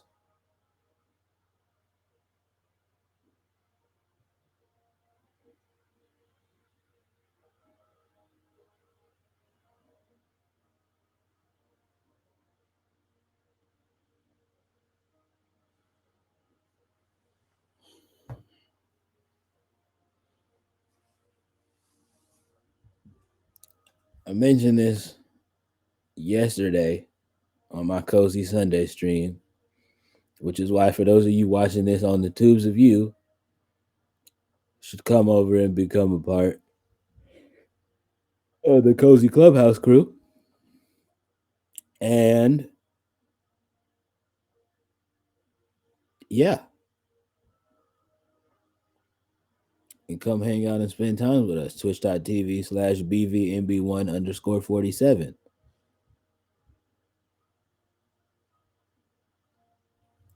That's Bambi spelled different for those that didn't know.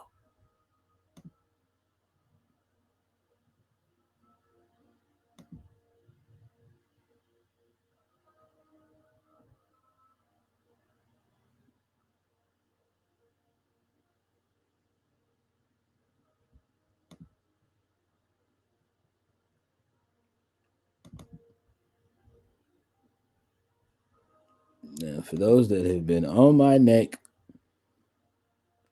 and my nuts about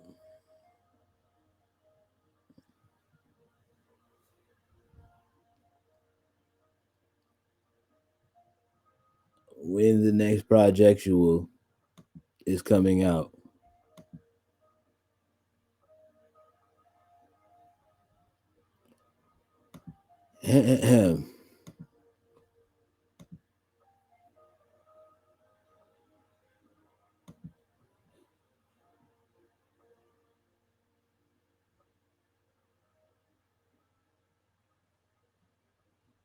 da da da da da da da da da da da da da da.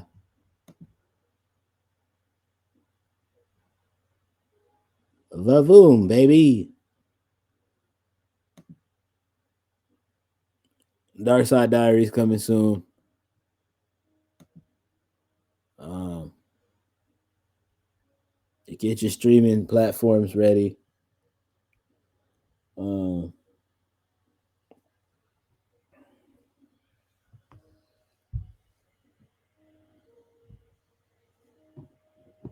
get your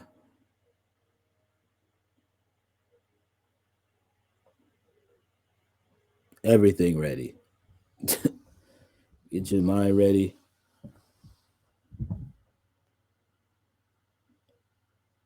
I'm not telling y'all this. You know what I mean? I know a whole bunch of people will be like, "Oh, YouTube be and be like, oh, what's the theme of it? What's the theme of it? What's the theme of it? I can't wait to hear and talk about the theme of it." No, I'm not gonna tell you the theme of it. Um,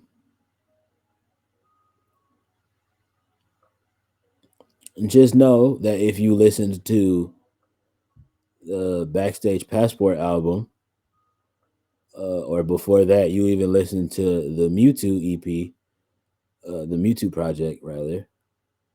Um,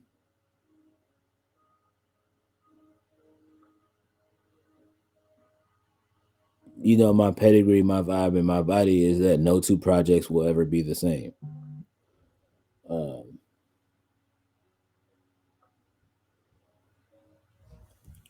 so take that thought process and run with it how you will. I'm not gonna talk about the theme of the album until I lock down a release date.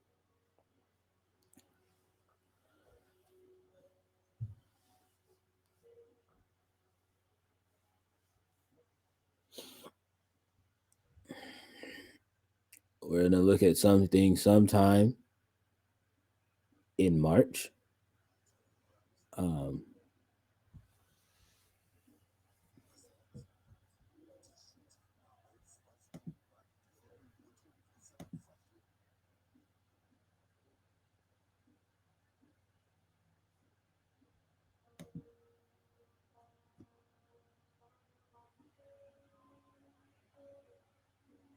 yeah, we're gonna be looking at something in March sometime.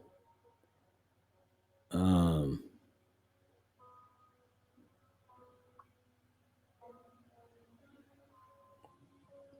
which will be kind of perfect because it'll give us something to do in spring, and then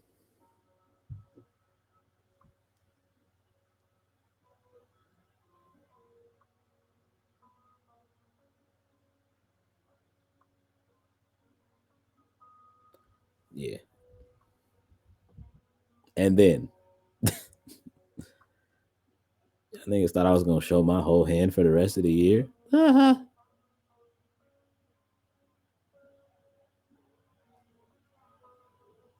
Clearly don't know how I operate, buddy. But again, for those of y'all that probably are watching this on your TV and you looked away real quick,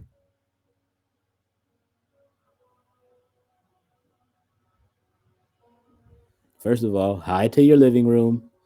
Secondly, that's the name of the album coming out next. Dark Side Diaries.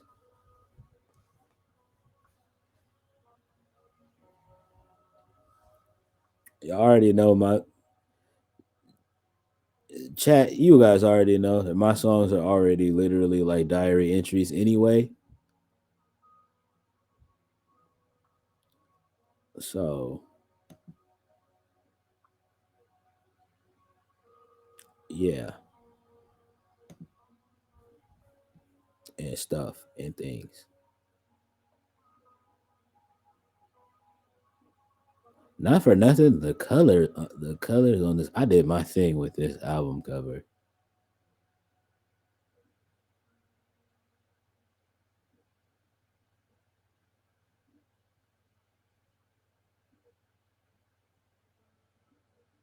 I did my thing with this album cover.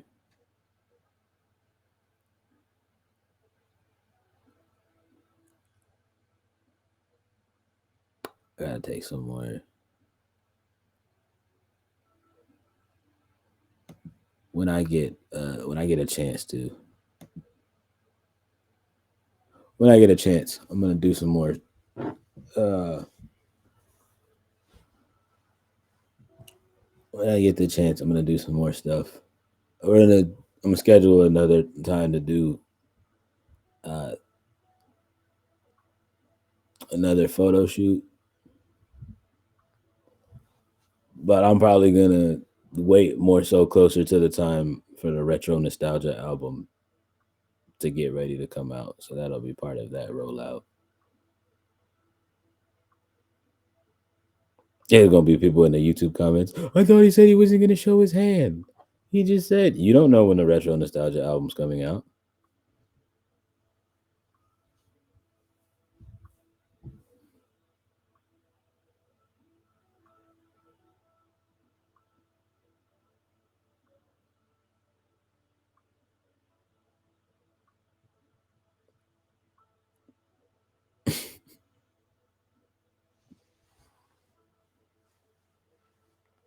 That emoji next to the "I'll be waiting for it" is hilarious. Oh my goodness. Or maybe it's the way that Restream makes it look. Nope, still hilarious.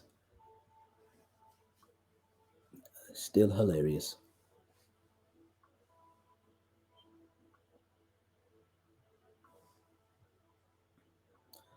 Uh, yeah, but yeah. First of all, chat. We already know how I be working and how I be moving. Oh, the song for this week's episode is already done. For this week's episode of the Showstopper series is already done. Um,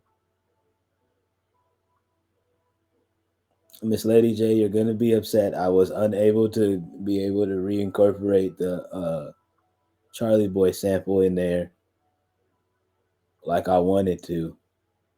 Um,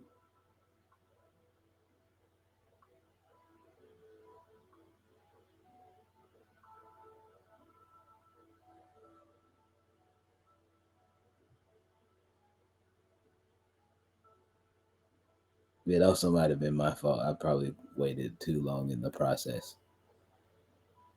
I tried to wait and add it at the end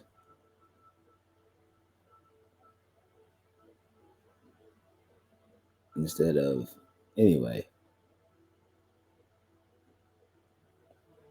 But yeah, we'll be shooting that in the coming.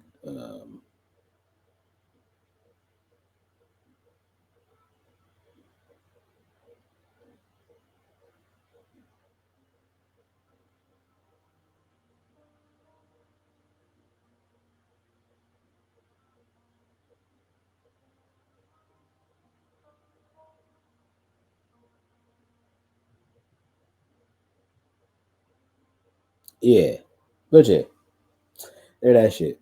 That's that shit. So there that shit goes. Um,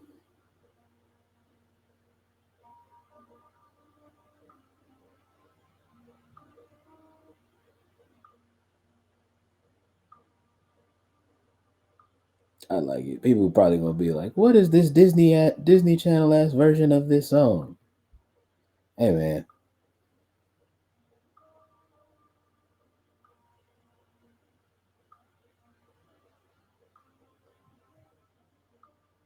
first of all,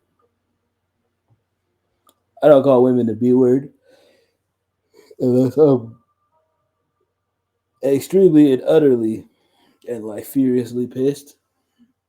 And even then, I never call them it to their faces. Not because I'm scared. It's just because of a respect thing that I have for women.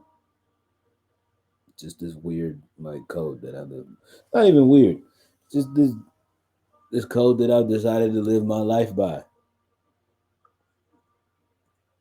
I'm not gonna call no woman out her name to her face.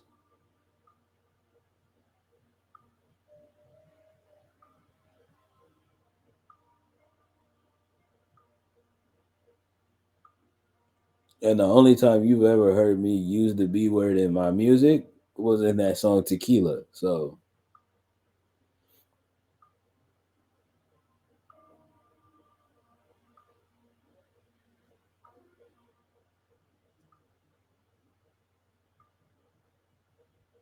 but that was in reference to a show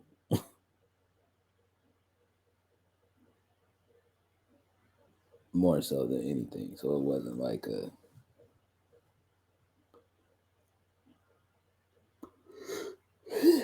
Even though I said I had more women than said individual.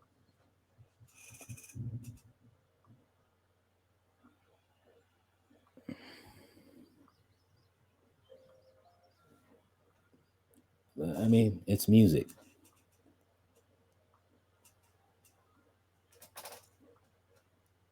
I'm gonna embellish on some stuff,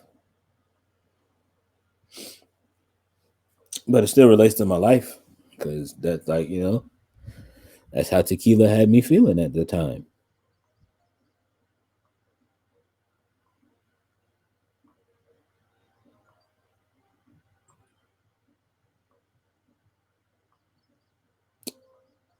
The Jess, um,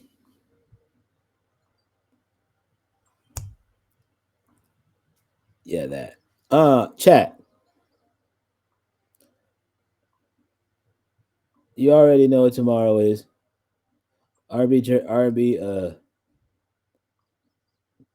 R&B church in the cozy clubhouse. Um, the doors of the Church of R&B will be open. Tomorrow night's theme will be favorite songs from R&B groups. I don't care if they were one hit wonders, uh, two pump chumps, uh,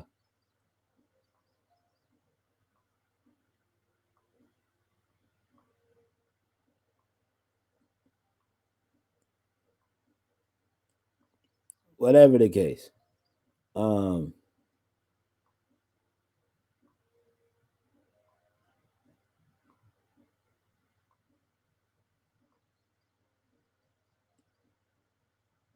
I don't care if they were a group as youngsters.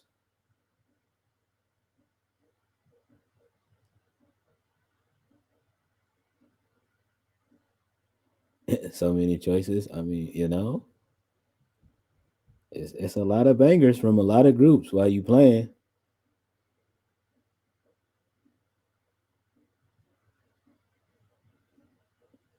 Oh, and just so for we're clear, just so that we're clear, chat. R&B super groups count. Case in point, a TGT that counts because I know a lot of people was like, "Oh, that's a R&B super group," so like that counts. Um, Silk Sonic also counts.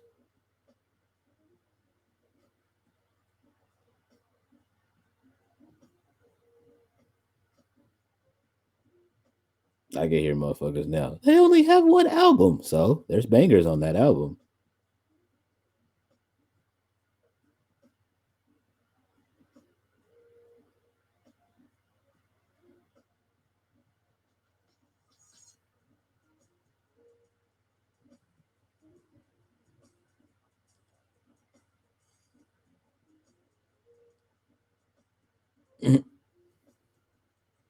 They only have one album, so they're still a group.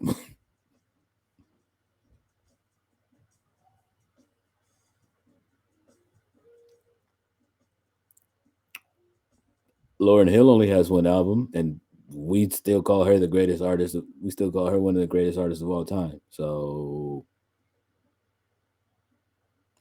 choke respectfully. Um,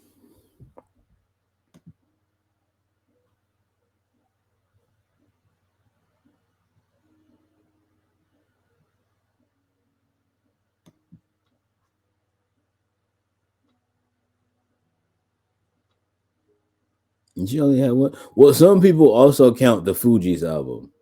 So if we're also counting the Fuji's album, then she has two. But for the people that say she only has one, aren't counting the score by the Fuji's.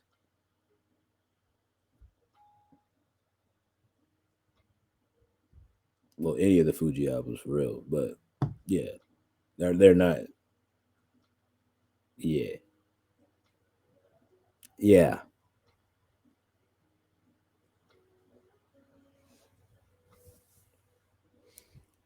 For those people, I'm one of those people where it's just like if your voice is on any project that you contributed to, I'm counting that shit. Um, give a damn if it was you in a group, you by yourself, um,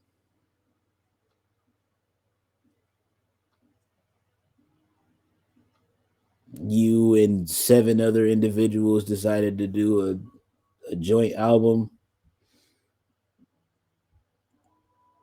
or a series of joint albums, like whatever the case was, I count all of that shit. Um,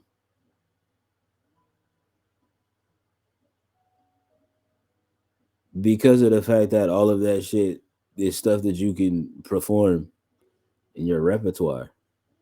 Um, if you still remember the lyrics, of course. Um,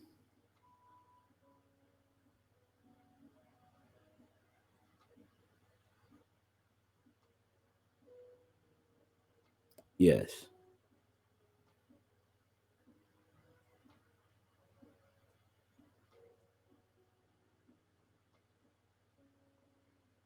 but yes, we're gonna have a group gala tomorrow for R&B church service.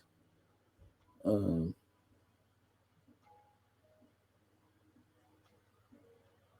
if y'all got to do a little bit of homework, y'all can. Um,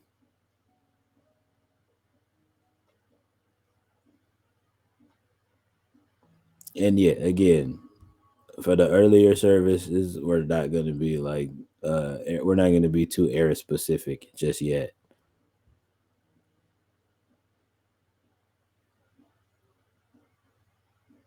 That was quick. That was quick.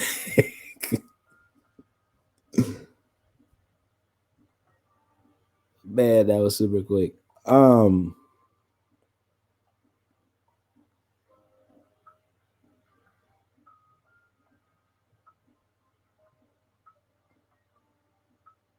what else was I gonna say? Oh, and to all the people wondering if you were, some of y'all might not be, but to any of the folks wondering when I will start popping back out for performances and things of that nature and shows, um, I'm gonna put it like this in the nicest way possible. Um,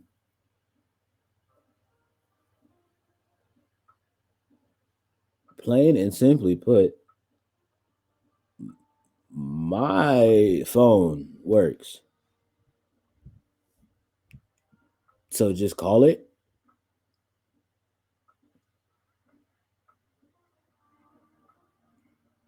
That didn't sound rude, did it, chat?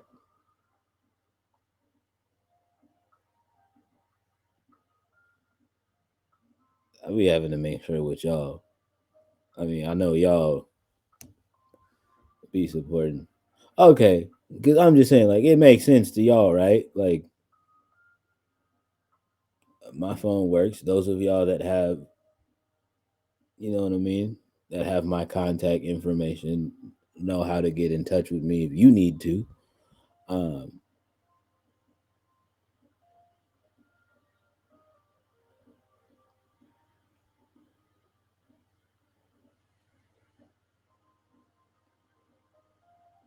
again, I also know it's the other thing of where like y'all have y'all favorites, and that's cute and that's fine. And I've already had this discussion like many times over.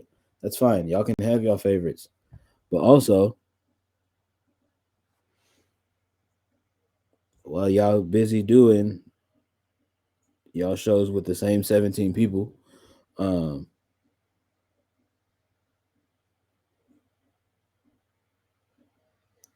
and wondering why your shows don't.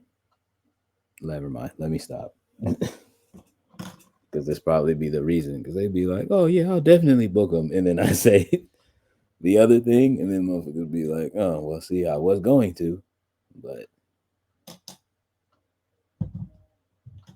even though it may be true, but anyway,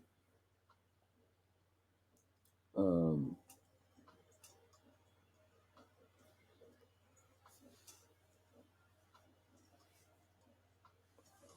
oh, and for all of my R&B lovers that are wondering when me and my brother Isaac are gonna get some songs for women stuff done, um,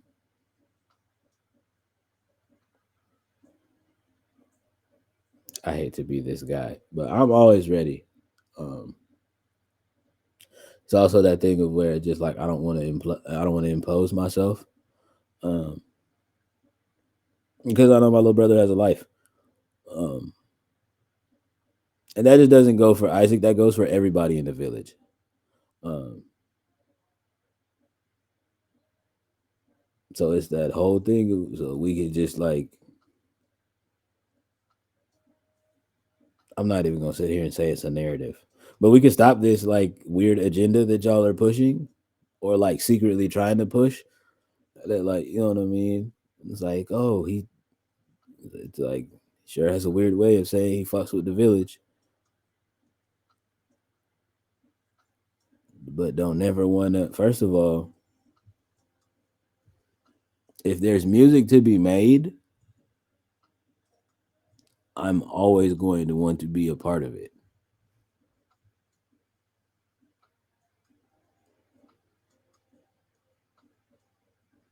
Now,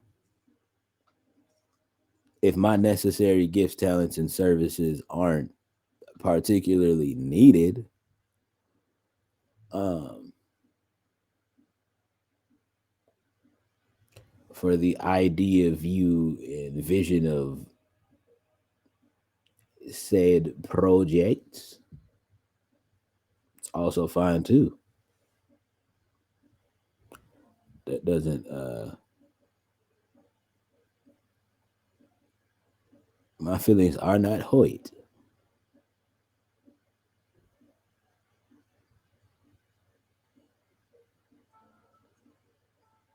but that just, that, and that also doesn't just go for just the village. That goes for any of you local artists here in the area that want to run around pushing this weird narrative that I don't like working with nobody. First of all,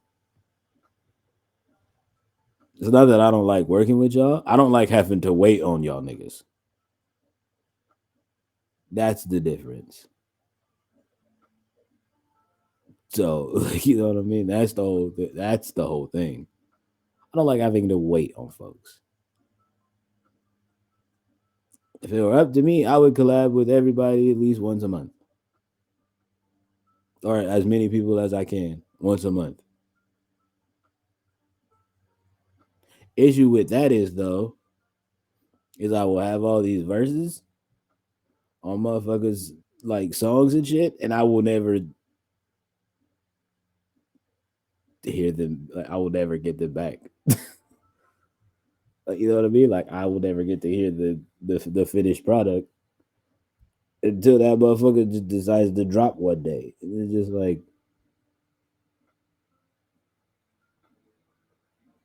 whoa.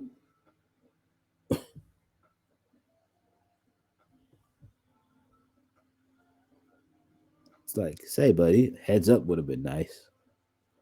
Um, yeah, for a bunch of y'all motherfuckers probably wondering, being like, when has that ever happened? Far too many times to count.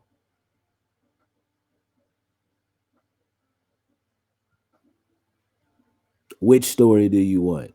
Which time do you want me to talk about? Because it's happened.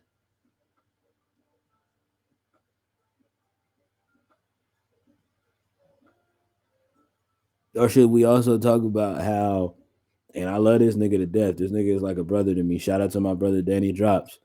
But like, could we also talk about the fact that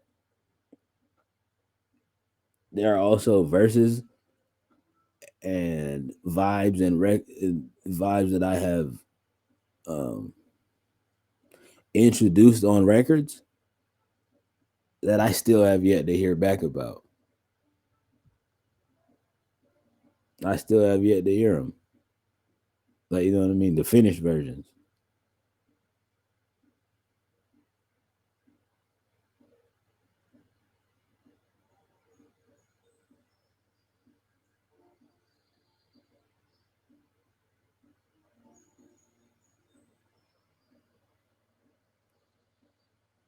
Case in point, since y'all niggas want to think I'm lying, case in point, there's a record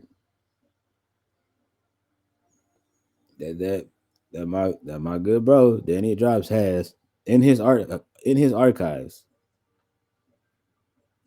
where I am on the record clearly singing, "Hey, what you trying to say? Hey, what you trying to do? Hey, who you fucking with? Cause I don't fuck with you. Hey, what you trying to say? Hey, what you trying to do?" Where that at?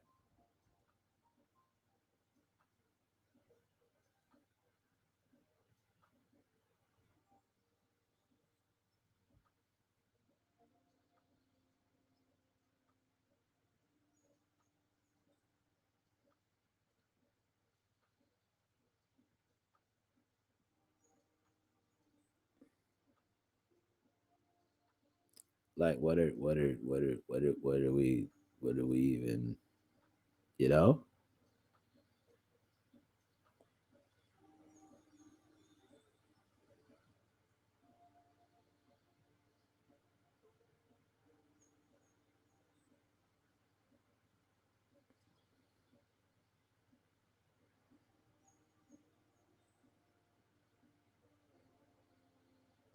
It's fine though. I get it.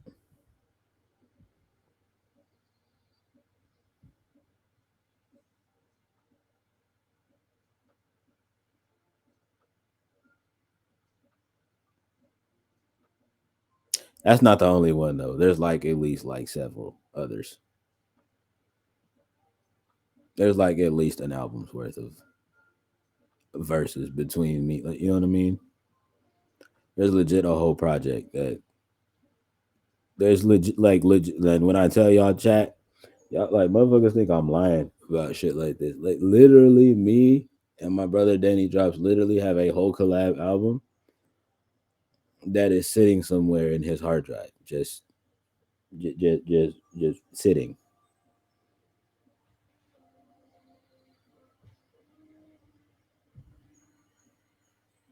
not doing anything in particular, just sitting,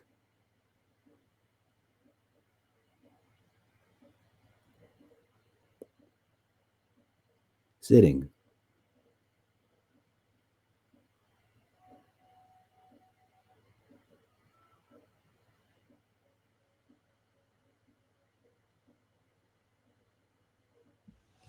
Other people want to also wonder why I'm so particular with the people that I work with. Case in point, I'll give you another quick story.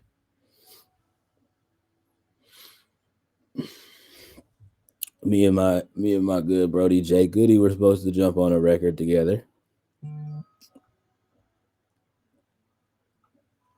Um,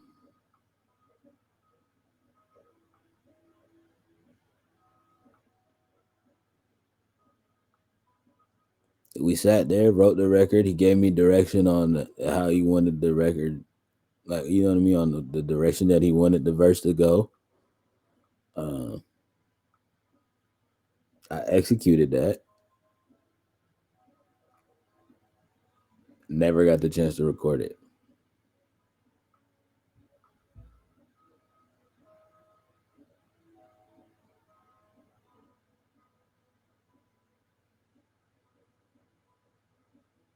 And then niggas want to be like, oh, I think baby cool. That nigga don't never bang my line. No, yeah, nigga, because the last time I did,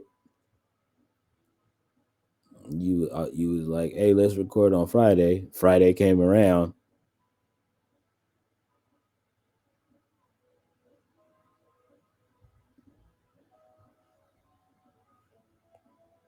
radio silence.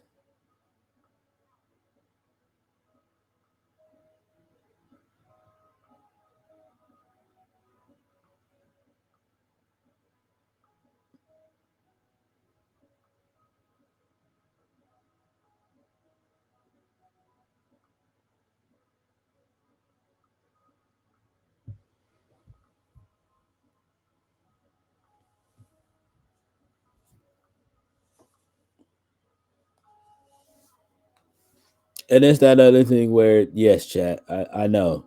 The last time I showed y'all the vault, y'all was like, y'all can probably make that same argument and be like, well, there's a bunch of stuff in your vault that you're sitting on. I know. I know.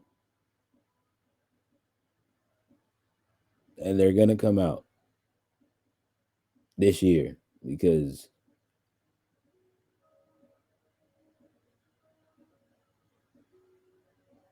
I just need them joints out. Um,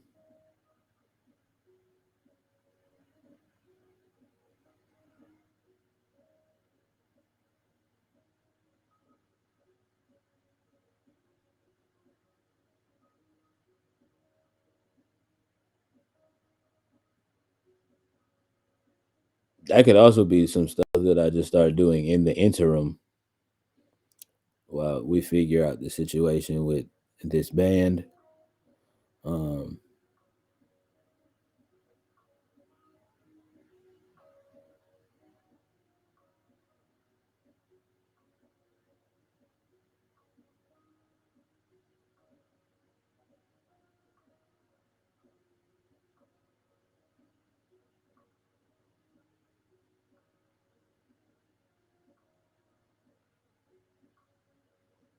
and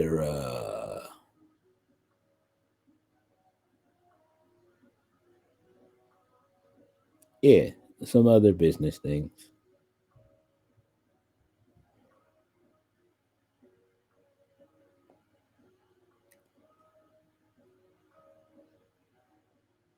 Some other business things. We should be close to signing our first act here soon to Cozy Clubhouse Records. So W's for that. Um,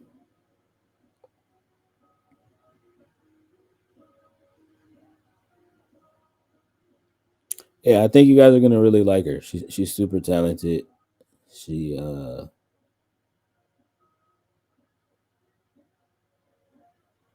is a female artist, obviously. Um,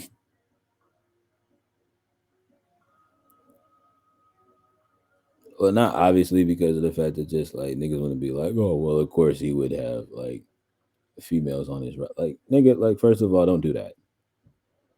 Um,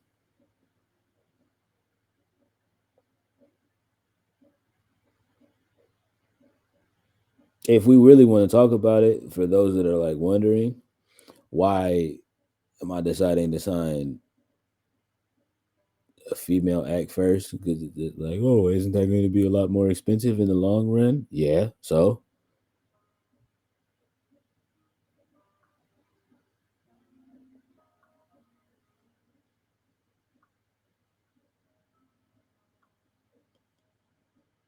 yeah. So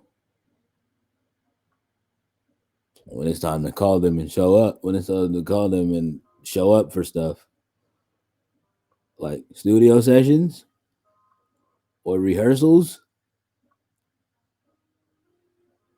they show up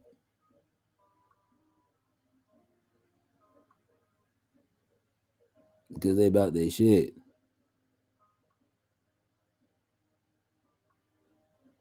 And when they show up late, their excuses are valid.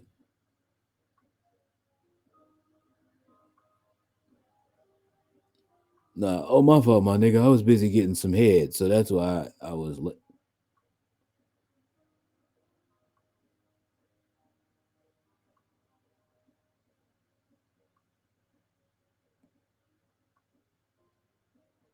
Like,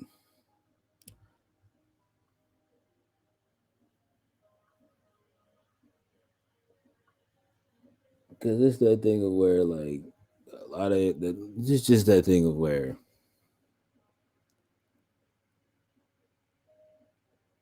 the professionalism for my ladies in this industry is just a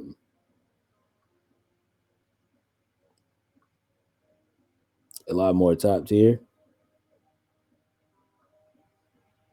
and a lot more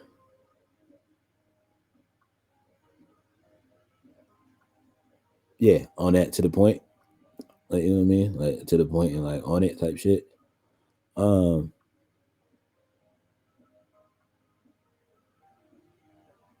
Not saying that I don't have some of my bros that don't do their diligence, but it's just like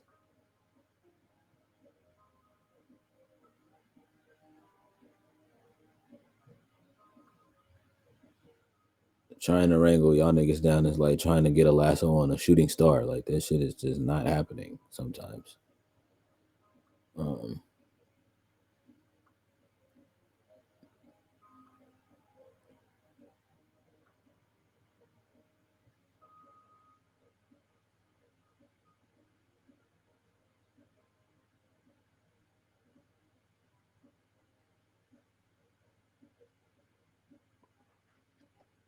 but yeah,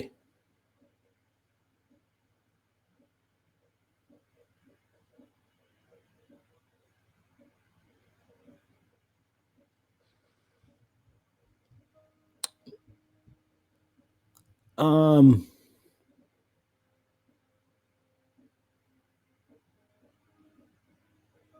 I think that's everything. I think that's everything. Um,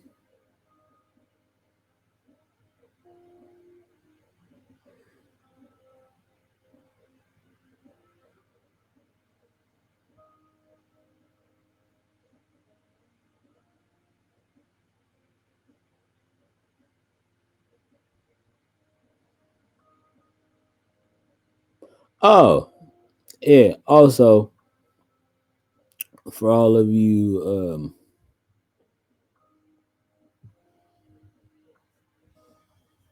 artists out there that are probably like newer to the scene and y'all don't know exactly like how it is that I operate.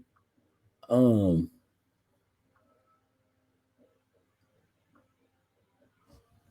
I'm not a promo page.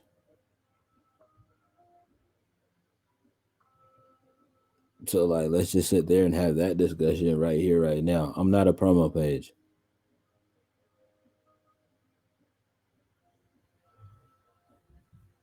So from here on out, if we've never collaborated in any capacity, um,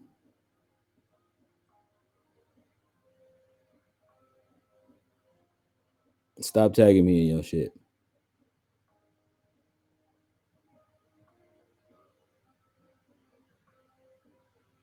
If we've never collaborated in any capacity and I don't claim you as a member of the village family, don't call me.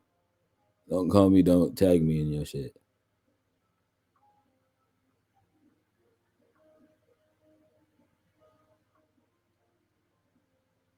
Because it's that thing of where, again,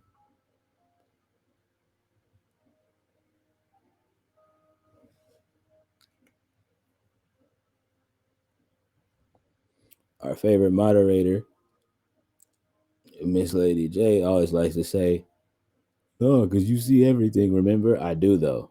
That's the fucking problem. Just because I don't say anything doesn't mean,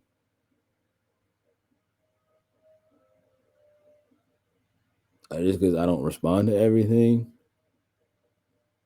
Yeah, bringing that to the point of where if I send y'all niggas some shit,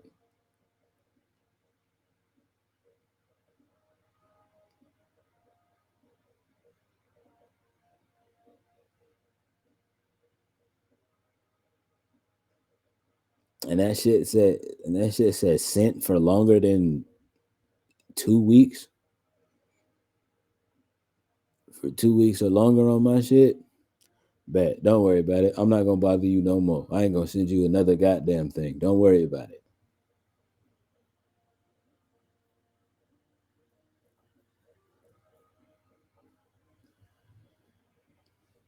And then don't wonder why I'm not excited and jumping up and down and promoting your shit when, like, you know what I mean, and posting your shit when you drop.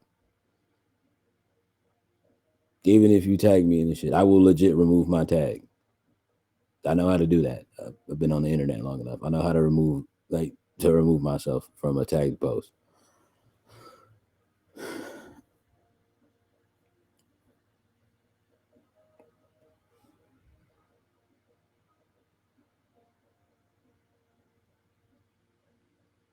It's supposed to be a hand in hand situation. Y'all niggas not just going, you know what I mean? Y'all niggas not just gonna use me to help drive traffic to your shit. I said what I said, and I'm not apologizing for it.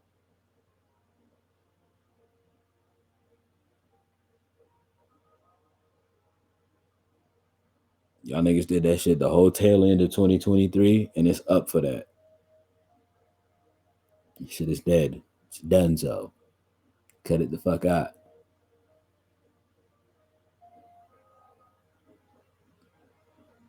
Find you another individual. Um,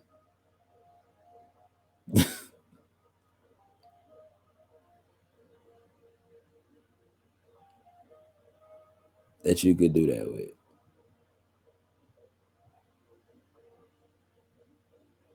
That said individual is not I. No, no, no, no, no, no.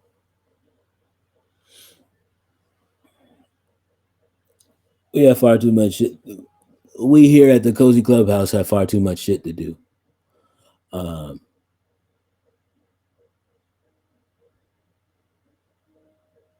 we have far too much of our own shit to cultivate and grow. For me to sit here and like waste valuable time and resources on somebody who hasn't reciprocated that energy back.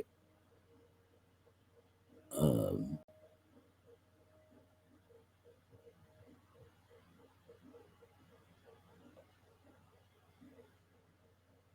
it's not just the posting shit either. It's not just the not posting shit either. Um,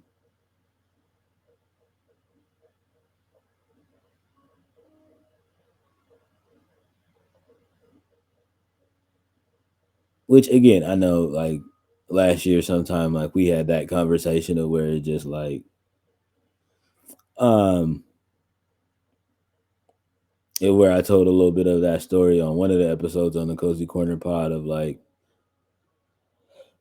somebody being mad about them tagging me and shit, and I wasn't like posting, but they wanted me to post the stuff that they were tagging me in, albeit yes, there were pictures and like visuals of like me in their visuals. Um, I'm not posting that on my I'm not posting that on my actual like main feed, and I still stand on that.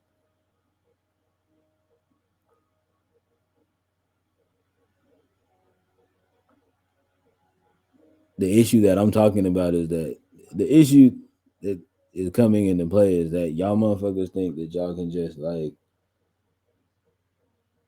tag me in some shit and just think I'm automatically gonna throw you in my story. How many shows have we done together? None. All right,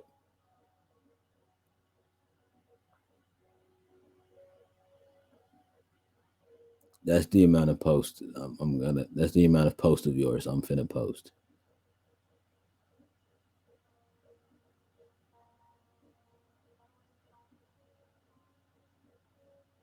How many events have we like co-coordinated together? Two. That's how many more posts you get to send me.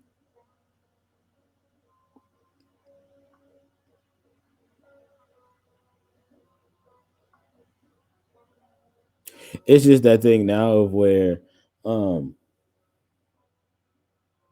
I get it. So much of this game now, especially here locally in the city, is relationship based. Cool, let's play that game then. I'm only working with the niggas that I have an actual, like, genuine, like, legit relationship with, which is the people that I talk about oftentimes on this podcast. Do I not chat? Not just on this podcast, on the streams, period. Who do I talk about the most? Isaac, Seer, my sister Kiki, my boys, the Thornberries,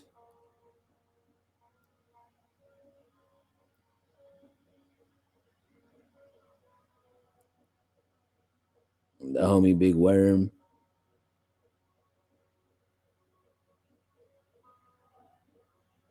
and the Brody Roach, fucking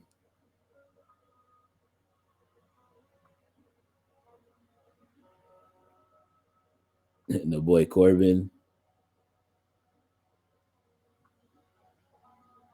I'm trying to think of how many people I've mentioned on the pod. It's a few of y'all. It's a few of them. I'm just gonna stop mentioning people because it's gonna be that one motherfucker that's gonna see this and be like, "Bro, you didn't say my name." And then it's also gonna be that thing of where there's gonna be a motherfucker that has like never like done any shows with me or collabed with me in any like capacity, period. And it's gonna see that shit and be like, "Bro, you didn't say my name." Like, yeah, I know.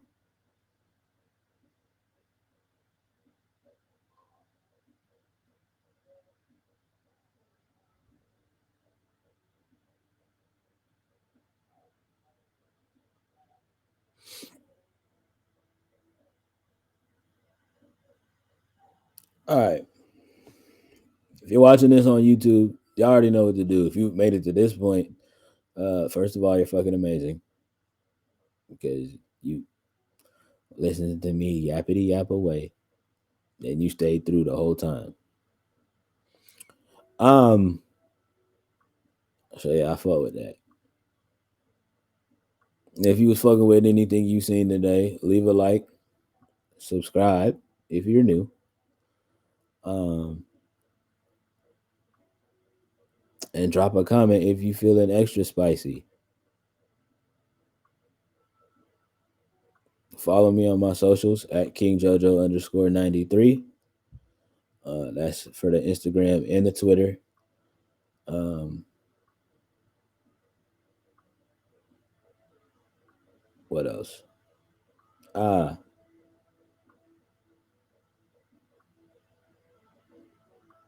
since you're watching this on YouTube, you're technically a day late. Um, I stream this podcast live on my Twitch. I mentioned it before, but I'll mention it again. Twitch.tv/BVMB1 underscore 47. And in case you didn't know, that's how I spell Bambi. You gonna stop calling that spicy lizard the best Pokemon? Like Mewtwo doesn't exist anyway. See, my chat getting me trying to get me riled up before I get out of here. This is craziness. Um,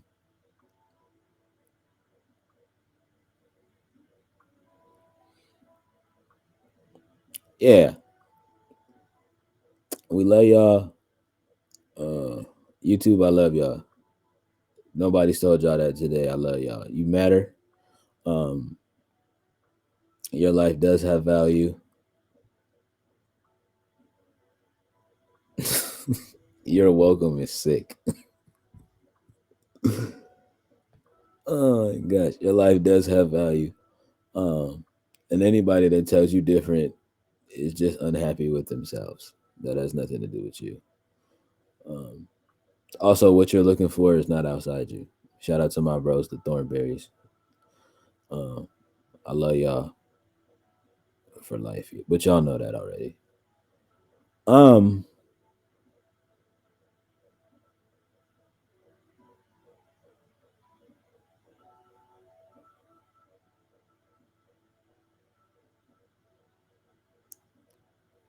shit.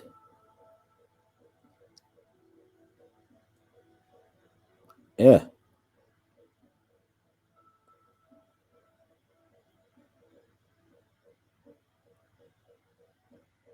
Until next time, Black Bambi is out this thing.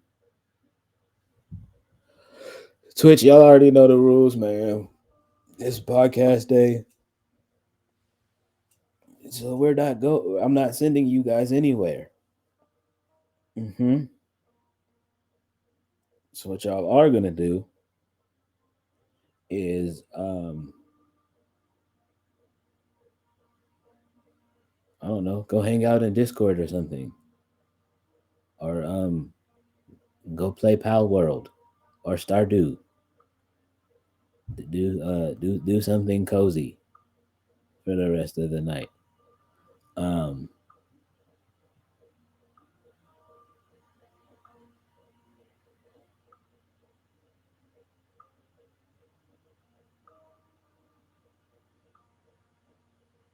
mm-hmm.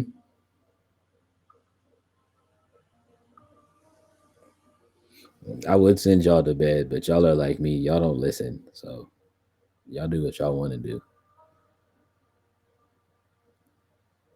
Watch I say that and somebody gonna be like, "What? What do you mean?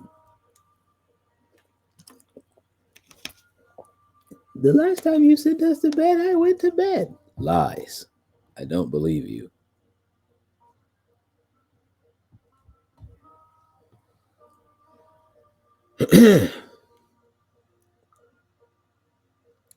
That being said,